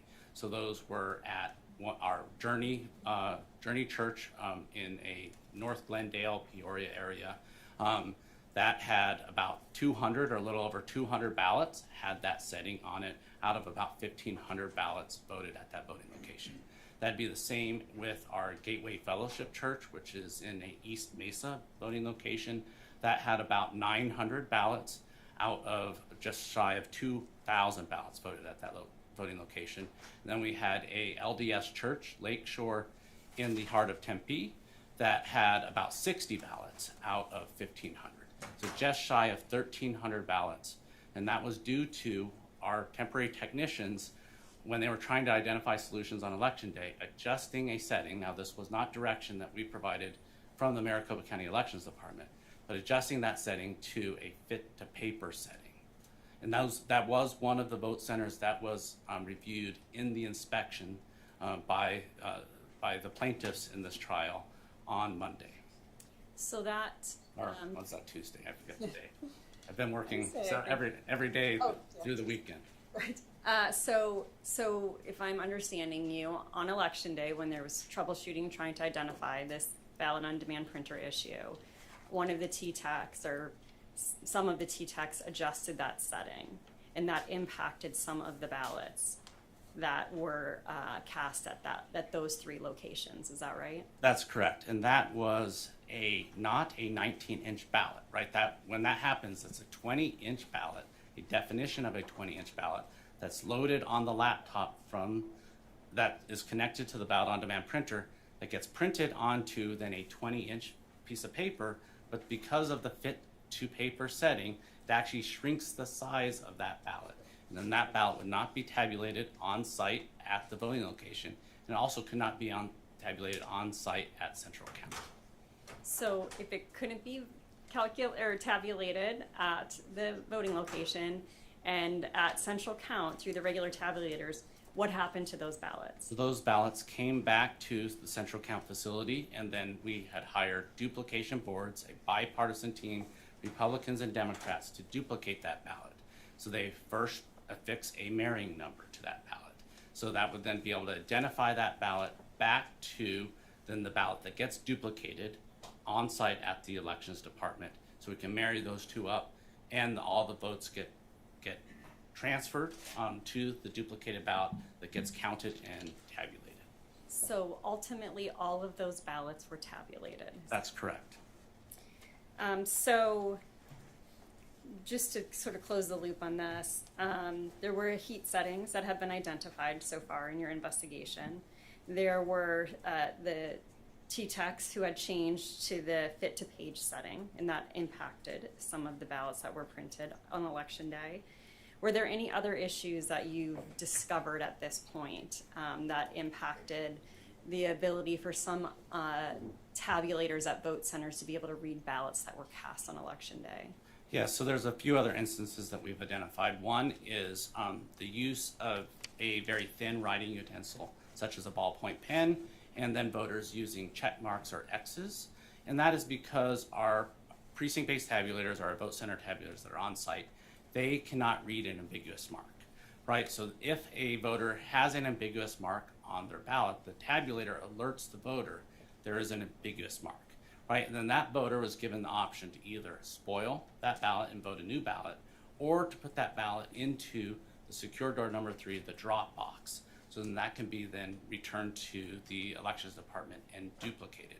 So we did identify about 10% of those door number 3 ballots were the cause of having an ambiguous mark on the ballot. We also did identify in our door number 3 as well some early ballots that were inserted into that. So that is an indication that a voter took their early ballot out of the affidavit envelope, attempted to insert those into the vote center tabulator, which is not unusual. That happens every election. We also identified a few provisional ballots as well. So that's when a voter would be issued a provisional ballot on site. They take it out of the envelope and then attempt to insert that into the tabulator as well. So our poll workers are trained not to look at the voter's ballot, see how that they voted, but they work with the voter to identify, okay, this ballot's not reading, and then if they were issued a provisional, ask them, where's your affidavit envelope? You need to insert that into the affidavit envelope. But at that point in time, it becomes the voter's choice. Do they want to insert it back into the affidavit envelope? Do they want to drop it into door number 3? And to be clear, can the on-site, I think you've testified to this, but just to be clear, can the on-site tabulators read early ballots? They cannot read early ballots or provisional ballots. They're specifically programmed not to read those ballots as a control measure to prevent double voting. So we've talked now about the issue that arose. I want to talk a little bit about sort of the timing of when you learned that this was happening and in the process that the county took to try and identify a resolution that you said was identified, at about what point in the day did you learn that there were some issues with tabulation? We received our first call from our first vote centers starting about 6:20 to 6:30. And at that point in time, once we started receiving those calls, we alerted the poll workers to follow their training, which was to, and a couple options. One was to have those voters and give them the option to drop their ballot into that secure door number 3, our drop box, a practice that we've used in Maricopa County since the 90s, right? Ever since we first introduced on-site tabulators at those voting locations. Again, voters being able to put their ballots in that secure drop box there's 15 counties in Maricopa County, 8 of them. So, and if you go to the 5 largest counties in Arizona, Pima County, and slightly Democratic leaning. You look at Pinal County, the 3rd largest, slightly Republican leaning. You look at Yavapai County, again, slightly Republican leaning, and Mojave County. All of those don't offer on-site tabulation. They only offer a secure ballot drop box. So we alerted our voters to be able to, or our poll workers, remind voters that they have that option to drop off their ballot in that secure ballot drop box. We also reminded them that they can have those voters spoil that ballot, check in again, get a new ballot. And then we also had implemented a cleaning procedure for this election for our troubleshooters. And so we had some of our troubleshooters start cleaning those precinct-based tabulators. So that was right away at about that 6:20 to 6:30 point. We also deployed T-techs, or technicians, out into the field. We had over 90 of them deployed on election day, and they started investigating and troubleshooting the issue. So that took us about a couple hours to rule out that it was not a tabulator issue. So at that point in time, those first couple hours, was it a tabulator issue? Was it a printer issue? We started getting reports back by about 8:30 that it was the timing marks on the ballots themselves, that they were not printed dark enough. So at that point in time, we need to determine why that was, because all of our stress testing at that point in time had never identified this as being an issue. So once we went through and were investigating that, we were working with our print vendor. They had members out in the field deployed as well. We also had members from our tabulation company out in the field investigating as well. So by about 10:15, we identified the solution, or a potential solution, and that was to change those heat settings. At that point in time, we needed to replicate it. So then it took us about another hour at several different sites to replicate that would be the solution on election day. Once we had identified that solution, between then, I think it was around 11:30, all the way through 7 p.m., which that's the time that's referenced in the Attorney General's report, the 7 p.m. timeline, we were making and going out and changing those heat settings on those tabulators. So just to take a step back, some of the vote centers at Maricopa County are also early voting locations, is that right? That's correct. We use a phased in opening approach for our vote centers. So why is it that this issue with the ballot on demand printers wouldn't have been discovered through the early voting process? Well, because we didn't have any on-site tabulators at any of our early voting locations. So all of the timing marks that were printed, so the lighter timing marks, all of those were able to actually be read through our central count tabulation equipment. So during early voting, a voter puts in their ballot into an affidavit envelope and brings it back to central count. Those get then run through our central count tabulation equipment. So those were running fine. We had no issues. So only the ones actually that weren't running through our central count or our tabulator were the ones that were the fit to page setting for those printers, and none of those were occurring during early voting as well. So, Mr. Jarrett, do you have any reason to believe that the issues that occurred on election day with some ballot on demand printers was caused by intentional misconduct? I have no knowledge or no reason to believe that. Okay, we're going to switch gears a little and talk about chain of custody documents. So you heard Mr. Valenzuela talking about the early ballot transport statements. You're familiar with those documents, correct? That's correct, because I oversee the in-person voting operations. And what are, just to reiterate, what are those documents used for? So those are used by our bipartisan courier teams to go out to vote centers and drop boxes used during early voting, the early voting period, all the way up until the day before Election Day, to retrieve early ballots that are in that affidavit envelope, and to document how they're transferred from those vote centers back to the central count tabulation center. So documents all the tamper evidence seals, who those individuals were, as well as once they get back to the central count facility, the count of the number of early ballots that were transported. So then that gets us to the day before Election Day, right? Let's talk about Election Day and the chain of custody documents that are used on Election Day. Could we pull up Plaintiff's Exhibit 85, please?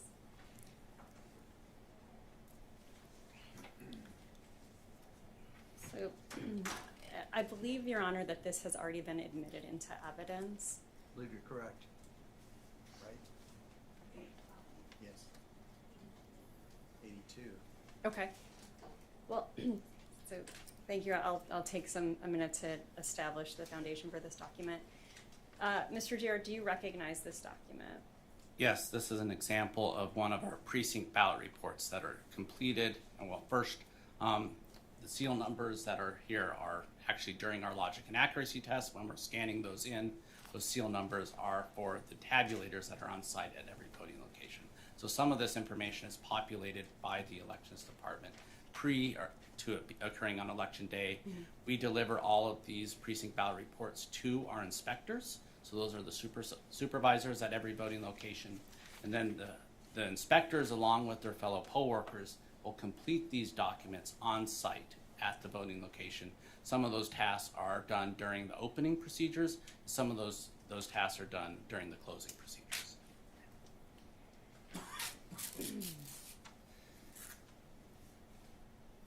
So let's walk through section by section what's on here.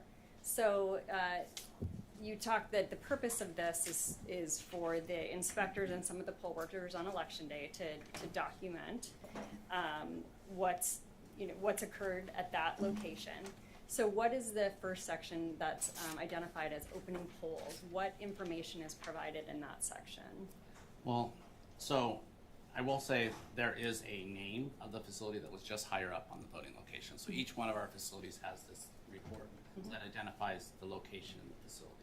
The next section talks about the tabulators and our accessible voting device. So this is to document that each door or port on that tabulator has a seal number affixed, right? Those seals were affixed by the elections department employees prior to or during the logic and accuracy test. And those are what the poll workers used to verify that those tabulators had not been tampered with between the time that the elections department affixed those seals and when the poll workers are opening up the voting location and opening the polls on Election Day. We also have information related to the accessible voting device. We have a lifetime counter that is being added to the right there, beginning lifetime counter under the accessible voting device. And then if there were any beginning total ballots printed, the accessible voting device is not widely used at all of our different voting locations. So it's not unusual for there not to have a ballot count on that next line, the beginning total ballots printed. And I think you said that the inspectors and the poll workers are completing these documents. What, just briefly, kind of training do the inspectors get prior to having that role at the vote centers on Election Day? So we go into in-depth in-person training on this form for all of our poll workers on how to complete this, not only our inspectors, but it's covered through a PowerPoint presentation that goes through what are their responsibilities. We also provide a training manual that details exactly how this form should be completed. And then there's different checklists within our training manual for assignments on what the different poll workers and the roles that the poll workers play in completing this form. So there's 2 tabulators at every location, correct? That's correct. So they're Oh, we had 2 tabulators, every location except for one, which is our Gawker Village location, which is actually, to get there, we have to go through Pinal County, and it serves the Tohono O'odham Nation. So Every other vote center had 2 tabulators. thank you. So if we could scroll down a little further on the document.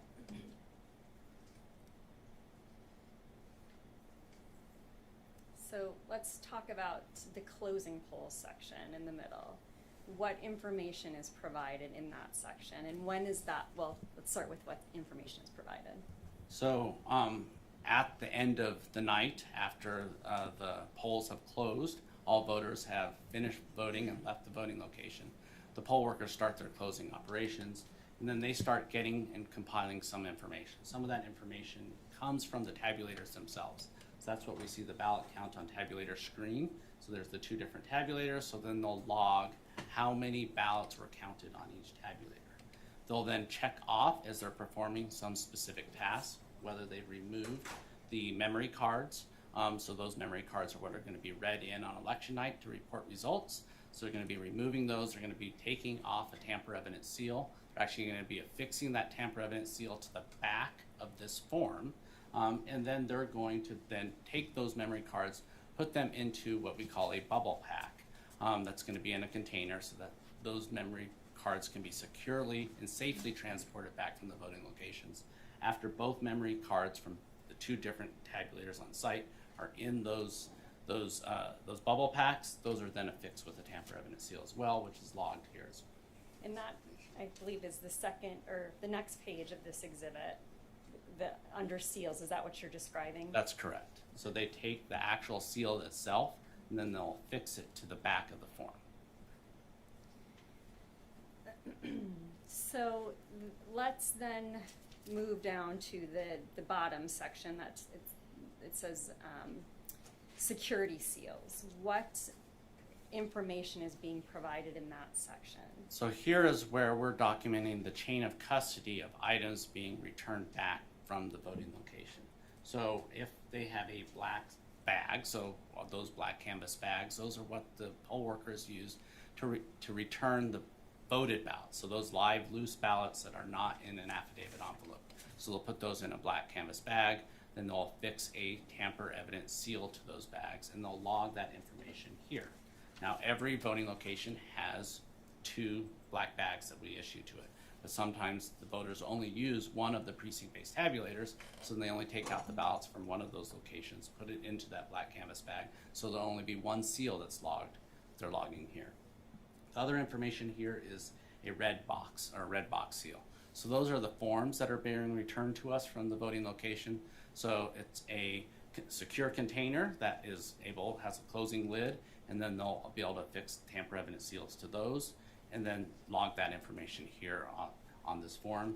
And then those blue box seals, those are the transport containers that we're delivering the early ballots that are in those affidavit envelopes back to the elections department. So it's very clear, they're not loose ballots at that point in time. They're in a sealed green affidavit envelope with a unique piece ID on that affidavit envelope. Those go into these blue bins and they get logged. The seals on those get logged onto this form. And this is what documents the secure transport from the voting location from the poll workers to the elections department. So before we talk about how all of this information and all of these items make their way back to MCTAC, Scott, in your position, are you familiar with the Elections Procedures Manual? Yes, I am.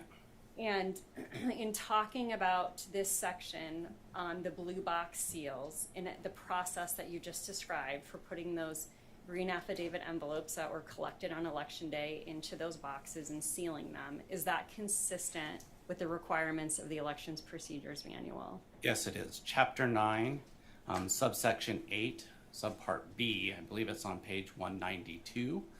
It describes that at the end of, that's closing procedures for our elections boards at our voting locations. So it provides for them to be able to put those early ballot affidavit envelopes with the ballots sealed inside into a secure container. Does not require that we count those at the voting location. It just requires that we put those into a secure container, affix that with tamper-evident seals, and return it back to the Elections Department. Your Honor, before we move to that, I would like to move Plaintiff's Exhibit 85 into evidence. Any objection? No objection, Your Honor. No objection, Your Honor. All right, 85 submitted. Are you able to pull up Exhibit 60? And if we can go to page 192, Mr. Jarrett just referenced.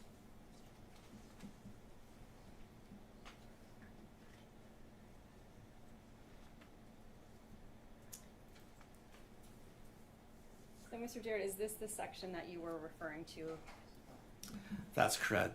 Correct. That's Part B, Election Board Closeout Duties. And if you go, so you can see that on the left, page 192, on the right, page 193, it's actually that bullet G, the number of early ballots received by the voting location. So it asks that we document that on the, what we call our precinct ballot report, unless the ballots are transported in a secure, sealed transport container to the central counting place.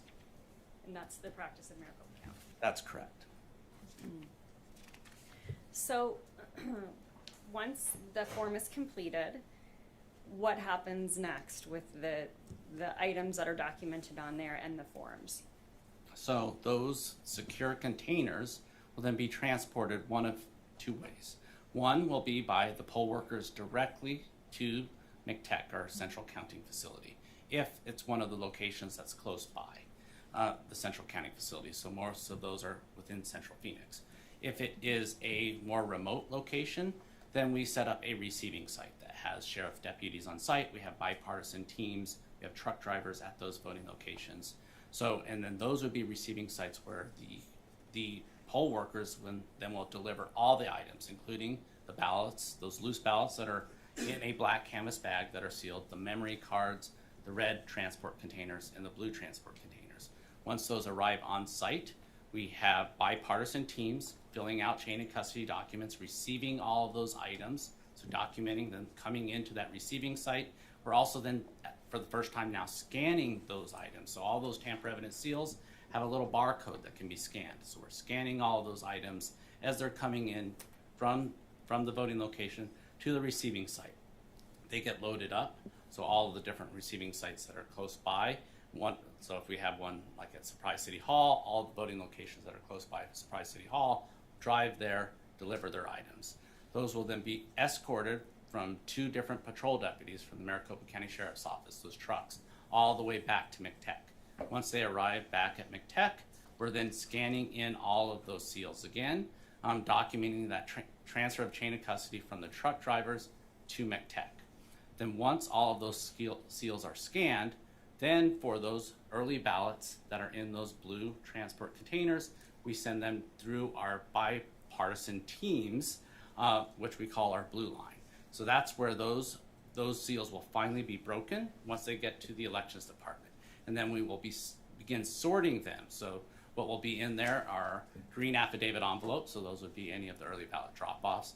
There could be some of those white envelopes, those counter ballots that were still there from the night before, so on that Monday, during emergency voting, if voters had participated. Or there could be provisional ballots in all of those. So that blue line team is now sorting those into different mail trays by ballot type. So, and then those will then be going into secure cages. So, and in those secure cages, we're able to estimate and provide an estimate of the number of ballots that are in each of those trays, as well as those secure cages. We then have a bipartisan team then in a truck deliver those to Runbeck on election night. We also employ a 2-member team at Runbeck. So when we are delivering that first ballot, those first ballots, those early ballots, again, in a green affidavit envelope, there's a team on site at Runbeck. One of them is a permanent employee. That permanent employee has a county-issued cell phone, so they can take pictures of forms that are being scanned through and counts and numbers, documenting the exact numbers that are being scanned in by Runbeck.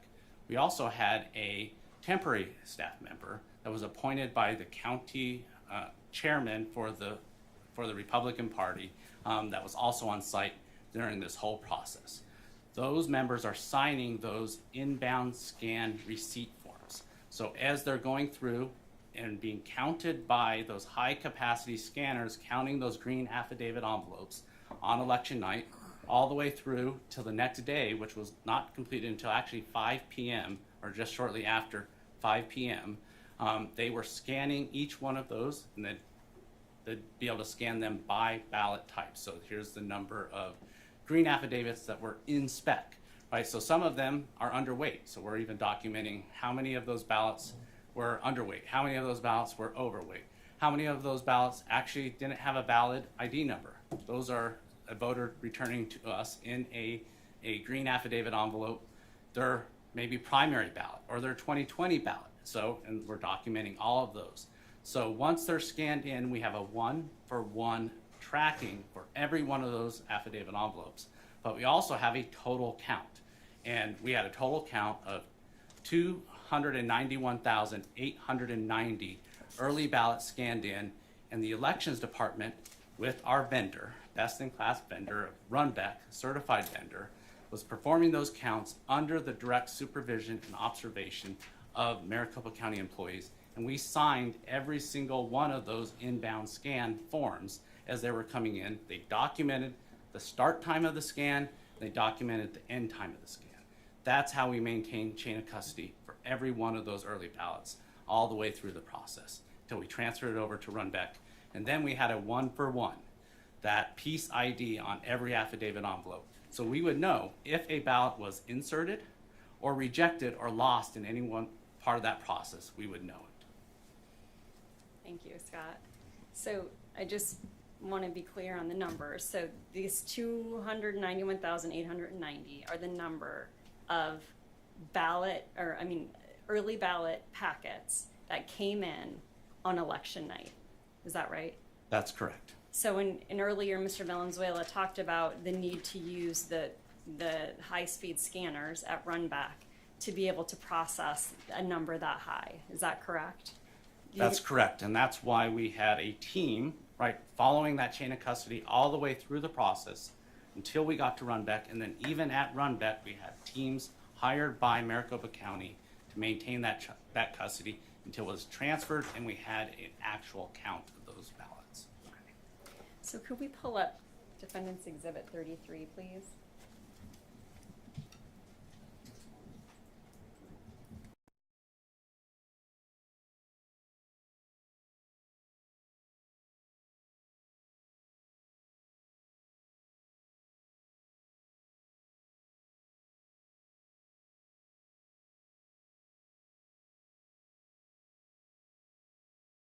That's completed, and then you can see, and not in the best image quality, but you can see right under where you can see the grid or the boxes, there's some staff member signatures that are being signed right there. And those are the Maricopa County employees. Thank you. Sorry, just a little housekeeping, Your Honor. Did we admit Exhibit 85? The plaintiff's Exhibit 85, I believe.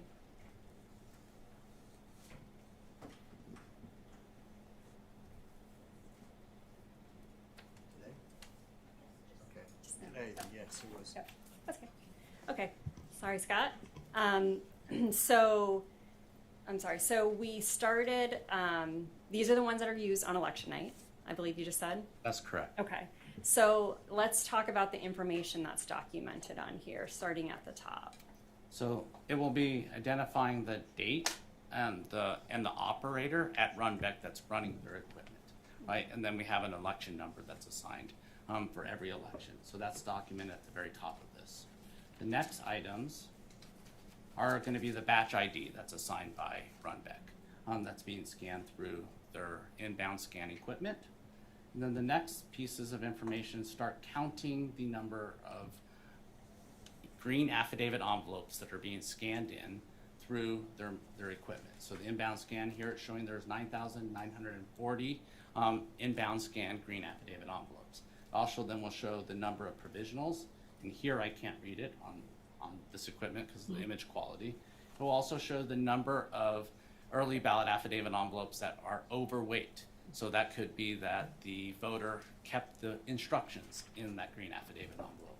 It'll show then the number of green affidavit envelopes that are underweight. So maybe that's an empty affidavit envelope, or maybe the ballot's damaged inside and it's not a complete ballot. It'll also show then the number of ballots that didn't have or had an invalid ID. So those are potentially the green affidavit envelopes that are from the primary election, right? Or then if it's unreadable. So there are some times where there's a damaged green affidavit envelope, or that affidavit envelope can't be read. So we're taking that image, then those will go through special handling, turned over to the recorder's office and the early voting team to document that transfer of custody.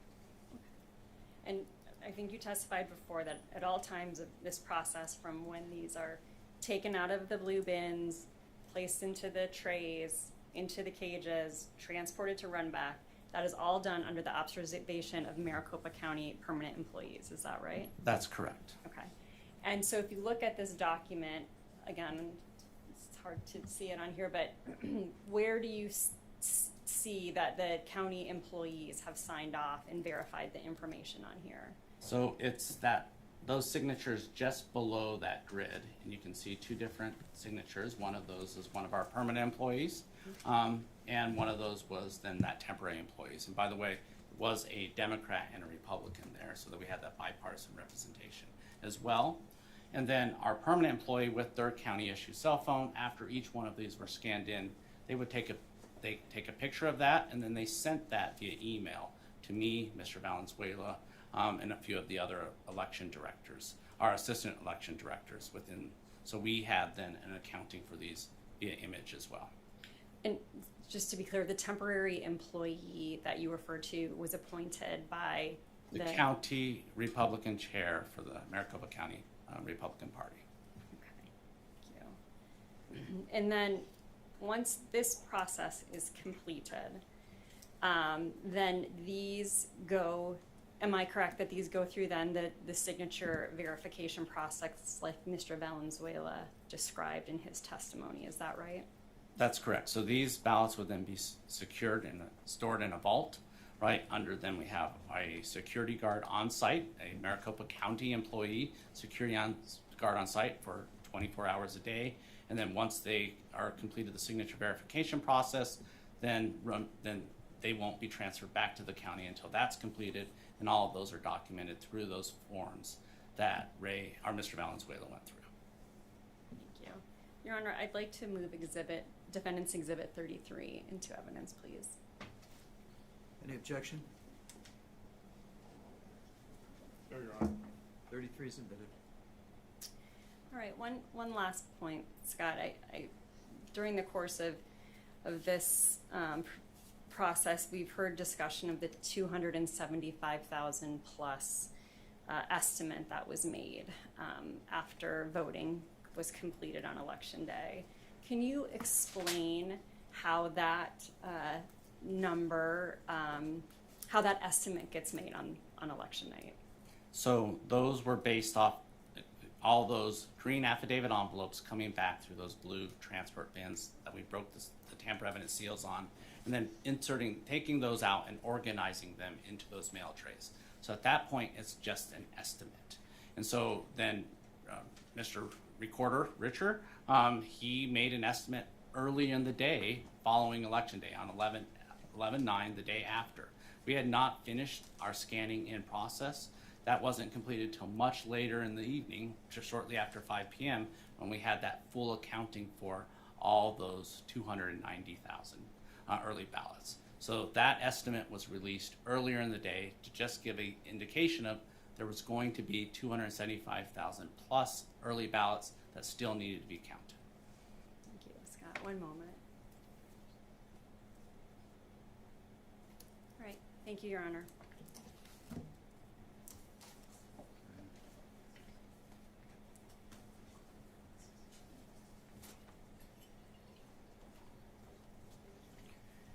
Okay, Cross? Yes, Your Honor. Mr. Jarrett, do you recall your testimony yesterday?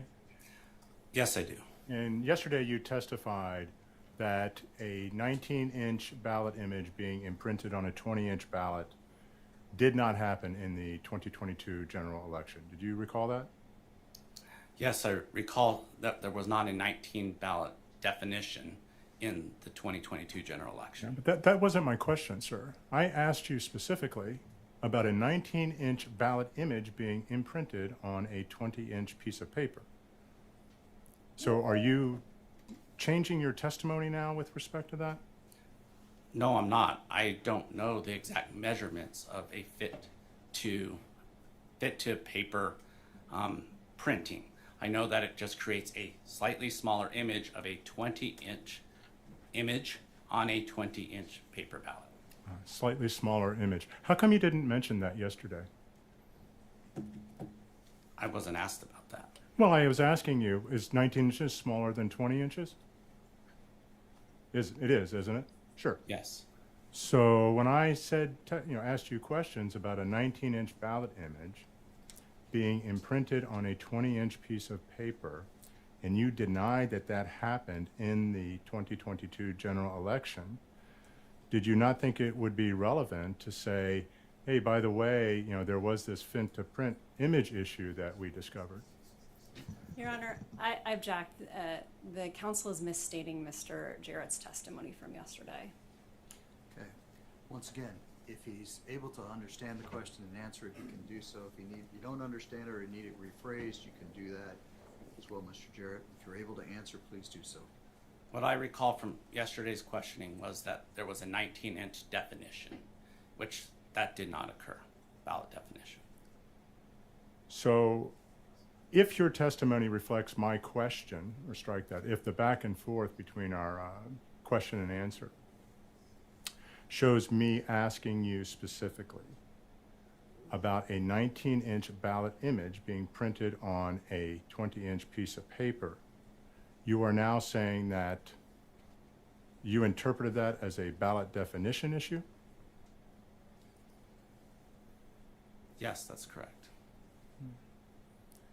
And you wouldn't think it would be relevant, even in that circumstance, to say, hey, we learned about this fit-to-print issue. Did you know about when did you learn about this fit-to-print issue? When we started doing the audit reconciliation of those door 3 ballots, we identified some of those ballots had then a fit to paper issue. And when was that? I don't remember the exact dates, but a few days after Election Day. And who told you about that?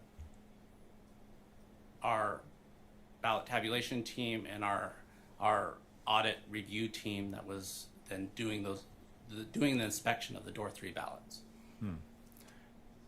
So, and I believe your testimony was that you discovered this only in 3 vote center locations, correct? That's correct. Okay. So, did you look at the other locations to see if this so-called fit-to-print issue arose at other locations? We looked at all the door 3 misread ballots that were in the secure door 3, and we didn't identify any of those that a fit to paper issue. Fit to paper issue. So if evidence showed up that there was a 19-inch ballot imprinted on a 20-inch piece of paper out of the Anthem location, that's not one of the locations that you identified, is it? I did not identify that from Anthem.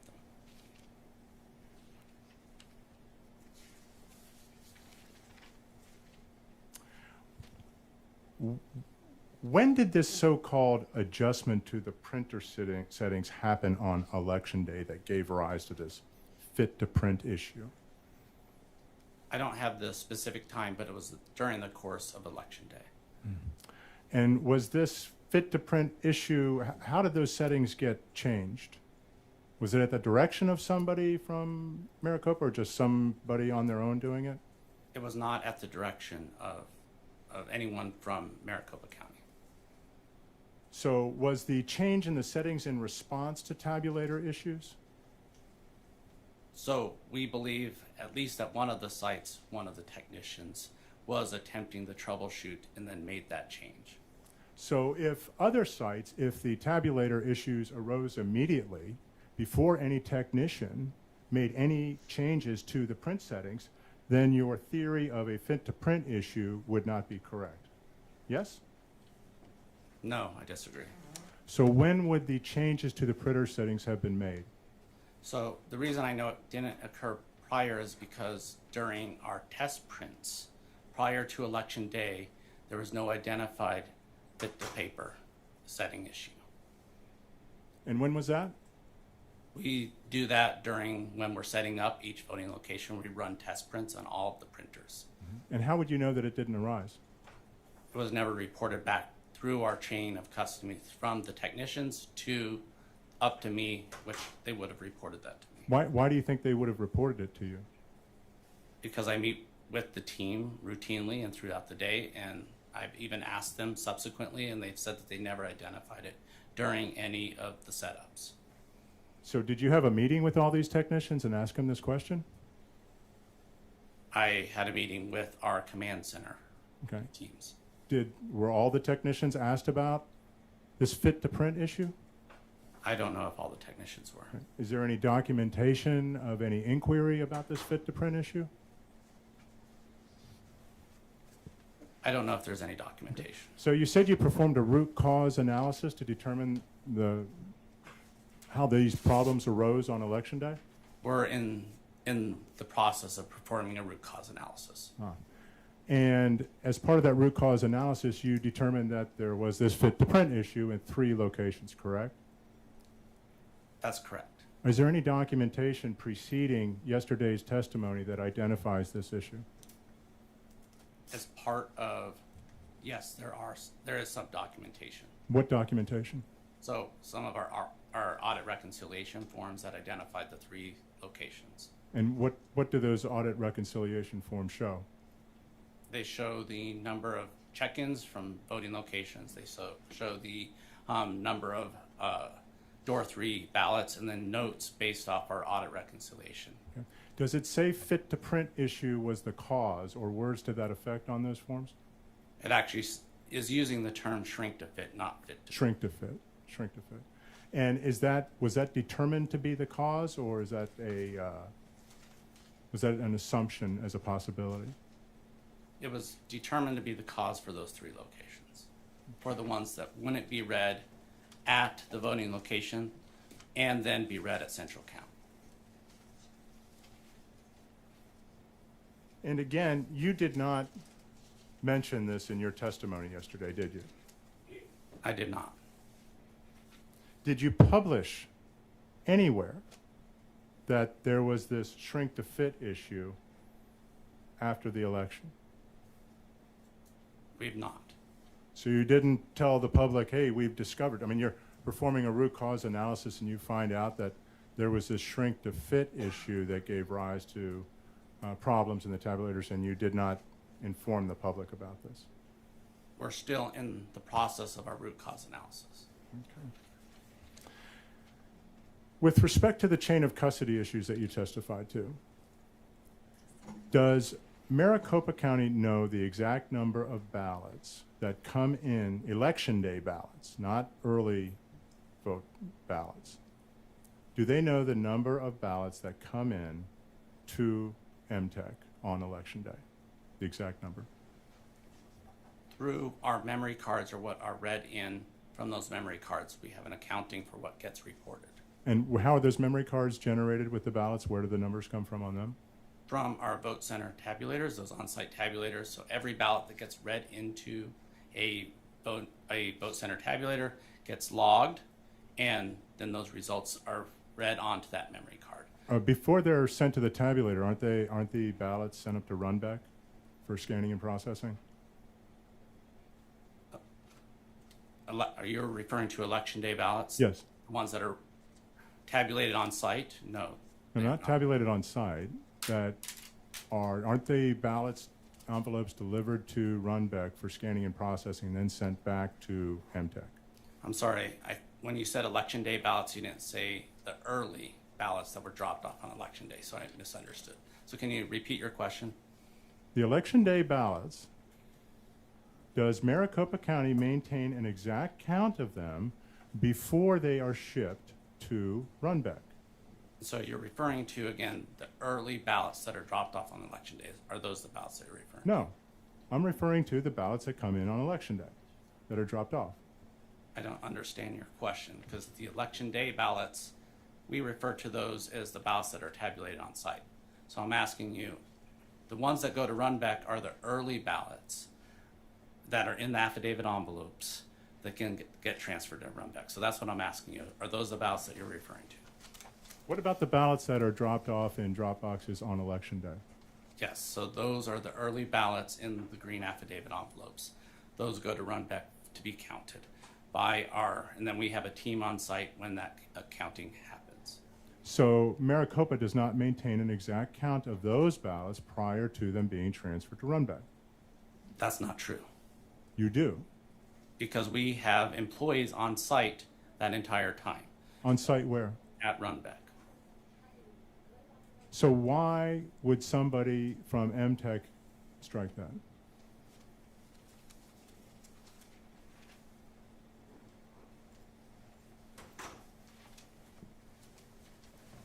Is it your testimony that the printer set changes that gave rise to the so-called shrink to fit issue, was that done on election day? That's correct. Thank you. I have no further questions.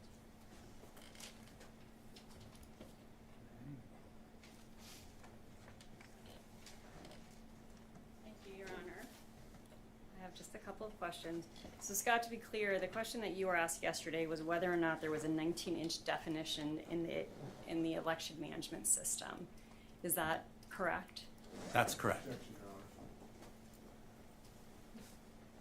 record will speak for itself in terms of what question he was asking, whether it was asked with the question of the definition. Fair. Overruled, I'll let him answer, and you can both argue. Go ahead. Scott, was that your understanding of the question that was being asked of you? Yes, that was my understanding. And that was true yesterday and it's true today, is that right? That's correct. There were no 19-inch definitions in the election management system. That's correct. So this fit to print issue that we're talking about, has this ever happened before in any previous elections? Yes, it has. When did it happen before? So it happened in the August 2020 primary election, the November 2020 general election, and the August 2022 primary election. So is it safe to say that this, falls into the category of, an election day hiccup, and it's related to a human error on that day trying to resolve a problem related to the printers? Is that right? That's correct. Okay. And you testified before the total number of ballots that were impacted by this fit to print issue. What was that total number? It was just and I don't have that exact count. It was just under 1,300. Okay. And I believe you testified before, but what's the process then for once those are identified so that those ballots can get tabulated? So then those would go to a bipartisan duplication board, and then they together would make determinations on voter intent for each contest on the ballot. Those would then get duplicated. That ballot would be printed, and that ballot would then be run through a central count tabulator to be counted and then reported. And the bipartisan adjudication board process, is that observed? That is by political parties. Okay. And you testified that there were a few, thus far in the root cause analysis, there have been a few different issues that have been identified that caused some ballots to be placed into door 3. Is that right? That's correct. Okay. And is the root cause analysis completed? No, it's not. Have you presented it publicly to the Board of Supervisors yet? We have not. Okay. I have no further questions, Your Honor. All right. May the witness be excused. Yes, Your Honor. Yes, Your Honor. Thank you, Mr. Jarrett. You're excused, sir. Okay. Does the county have another witness? Mr. Vance. Bo Doyle on behalf of the Secretary of State. With Your Honor's permission, I'd like to call Ryan Macias and put him on from council table. He'll be appearing remotely so that he can see me while I'm examining him. From council table? Well, you just want to sit, she was going to sit there rather than be at the podium. Oh, yeah, that's fine. Not a problem. So you're calling Mr. Macias? Yes, I believe he's in the waiting room, Your Honor. And Your Honor, I just want to point out before we get going on another witness, it's about time for we 50-year-olds afternoon break. Thank you, Mr. Blount.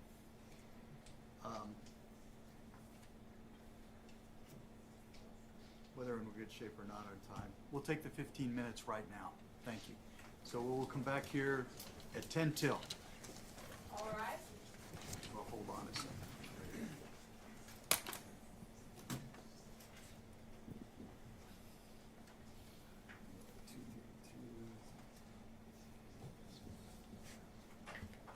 All right.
All right, this is CV 2020-095-403.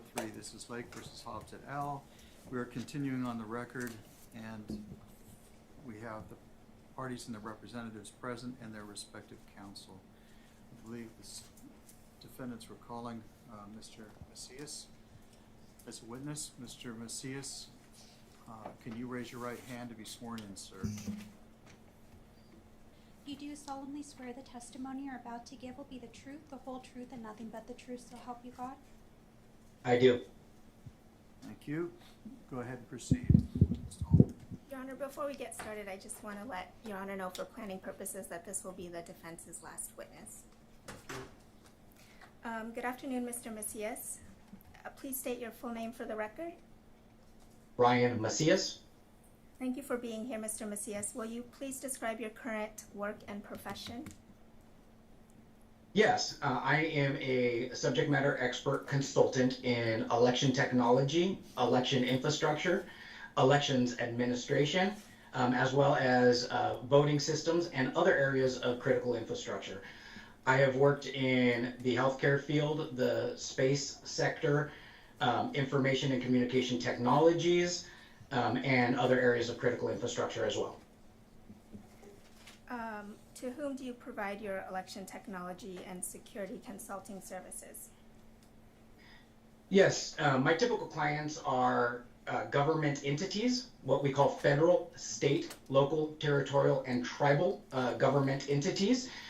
And I have also done work, like I said, outside with federally funded research and development centers.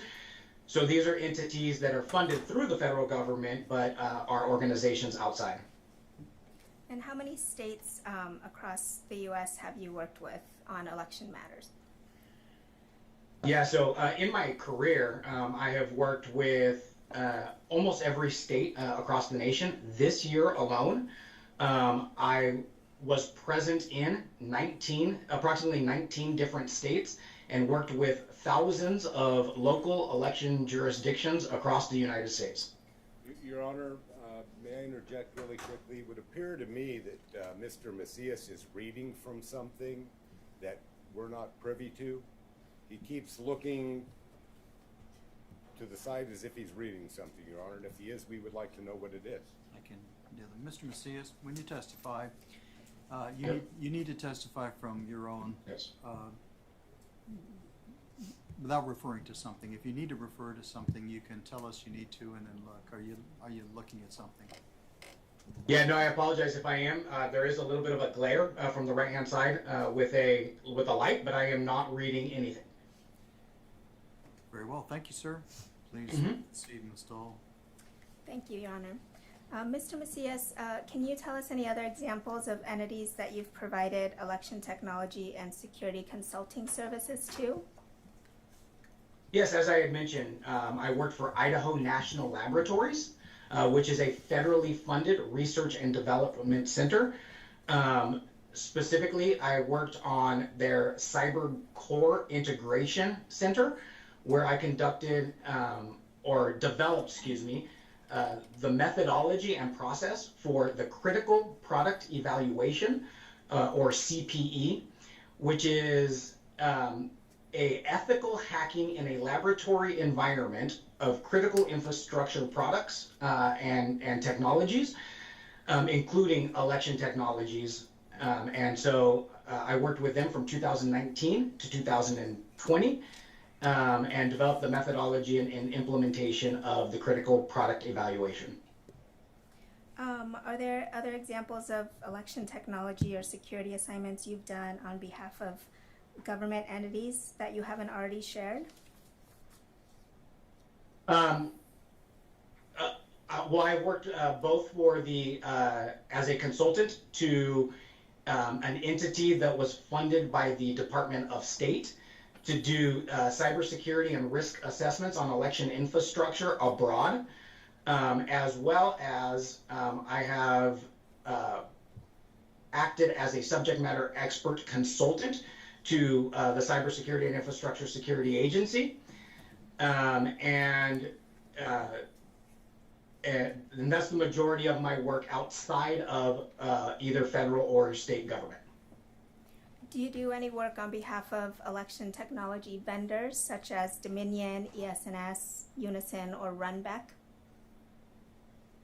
No, I've never worked directly for and have no financial interest in any election technology provider, including those that you have mentioned.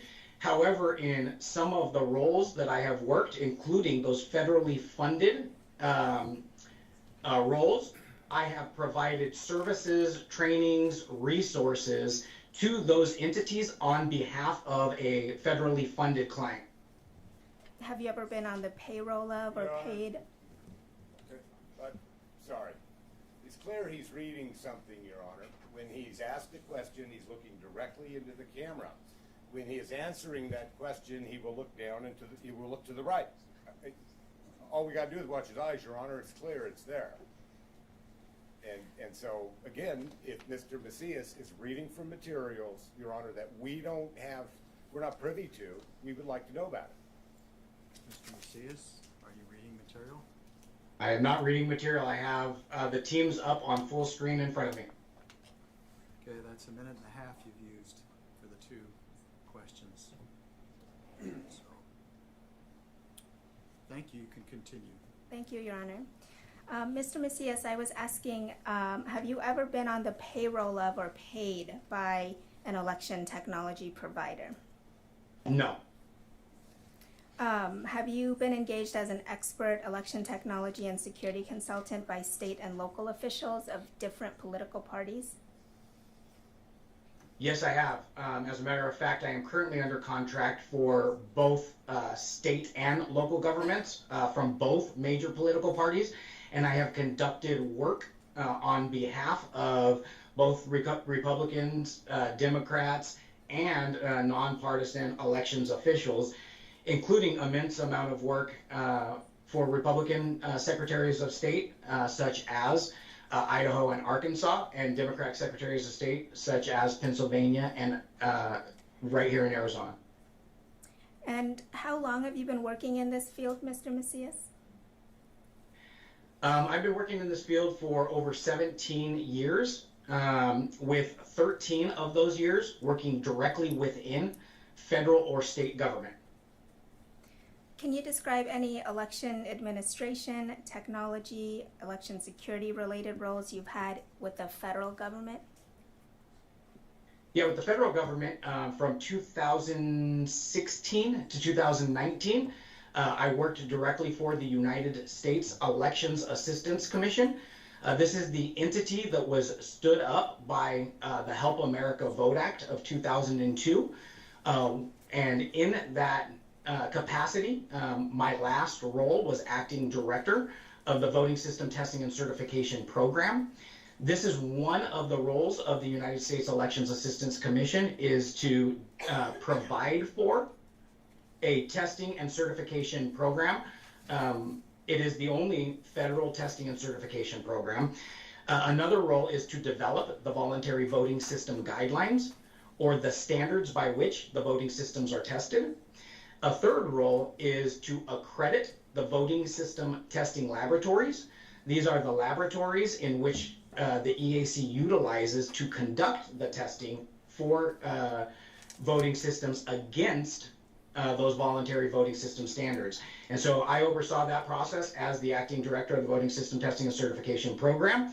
And prior to that, and in that role as well, I performed all of the duties that I just described. Great. Can you describe any election administration, technology, or security related roles that you've had in state government? Yeah, for over 10 years, I worked for the California Secretary of State, specifically for the Office of Voting Systems Technology Assessment. In that role, at OVSTA, as we called it, California has the most robust security testing for all election technologies. This is not just voting systems, but also for ballot printing companies, ballot printing facilities, ballot on demand systems, and other types of election technology. Also in that role, I was appointed by then Secretary of State Alex Padilla to be the California representative to the United States Elections Assistance Commission's Standards Board, which is a Federal Advisory Committee Act, or FACA, board established by the Help America Vote Act as well. Have you done election-specific work in Arizona? Yes, I've done a lot of work here in Arizona, including providing an advisory role on the voting system testing and certification program, along with their election equipment advisory board. I have also, in 2021, I was named by Secretary Hobbs to be one of her expert observers for the State Senate review of Maricopa County's voting technology as well as ballots, which confirmed the results of the 2020 election in Maricopa County as tabulated by the Dominion Democracy Suite 5.5B voting system. I have also conducted logic and accuracy testing. I was hired to perform logic and accuracy testing for the 2022 election cycle, where I performed and worked with the state in developing the methodology for performing those tasks on the logic and accuracy in 13 of the 15 counties in Arizona for the August primary election. Before testifying today, Mr. Macias, did you provide a current copy of your resume or your CV to me? Yes, I did. Can we pull up Exhibit 17?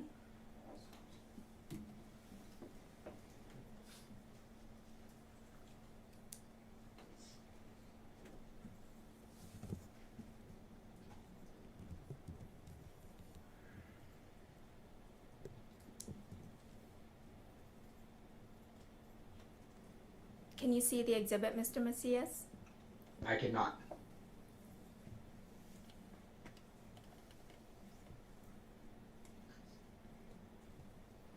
Yes, I can now. You take a minute to look at it and then let me know if this is a true and correct copy of your CV that was provided to me.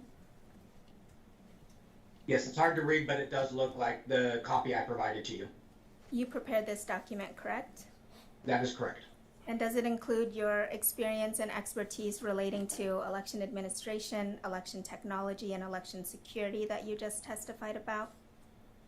That is correct. And does it also include a listing of the legal cases in which you've testified as an expert on these issues? That is correct. And courts have relied on you as an expert witness on election procedures, election technology, and election security? That is correct. Your Honor, I'd like to move Exhibit 17 into evidence. No objection, Your Honor. No objection? No objection, Your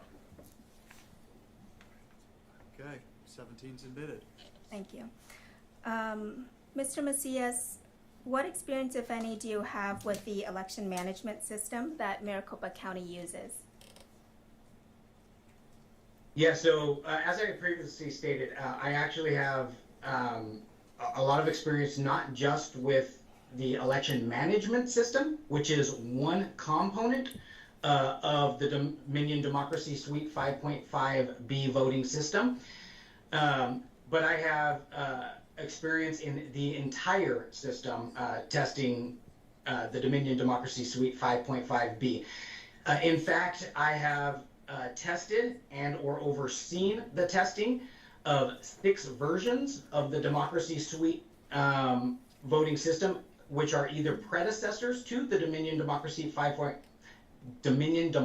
Suite 5.5B voting system and or a derivative thereof. Based on your experience with voting systems, including the EMS, the election management system, which I'll refer to as the EMS, can you please describe to the court the functions of Maricopa County's EMS in producing a ballot? Yeah, so the election management system, specifically Election Event Designer, EED, which is an application of the election management system, does what we call, it generates ballot definitions and creates ballot styles. A ballot style is a unique list of candidates and contests for a given voter based on the jurisdictions in which they live. So myself, if I lived in a city within a county, I am going to have a list of candidates and contests. A friend of mine who may live in the same county but in a different city may have a different mayor, and therefore they would have a different ballot style. These ballot styles are rendered or generated into what we call a ballot definition file. These ballot definition files are used to program the voting system, but they are also used to generate what we call a ballot PDF, or a PDF file that contains all of the ballot styles within the election definition. These ballot PDFs are then utilized to print the ballots, both early ballots and election day ballots. The ballot definition files are sent to the printers to be printed on commercial print presses, as well as uploaded onto the ballot on demand printers to print early and in-person early and election day ballots as well. So again, as it pertains to ballot printing, the EMS solely generates a set of files to be used either on other portions of the voting system or on other election technologies such as a ballot on demand technology. That's a good transition. So I'll shift from the EMS to the ballot on demand printers. What experience, if any, do you have with Maricopa's ballot on demand printing technology? Yeah, so Maricopa County uses what is called Cintio ballot on demand system. As I had previously stated, when I worked for the state of California, the California was the first in the nation to certify ballot on demand printers, one of which that I had tested and overseen the certification of was the Cintio ballot on demand technology. I have also worked with, tested, and or certified or overseen the certification of all three major providers of ballot on demand technology.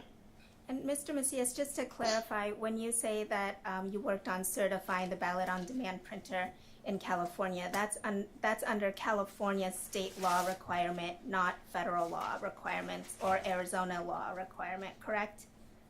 That is correct. Yeah, so as I had stated, this was in my role as a California entity. I was certifying on behalf of and for use in the state of California. Okay, can you tell us what comprises a ballot on demand system? Yeah, so generally a ballot on demand system is a standalone system. Again, not part of the EMS, not part of the voting system. It is a standalone computer that is running an application, the ballot on demand application or software, and is attached to a printer. And it's just those three components. And can you explain how Maricopa County's ballot on demand system interacts with the EMS? Yeah, as mentioned, the Cintio system, as used in Maricopa County, is a standalone system. It does not directly in any way interact with the voting system or the election management system. The ballot on demand laptop and printer are sent out to in-person voting locations. And on those laptops are those ballot definition files, as I had talked about, or the ballot PDFs. And so the only interaction is the upload of a document onto that computer.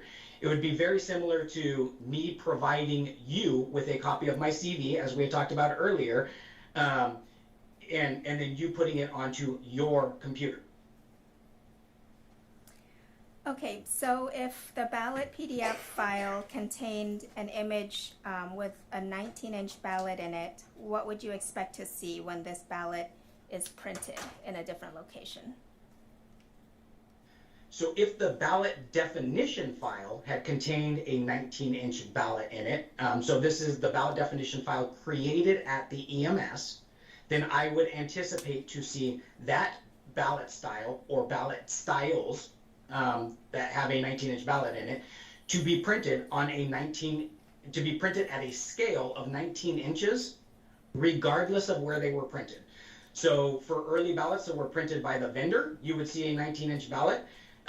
If it was printed on demand, you would see a 19-inch ballot, or wherever this would be printed, because the file itself was a 19-inch ballot. You would see it across the board in every location. Did you listen to the testimony from plaintiff's witness, Mr. Clay Parrick, yesterday and review? Did you listen to the testimony, Mr. Macias? Yes, I did.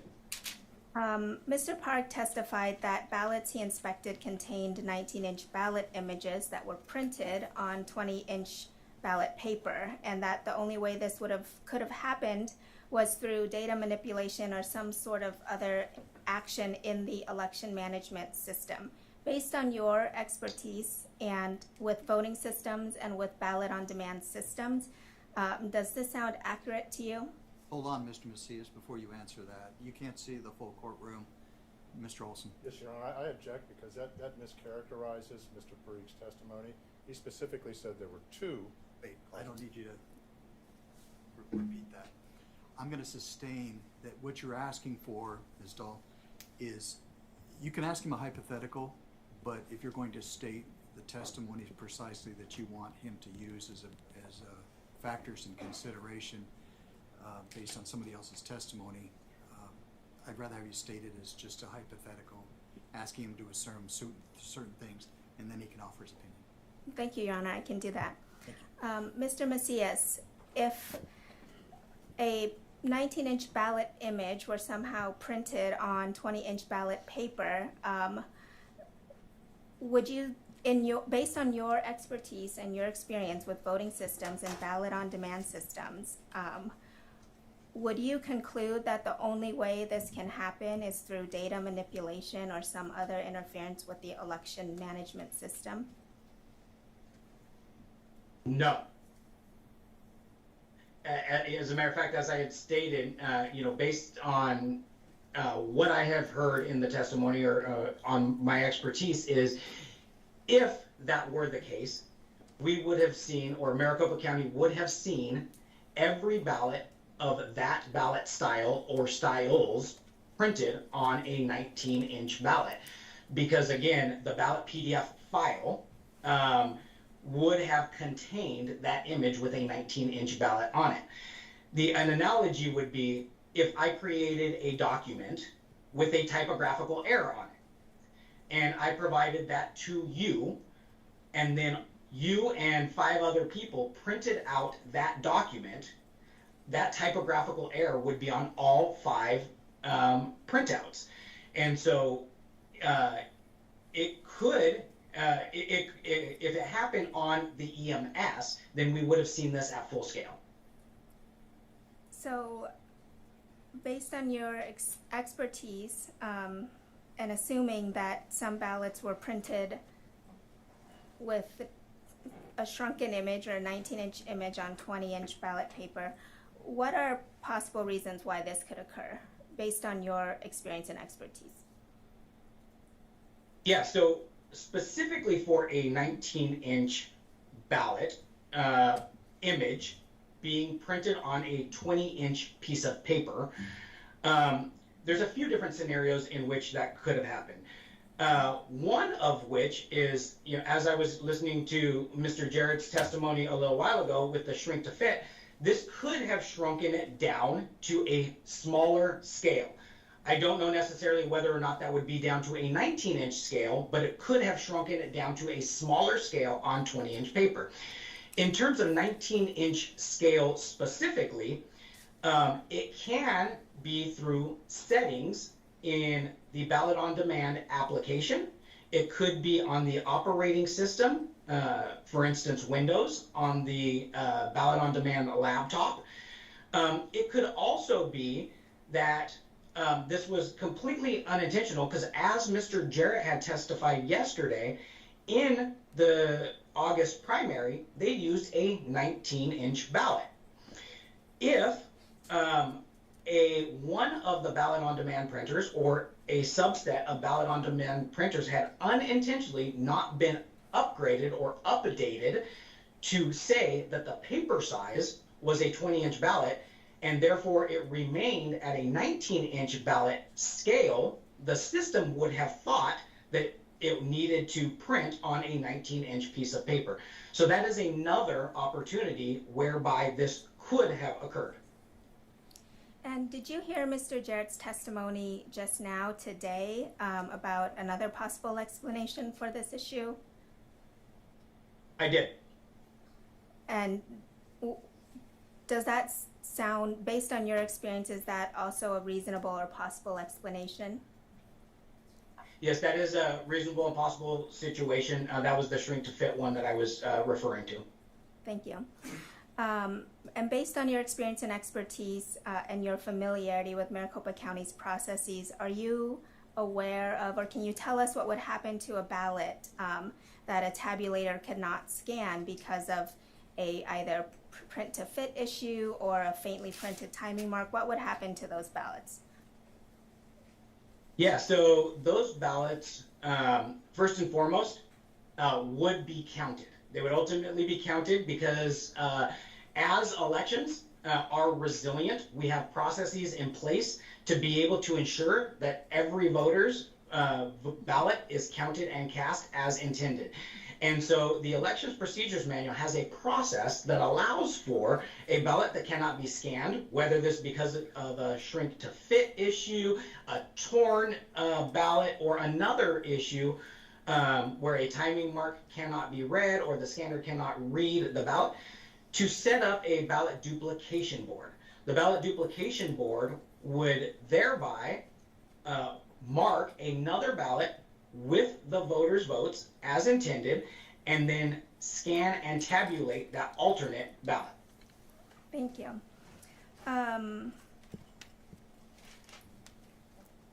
If, based on your experience and expertise, do you believe that the election day printer issues that occurred in Maricopa County during the November 8, 2022 general election could not be accidental or inadvertent?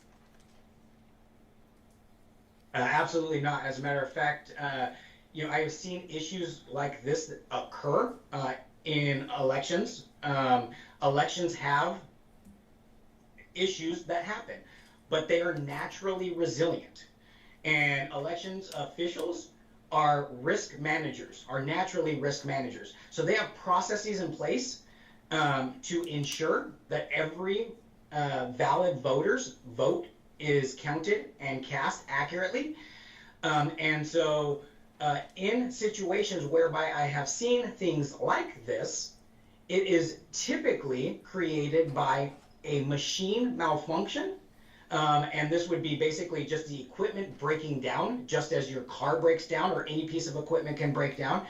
It is because of human error. A human made a mistake, such as switching a setting when they should not have, and or just being tired at the end of the day and miscounting something, or by something that is outside the purview of the election official, like weather issues, humidity issues, and other things that can occur. And so although it is rare that something like this occur, in all of the instances that I am aware of, they were accidental or unintentional. Okay, thank you, Mr. Macias. We're going to move on from the ballot on demand printer discussion and talk a little bit about chain of custody issues. Do you have any experience with ballot chain of custody and security procedures? Yes, I do. Can you tell us a little bit about your experience with ballot chain of custody procedures? Yeah, in my role as a consultant to the federal government, I have developed and worked on and developed products and performed trainings on secure practices in election infrastructure. And these include practices such as ballot chain of custody, ballot reconciliation, as well as auditing those processes as well. Furthermore, when I was in the Secretary of State of California in the role in OVSTA, I was the technical lead on what was called Senate Bill 450, and this was the implementation of ballot drop boxes and vote centers. And one of the things that we did was implement the security process for transporting ballots from a ballot drop box to a central tabulation location, and all of the security around that. So I have worked with chain of custody and ballot reconciliation. Thank you. Do you recall hearing testimony yesterday, including from Maricopa County Recorder Stephen Richer, about the fact that the number of early ballots dropped off at vote centers on election day are not counted at the vote center, but rather they're transported to MECTEC, the central count facility, in a secure, sealed, and tamper-evident container? Yes, I did.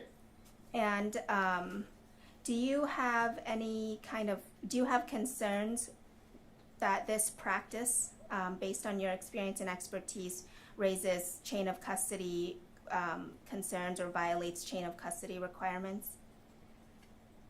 No, as a matter of fact, if you were to look at kind of industry standards in the election infrastructure community and across jurisdictions, one of the ways to ensure chain of custody is to put into place both protective and detective measures on the ballot box themselves. And so a protective measure would be to lock the ballot box.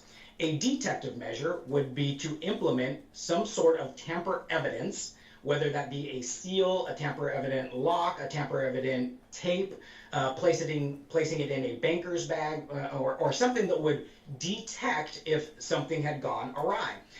And to ensure that the protective and detective measures of that transport case itself and all of the contents within are transferred from one location to another.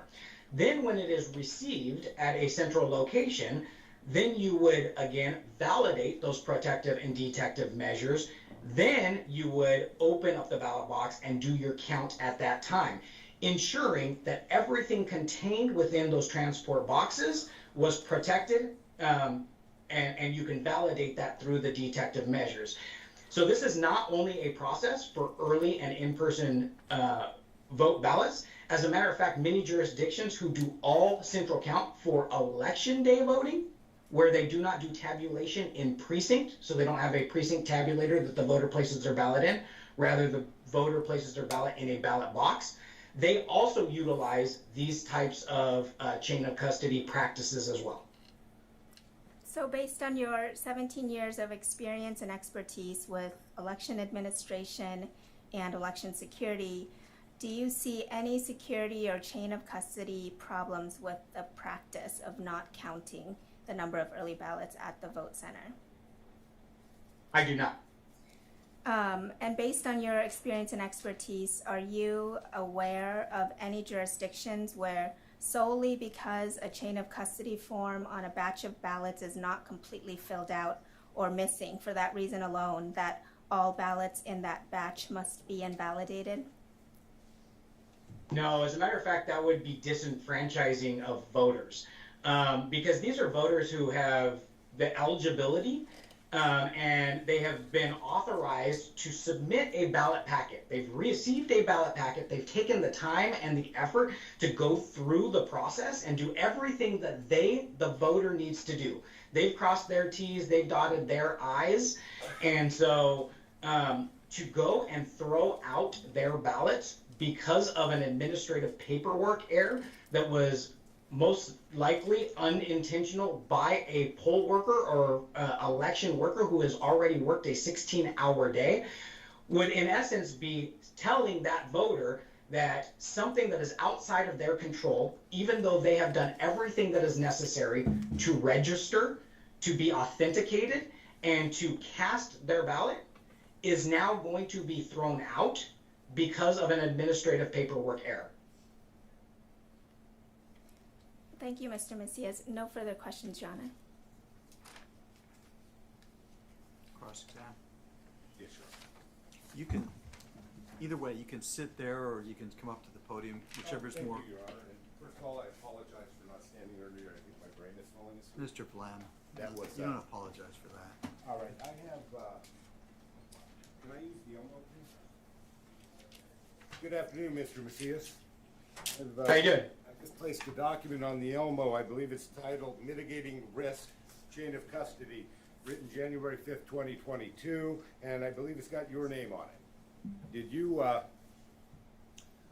prepare this or have someone prepare it at your request? And I will attest to you, Mr. Macias, this document, I believe, was downloaded off of your website with absolutely no changes. Does this appear to be your PowerPoint presentation? I have provided a PowerPoint presentation with that title, yes. I'm turning now to page 3. Under highlights, impacts, and risks from a broken chain of custody. Did I read that correctly? Yeah, sorry, I'm having a hard time. Thank you for zooming in. Yep. All right. Point 1 says the integrity of the system and its data will be deemed untrustworthy. Did I read that correctly? Yes. Point 2, a court of law can render the system and data inadmissible. Did I read that correctly? That is correct. Point 3, inability to definitively determine if an actor has manipulated your system or data. Did I read that correctly? That is correct. Thank you very much. Really quickly, do administrative errors, Mr. Macias, generally impact 298,000 ballots? Yes or no? I'm sorry, I'm having a hard time hearing. Do administrative errors generally impact 298,000 ballots? I don't know what you mean by impact. You said general administrative errors shouldn't allow ballots to be thrown out. Okay, if chain of custody is not valid for 298,000 ballots, is that a simple administrative error, yes or no? Objection, Your Honor. Foundation calls for speculation. He's asking a hypothetical. No, nothing's a simple question. You're asking a hypothetical. Yes, Your Honor. Mr. Macias, if you understand the question, sir, and you can answer it, please answer it. If you don't understand, we can have it rephrased, sir. Yeah, can I get it rephrased, please? All right. If 298,000 ballots did not have valid chain of custody, would that be a simple administrative error? Missing a piece of information on a piece of paper would not invalidate the chain of custody if the protective and detective measures were still in place. Can you say yes or no to that question? Yes or no? Do administrative errors routinely impact 298,000 ballots delivered at different times throughout the day to different locations? Objection, Your Honor. Objection, Foundation. I'll withdraw that. I want to save some more time. I just got one more question to ask. Go ahead. Mr. Macias, did I hear you testify when you were talking about your background and experience that you were hired by Katie Hobbs and the Secretary of State's office to do Arizona's logic and accuracy testing for the 2022 election? If I use the word hired, then I misstated, and I would like to correct the record.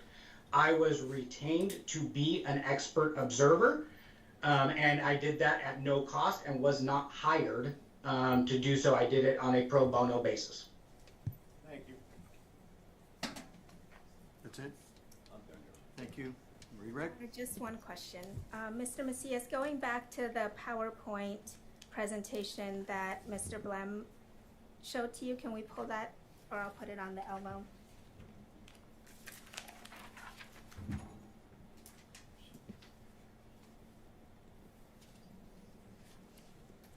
Can you see that, Mr. Macias? I can. Mr. Blem read to you that bottom bullet that says highlights impacts and risks from a broken chain of custody. The integrity of the system and its data will be deemed untrustworthy, and then the below two bullets. Is that About ballots? So this is general chain of custody of critical infrastructure systems. And again, this is about the integrity of the system and its data. And so typically when we're talking about the system, it can be a manual process, but it can also be a technology, but it is not specific to ballots in this situation. Again, it is coming from a document that is general for critical infrastructure systems. And would you consider a missing date or on a chain of custody form, a missing signature from one of the 3 board members that transported the container, the secure container, or even a missing form in one step of the process, a total break in the chain of custody? No, as I had mentioned, that would be an administrative error. And the chain of custody can still be maintained through the protective and detective measures that are implemented. Thank you, Mr. Macias. No further questions, Your Honor. Can the witness be excused? Yes. Yes, Your Honor. Mr. Macias, thank you, sir. You're excused. Thank you. I believe you told me that was your last witness. Yes, Ms. Dole, is that true with all defendants? Yes, Your Honor. Defendants rest? Are there any exhibits that you're missing that you need before I have you rest? No, Your Honor, thank you. Okay, so defendants have rested. Yes, Your Honor. Anything further? I think I would just have one point of clarification, Your Honor, because based upon our accounts, they are out of time. Approximately 3 minutes ago, Your Honor. I'd have to add up the last bit here. So, oh, you're just pointing it out for my edification? I'm getting, do you want me to add it up? Your Honor, we're happy to provide our estimates as well, if that would be helpful to the court. I don't want to waste a bunch of time, 3 minutes. Yeah, I don't want to waste. And I think I've tried to give you all as much. I understand, Your Honor. I don't want to waste this court's time, so. I appreciate that. So are we, so that concludes all the presentation of evidence and testimony, and we're ready to go to closing. Is that right? That would be correct, Your Honor. Okay. Oh, I'm sorry. Do you have something? I wasn't sure what Your Honor was thinking. I would just ask for 5 minutes for a break to prepare for closing. We can, well, 5 minutes is not preparing for closing. What you're really referring to is a biological break. Right? And I am not opposed to that for either side. And we were going to stipulate to that, Your Honor. Thank you, Mr. Blunt. Okay, why don't we come back then at 20 till, okay? And we'll resume with closing. It'll be 15, 20, and 5, correct? All right, thank you. Thank you.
This is CV 2022-095-403, Lake versus Hobbs et al.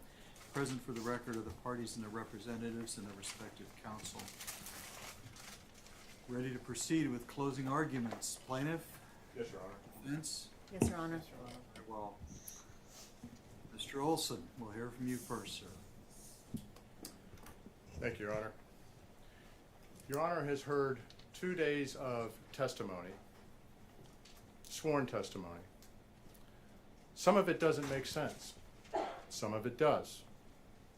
The law in Arizona is that an election challenger must put forward evidence sufficient to show that the outcome is wrong or at least uncertain. And that is the seminal case of Finley v. Sorensen. Plaintiffs have met that standard. There's just a little over 17,000 votes out of nearly 1.6 million that separate the candidates.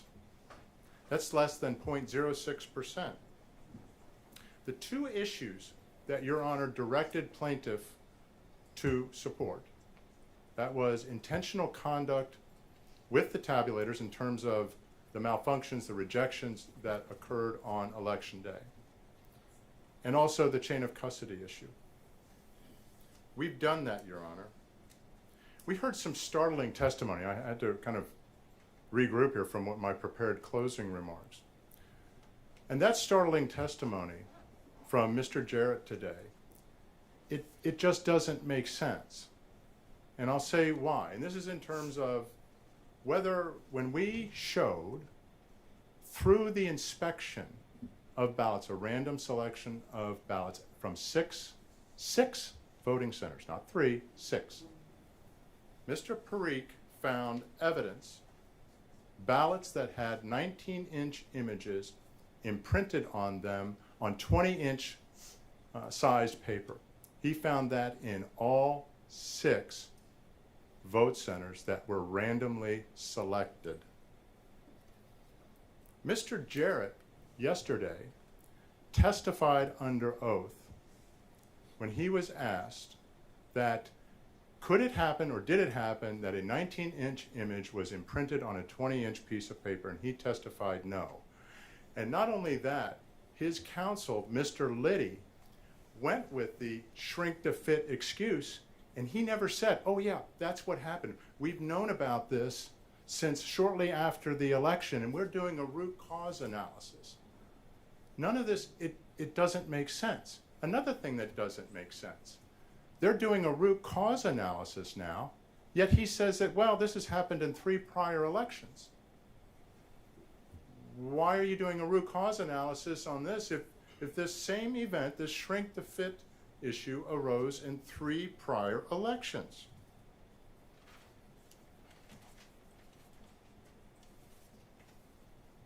The other thing that doesn't make sense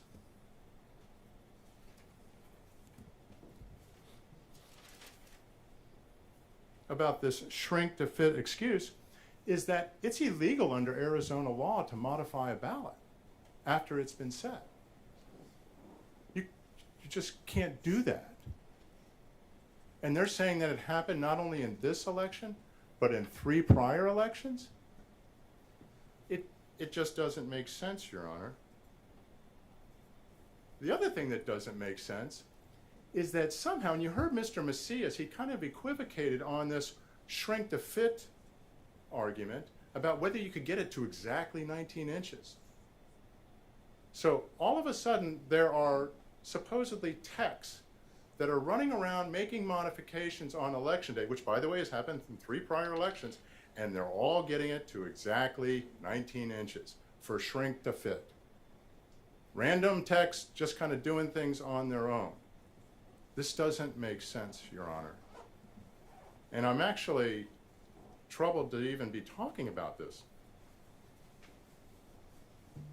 The idea that when I questioned Mr. Jarrett about this issue, and he said unequivocally it could not happen, and his counsel then trying to clean this up said, well, what about, shrink to fit? That he didn't immediately say, yeah, that was it, when he's supposedly known about it since shortly after the election? It doesn't make sense, Your Honor. The same thing with respect to the conflicting testimony regarding whether it's chaos or massive disruption that occurred on election day with 200 plus declarants. You have Mr. Barris who's doing exit polls and talking to people on election day, news reports. You have other witnesses, Mr. Sonnenclair, who testified that they visited, he and his fellow roving observers went to 115 vote centers, the same thing. So you have independent sources talking about massive chaos at well over 50+%, about 59%. By the county's own admission, it would be 30, about a third, 70 vote centers. Or as counsel has been, and their witnesses have been saying up here, these are just kind of minor technical difficulties that you expect in every election. It's not even close. I mean, it's like two ships passing in the night. The fact that they would downplay what happened on election day that everybody knows. I think the word that came out, I read a couple months ago, was gaslighting. And that's like telling you to your face what you know is not true and what they know you know is not true, but they're going to tell you anyway. The disconnect here is very troubling. We put on sworn testimony, either on the stand or through sworn declarations, people who put their name and made it public in a time in our country when to put yourself out, as they did, is not exactly something that doesn't carry risk. And I'm sure you've heard about cancel culture and everything else. There were hundreds of people who came to tell the truth about what happened on election day. And even Supervisor Gates, early on in the election, when he was giving a press conference, characterized it as chaos. And then on November 28th, they have an update, and it's like, yeah, I think the election was run pretty well. It's like the story just kind of shifted. This just doesn't happen, Your Honor. We have independent sources that say election day was chaotic and was a mess. And it absolutely disenfranchised voters. There were long lines everywhere. And we put forward specific, compelling evidence of quantifiable shifts in votes through Mr. Barris, a range of 15,000 to 29,000 votes, Republican votes. And he said that was a conservative estimate. The defendants put up this expert from the University of Wisconsin. And his bias, for one thing, was completely obvious. But he had to admit that the county, which bases its whole election plan on modeling turnout, they had a high model of 290,000 projected for 2022 with a low model of 250,000. And as you heard testimony, that low model was performed prior to the election, as it must, and it did not account for any kind of election day chaos. So that was a perfect election, just with a little bit lower turnout, in a time when everybody knew Republican turnout on election day, because even as counsel repeatedly said, Republican leaders were telling people to not vote by mail and to come out on election day, and guess what? They did. And then just so happened that pandemonium ensued. And whether you believe it's a shrink to fit allegation in 3 vote centers, when we know we have direct evidence that it's in all six of the 6 that Mr. Parikh inspected, had that same 19-inch ballot image imprinted on a 20-inch piece of paper. There's no doubt that caused mayhem. There's no doubt that it caused long lines. You have this professor from University of Wisconsin who comes out and says, well, I looked at the wait time data from Maricopa County, and it says that the wait lines weren't that bad. Well, we have sworn testimony and charts in the record that shows they're far more. And Maricopa County has repeatedly downplayed and said that, as pretty well run election, Your Honor. It doesn't make sense. You don't get this kind of disconnect. I've never seen anything like this. all the witnesses, people who come up testifying on behalf of plaintiffs who have nothing to gain. They have nothing to gain by coming forward to testify about this. And then you have the defendant's witnesses come up and tell a completely different story. Like I said, it's just like two different worlds. On chain of custody, Mr. Richard admitted they estimated the amount of ballots that come into MTEC, that they don't know the count. Well, ARS 16621E says you will maintain chain of custody every step of the way. And the form that is filled out, that EVBT form, has a number for the ballots, the number of ballots in the drop boxes. They know the precise number. But now the excuse has shifted. Well, yeah, we don't count them at MTEC.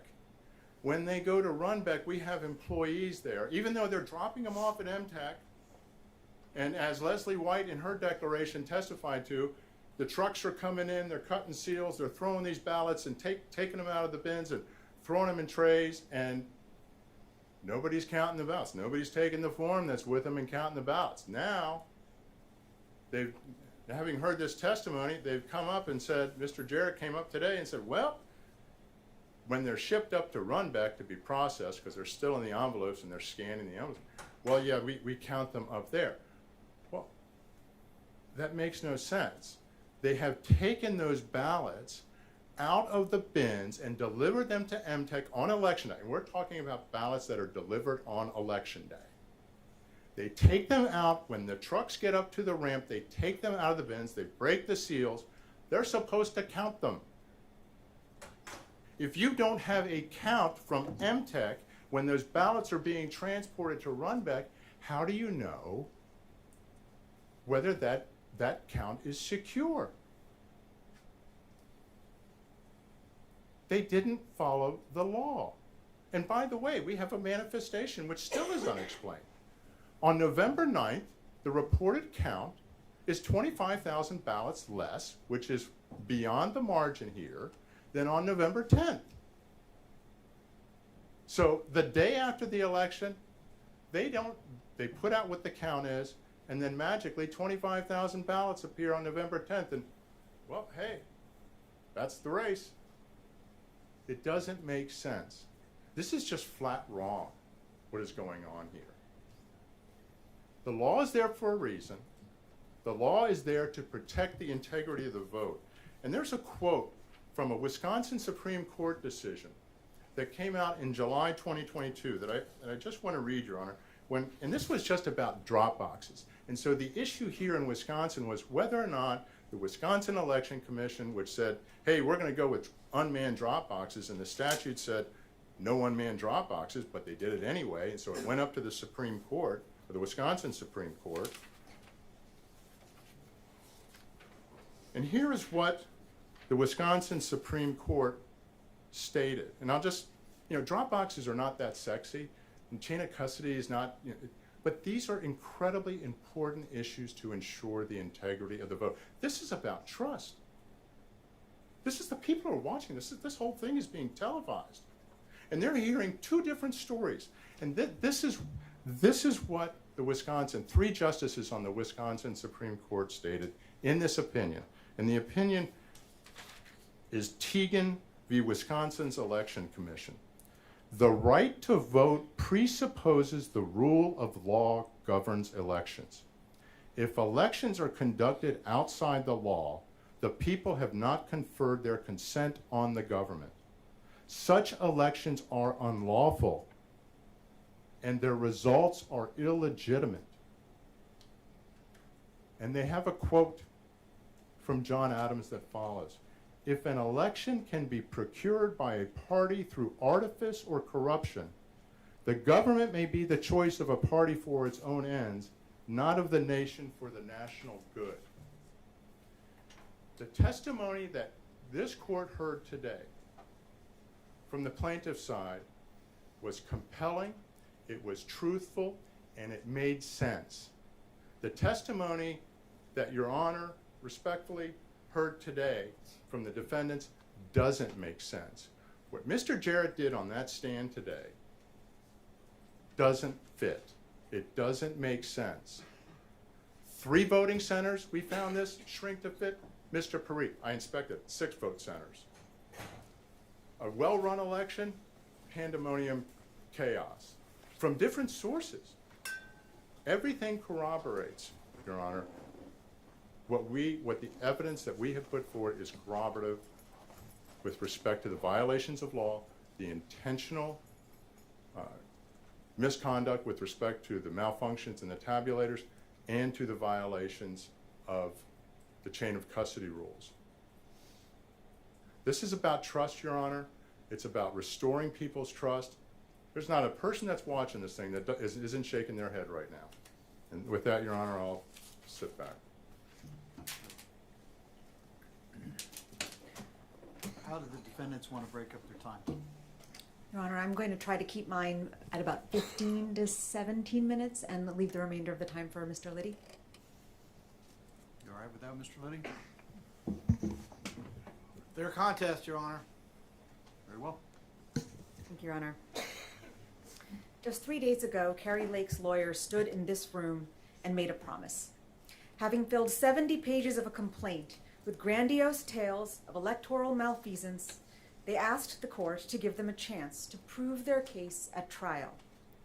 Underpinning that argument was the implied promise that they would come to court to trial with something, with anything, to justify Ms. Lake's decision to call on a court of law to give her a victory that the voters of Arizona had denied her. Kari Lake asked this court to give her the opportunity to make good on that promise, and the court did just that. It gave her the opportunity to move beyond mere allegations and speculations and accusations and bring to light the factual bases for her claims and the actual evidence to prove them. This court not only provided a forum for her to establish her claims, but also set up a clear roadmap for how to do it in its order from earlier this week. Kari Lake and her lawyers knew what they had to do at this trial, and 3 days ago, they knew the hand that they had to play. They knew the evidence they had, and they knew the evidence they didn't. This was their big moment to show their hand. But the only thing that has come to light over the last day and a half, everyone waiting with bated breath to see the big reveal behind these claims, is that they never had the evidence to back them up. And I'd like to walk briefly through what Ms. Lake needed to do to prevail on her claims and what she actually proved at this trial. As to count 2, on pages 6 to 7 of its order from earlier this week, the court ruled that plaintiff must show at trial that the BOD printer malfunctions were intentional and directed to affect the results of the election, and that such actions did actually affect the outcome. Plaintiff established none of this. Plaintiff's star witness was Clay Parikh, a purported cybersecurity expert. Mr. Parikh drafted a report in preparation of this case in which he cited everything from Twitter posts to unsigned declarations to provide a host of theories about all the things that could possibly have gone wrong on Election Day. Nothing in the report or any of its exhibits was offered into the record, and instead, by the time he took this stand yesterday, he was sure he had smoked out the problem.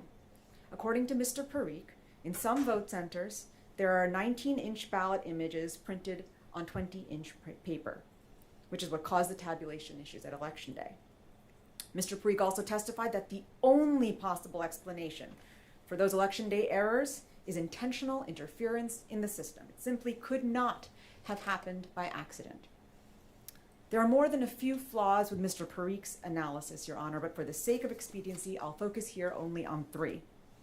First, despite Mr. Parikh's newfound certainty, there's reason to doubt that the 19-inch, 20-inch discrepancy was the root cause of all of the printer issues.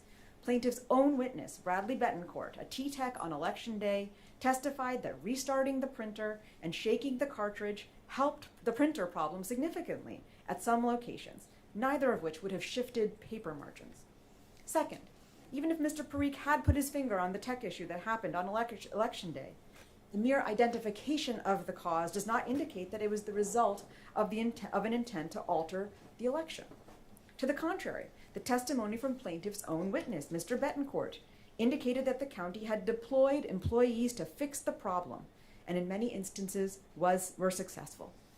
Mr. Jarrett, one of the co-directors of the elections, testified based on his office's investigation, that the printer settings were likely adjusted by the T-techs who were trying to fix the printer problems. They did not create 19-inch ballots in the system, but rather they caused ballots to be printed with a fit-to-paper setting in some locations. And as Mr. Macias just testified, in his experience, these kinds of widespread tech failures or tech issues are usually the result of equipment failures or some other administrative error beyond the purview of election officials, and are specifically accounted for in the many layers of redundancies within the system to assure the security of the election. Neither Mr. Parikh nor anyone else has provided any evidentiary basis to call into question the good faith of Maricopa County election officials, which is presumed in this election contest. Third, even if Mr. Parikh had uncovered some malicious intent to alter the ballot margins, he failed to demonstrate that this had any actual impact on the outcome of the election. To the contrary, he admitted that any ballot that was not able to be read by a tabulator would have been duplicated, and that those duplicates would have been counted. Mr. Jarrett testified that of the 3 locations identified with issues of shrunken images on ballots, the total number of affected ballots was less than 1,300, a far cry from the outcome determinative number, and these ballots were located, went to a bipartisan adjudication board process, duplicated, and ultimately successfully tabulated. Plaintiff also called Mr. Sonaclar, a roving attorney from the RNC. Mr. Sonaclar testified about his observations on Election Day: long lines and frustrated voters who didn't want to put their ballots in door 3. Mr. Sonaclar offered his opinion that there had been some wrongdoing and that Kari Lake should have won. But the only evidence he could point to in support was, quote, common sense. When asked if he had any personal knowledge of either claim, he admitted he did not. Plaintiff's final witness on count 2 was Mr. Barris this morning. He was the one person who might be able to say whether this purported misconduct actually affected the outcome of the election. But this morning's testimony from Mr. Barris and Dr. Mayer lays bare the numerous reasons why Mr. Barris's analysis lacks any merit. Mr. Barris's outfit, Big Data Polls, has been thoroughly discredited. He only polled people who said they actually voted, yet drew conclusions about people who didn't vote. His conclusions were based not actually on the responses to his poll, but on his assumptions of all of the people who chose not to respond to his poll. According to Mr. Barris, quote, I can observe them by their absence. Even if there were any conceivably scientific basis for this polling method, you don't have to be a mathematician to detect the fundamental flaws in his math. He opines that if there had been 2.5% more voters, and all those voters voted on Election Day, then some of those voters would have voted for Kari Lake, and then Kari Lake would have won the election. Mr. Barris plucked this figure out of thin air. He admitted neither his forecast nor his poll provide evidence that 2.5% or any other specific number of voters stayed home as a result of tabulation issues or anything else. Even putting aside that fact, Mr. Barris pulled a sleight of hand with his calculations. He assumed that all 2.5% of those voters would have the same voting patterns as Election Day voters, even though the vast majority of Maricopa voters voted early and had different voting patterns. He also admitted that by Election Day, 1.3 million Maricopa voters had already cast their ballots. So for Kari Lake to come close to closing that 17,000 vote deficit, she didn't need 2.5% more voters to vote on Election Day. She needed at least 16% more voters. In other words, Mr. Barris admitted that for his speculations to come close to changing the election, 1 out of every 6 voters who planned to vote on Election Day would have had to stay home as a result of tabulator issues. But Mr. Barris admitted that his poll provided no information about the number of voters that encountered a tabulator issue, or even the number of voters who encountered a line. Dr. Mayer, a respected expert who studies election administration for a living, whose testimony courts consistently rely upon, summed it up. Mr. Barris provided no evidence that any number of voters were disenfranchised by malfunctioning tabulators. In the end, not only is Mr. Barris's testimony not credible and nonsensical, it fails even on its own terms. That is the sum total of the evidence on count 2, Your Honor. And what did it prove? A printer issue happened. It's unclear what that issue was and if it was the same issue everywhere. And some voters were upset about it. That's it. No evidence of any person with any intent to do anything, let alone malicious intent to affect the election. No evidence that anyone didn't vote as a result, let alone that they were deprived of the right to vote. And not only did plaintiff provide no evidence whatsoever that any errors actually affected the outcome of the election, defendants provided affirmative evidence to the contrary. As to count 4, this court wrote on pages 8 to 9 of its order that plaintiff must establish that a person under the control of Maricopa County committed misconduct in violation of state law that affected the outcome of the election. Here, plaintiff's star witness on chain of custody was Heather Honey. Ms. Honey is an interested bystander to Arizona election administration. She conceded that she has never taken the election officer certification course. She's never worked as an election official. She's never worked as a poll worker. She's never worked as even a poll observer. According to Ms. Honey, she has only sort of ever been to the McTech facility and has no personal information whatsoever about what happened at Runbeck or McTech on Election Day this year. Ms. Honey's testimony consisted of her personal understanding of Arizona law and the EPM, which this court has no reason to credit, and her retelling of information that a Runbeck employee and a McTech observer told her after the fact. Now, one might wonder why plaintiff chose to call Ms. Honey instead of the actual witnesses to the events she testified about, both of whom were on plaintiff's witness list and neither of whom they called. It may be because in those declarations provided by Ms. Honey, these witnesses acknowledge the limitations of their own personal knowledge.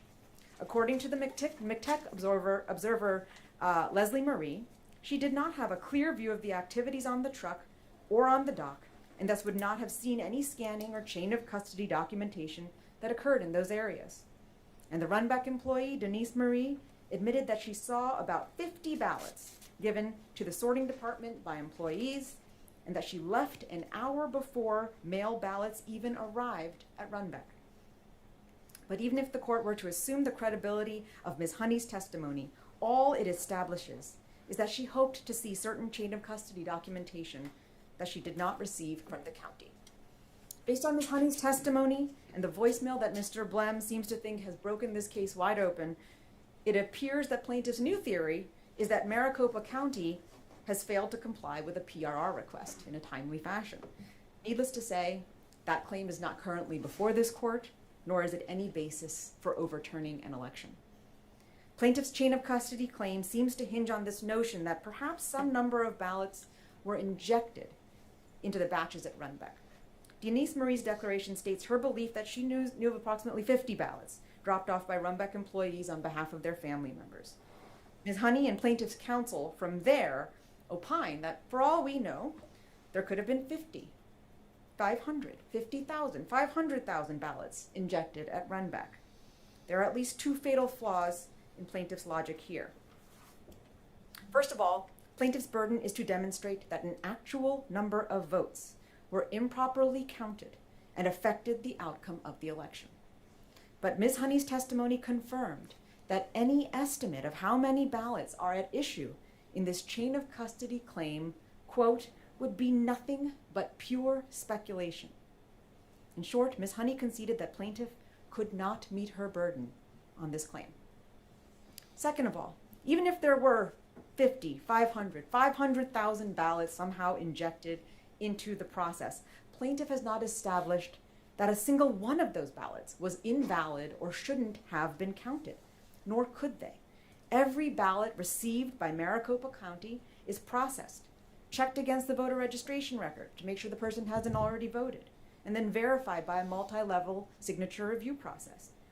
Even if this court were to indulge plaintiff's chain of custody speculations, there is no evidence or even reason to believe that it had any effect on the number of votes lawfully counted, let alone on the outcome of an election that Katie Hobbs won by over 17,000 votes.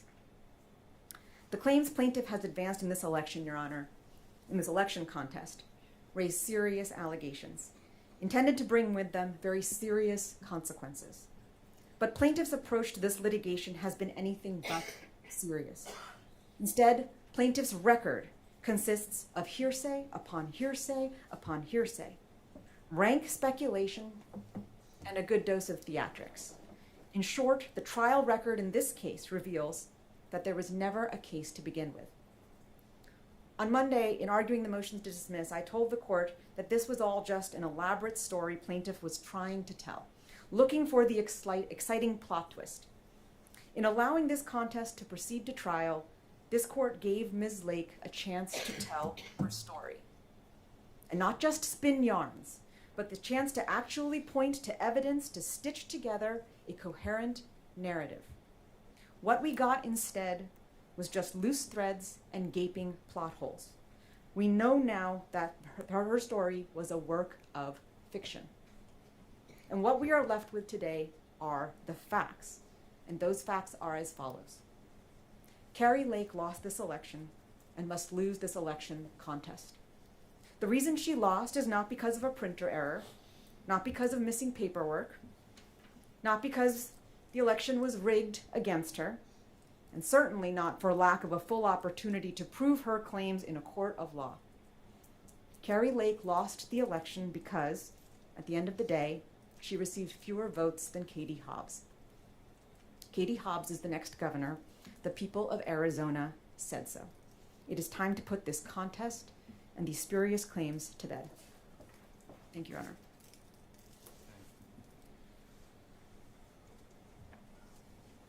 Okay, by my count, you got 5 minutes. Thank you, Your Honor. Most of this is just theatrics anyway. I'll just cut that out. Much appreciated. Your Honor, I want to first touch on a couple things that we just heard from counsel for Kari Lake. Cancel culture. I don't think that means what you think it means. Bias. Their star witness, Parikh, gives freebies to the Prince of Stop the Steal. That's the pillow guy. That's bias. And we trust this court will be able to recognize true bias, perceived bias, and weigh and rule accordingly. Candidates are allowed to say anything they want out in the town common, and they'll be held responsible by the voters. Not true with lawyers who come in courtrooms in the state of Arizona. There's an obligation. Every lawyer is obligated to interview his or her clients, his or her witnesses, and make sure they know what they're going to say. And if it's not true, can't present it to the court. It's an ethical violation. And if what exists for their testimony is not enough to meet the burden, the case should not be brought. And so, Your Honor, once you rule, we will be back seeking ARS 12349 sanctions and Rule 11 sanctions. Maricopa County takes responsibility for the errors that occur in every election. In this particular election, November 8, 2022, there were a significant number of printer errors. A minority by far, but significant. And those did cause real inconvenience and heartache for a lot of people. Maricopa County acknowledges that. Those were election day operations under the Board of Supervisors, not the recorder. But those errors, or those mishaps by machines, if you will, the effect that had on election day voters was compounded, Your Honor, not by intentional misconduct by any employee or anybody under the control of Maricopa County, but by months and months and months of communication from the current leadership of the Republican Party of Arizona and the communications specialists of the Kari Lake for Governor campaign that said, do not vote early. Even if you're on the Pebble and you've got an early ballot, don't mail it. Don't drop it off the drop box. 2,000 mules. Bring in your car maybe. Go on election day and vote on person. And Lord forbid, don't ever put your ballot in the drop box, in the ballot box, or in drawer number 3. Because there's something very scary about drawer number 3, which is nothing but a ballot box. It's what people all over the world do with their ballots. Vote it, stick it in the ballot box. But people were terrorized by that on election day. That's not on Maricopa County. That's on the Kari Lake for Governor campaign. That's on the Dr. Kelly Ward-led Republican Party communications apparatus. So we did not see in 2 days of testimony and all those affidavits that came in evidence of a botched election. We saw evidence of a botched campaign. Political malpractice. Who goes out and tells their voters, don't vote on day 1 of voting, early voting, day 2, day 3, all the way up to day 26 of early voting. Wait till the last second. That's political malpractice. You reap what you sow. Your Honor, the burden has not been met.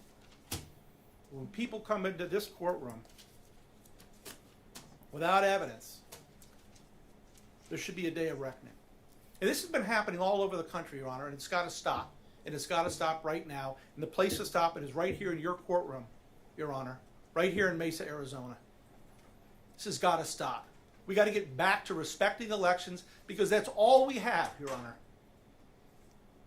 Different religions, different creeds, different ethnicities, different backgrounds. There's only one thing that makes us Americans, and that's we believe in choosing our own election, our own rulers, our own governors, our own mayors, our own presidents. And we do that through elections. And because of our forefathers' experience, those elections are split up. The 50 different states and all the different counties. And the legislature makes the rules, the counties follow the rules, you carry out the election, and you live with the results. If you lose, you live to fight another day. You don't go into court and spew conspiracy theories and spill sour grapes. Thank you, Your Honor. Mr. Wilson. Thank you, Your Honor. I've heard conspiracy theories, rank speculation, making up facts. You know what's not rank speculation or a work of fiction? The fact that there were 19-inch ballot images printed on 20-inch pieces of paper, and nobody talked about that until this trial. And nobody talked about a shrink-to-fit excuse for that until this trial, until Mr. Liddy got up here and asked Mr. Jarrett, and he denied that was the issue. And then he comes back today and says, well, yeah, we've known about that. It happened in 3 prior elections, and we're doing root cause analysis, and we figured this out. Yeah, this was the issue back in November. The 19-inch ballot image printed on 20-inch paper is a fact. They've now admitted it. They just shifted the excuse for the cause of it. They tried to say, well, the T-Tech, Mr. Bentoncourt, contradicts it. No, he doesn't. Nobody knew what was going on with the printers. They were shaking printers. They were cleaning the tablet. They were doing all kinds of things because these printers weren't working. But we know from the inspection that 6 out of 6 randomly selected vote sites by Mr. Parikh had the 19-inch image printed on 20-inch paper and not 3 vote locations.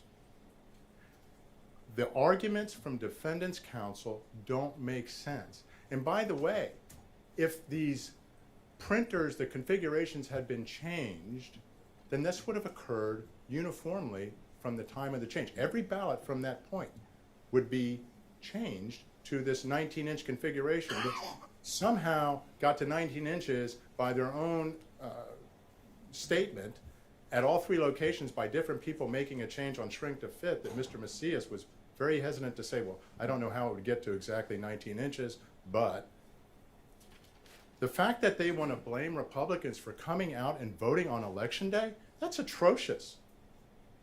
It's atrocious. It's in our Constitution to vote on Election Day. The county plans for turnout on Election Day. As a matter of fact, they plan for higher turnout with the 290,000 vote projection even before Republican leaders, they claim, were telling their constituents to come out and vote on Election Day. They planned on it. We're supposed to believe that they weren't ready to go? And if they weren't, then that is, again, consistent with our claims. But the fact is, Your Honor, that 19-inch ballot image on ballots from every single 6 locations that were inspected is a fact. It's a fact. And how arrogant it is to blame Republican or any voter, Republican, Democrat, or otherwise, if they don't trust the system for whatever reason, and they want to cast their vote in the most secure manner possible, which is on Election Day. Earlier when we started out at opening, I said that the Carter-Baker Commission in 2005 said that mail-in voting is the method of voting that is most vulnerable to fraud. So if a voter, whether they are Republican, Democrat, or independent, wants to see their vote get cast and counted, why is that wrong?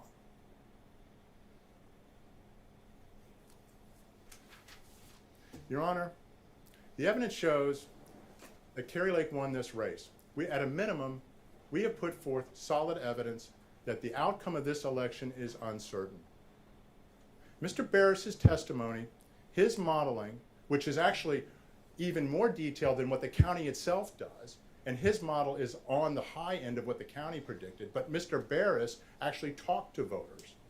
And as he testified to, they all consistently said, this thing was a train wreck.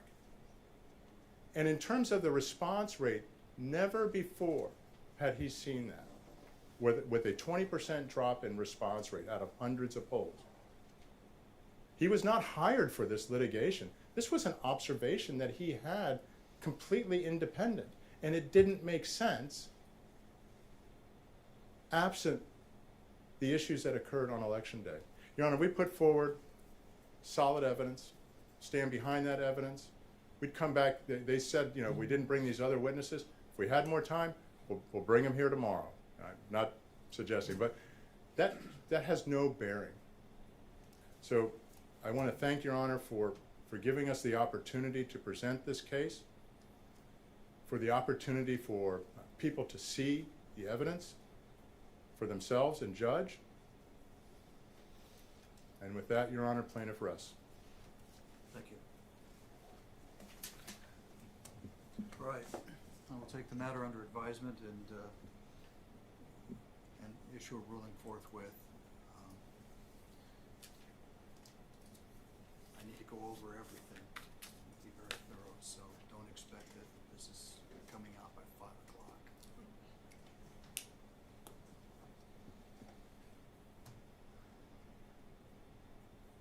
For what it's worth, I'll also say that I know this is a highly contested and emotional issue for both sides, but I want to express my appreciation to counsel for both sides for your professionalism and your ability to present this case in a way that was thought through.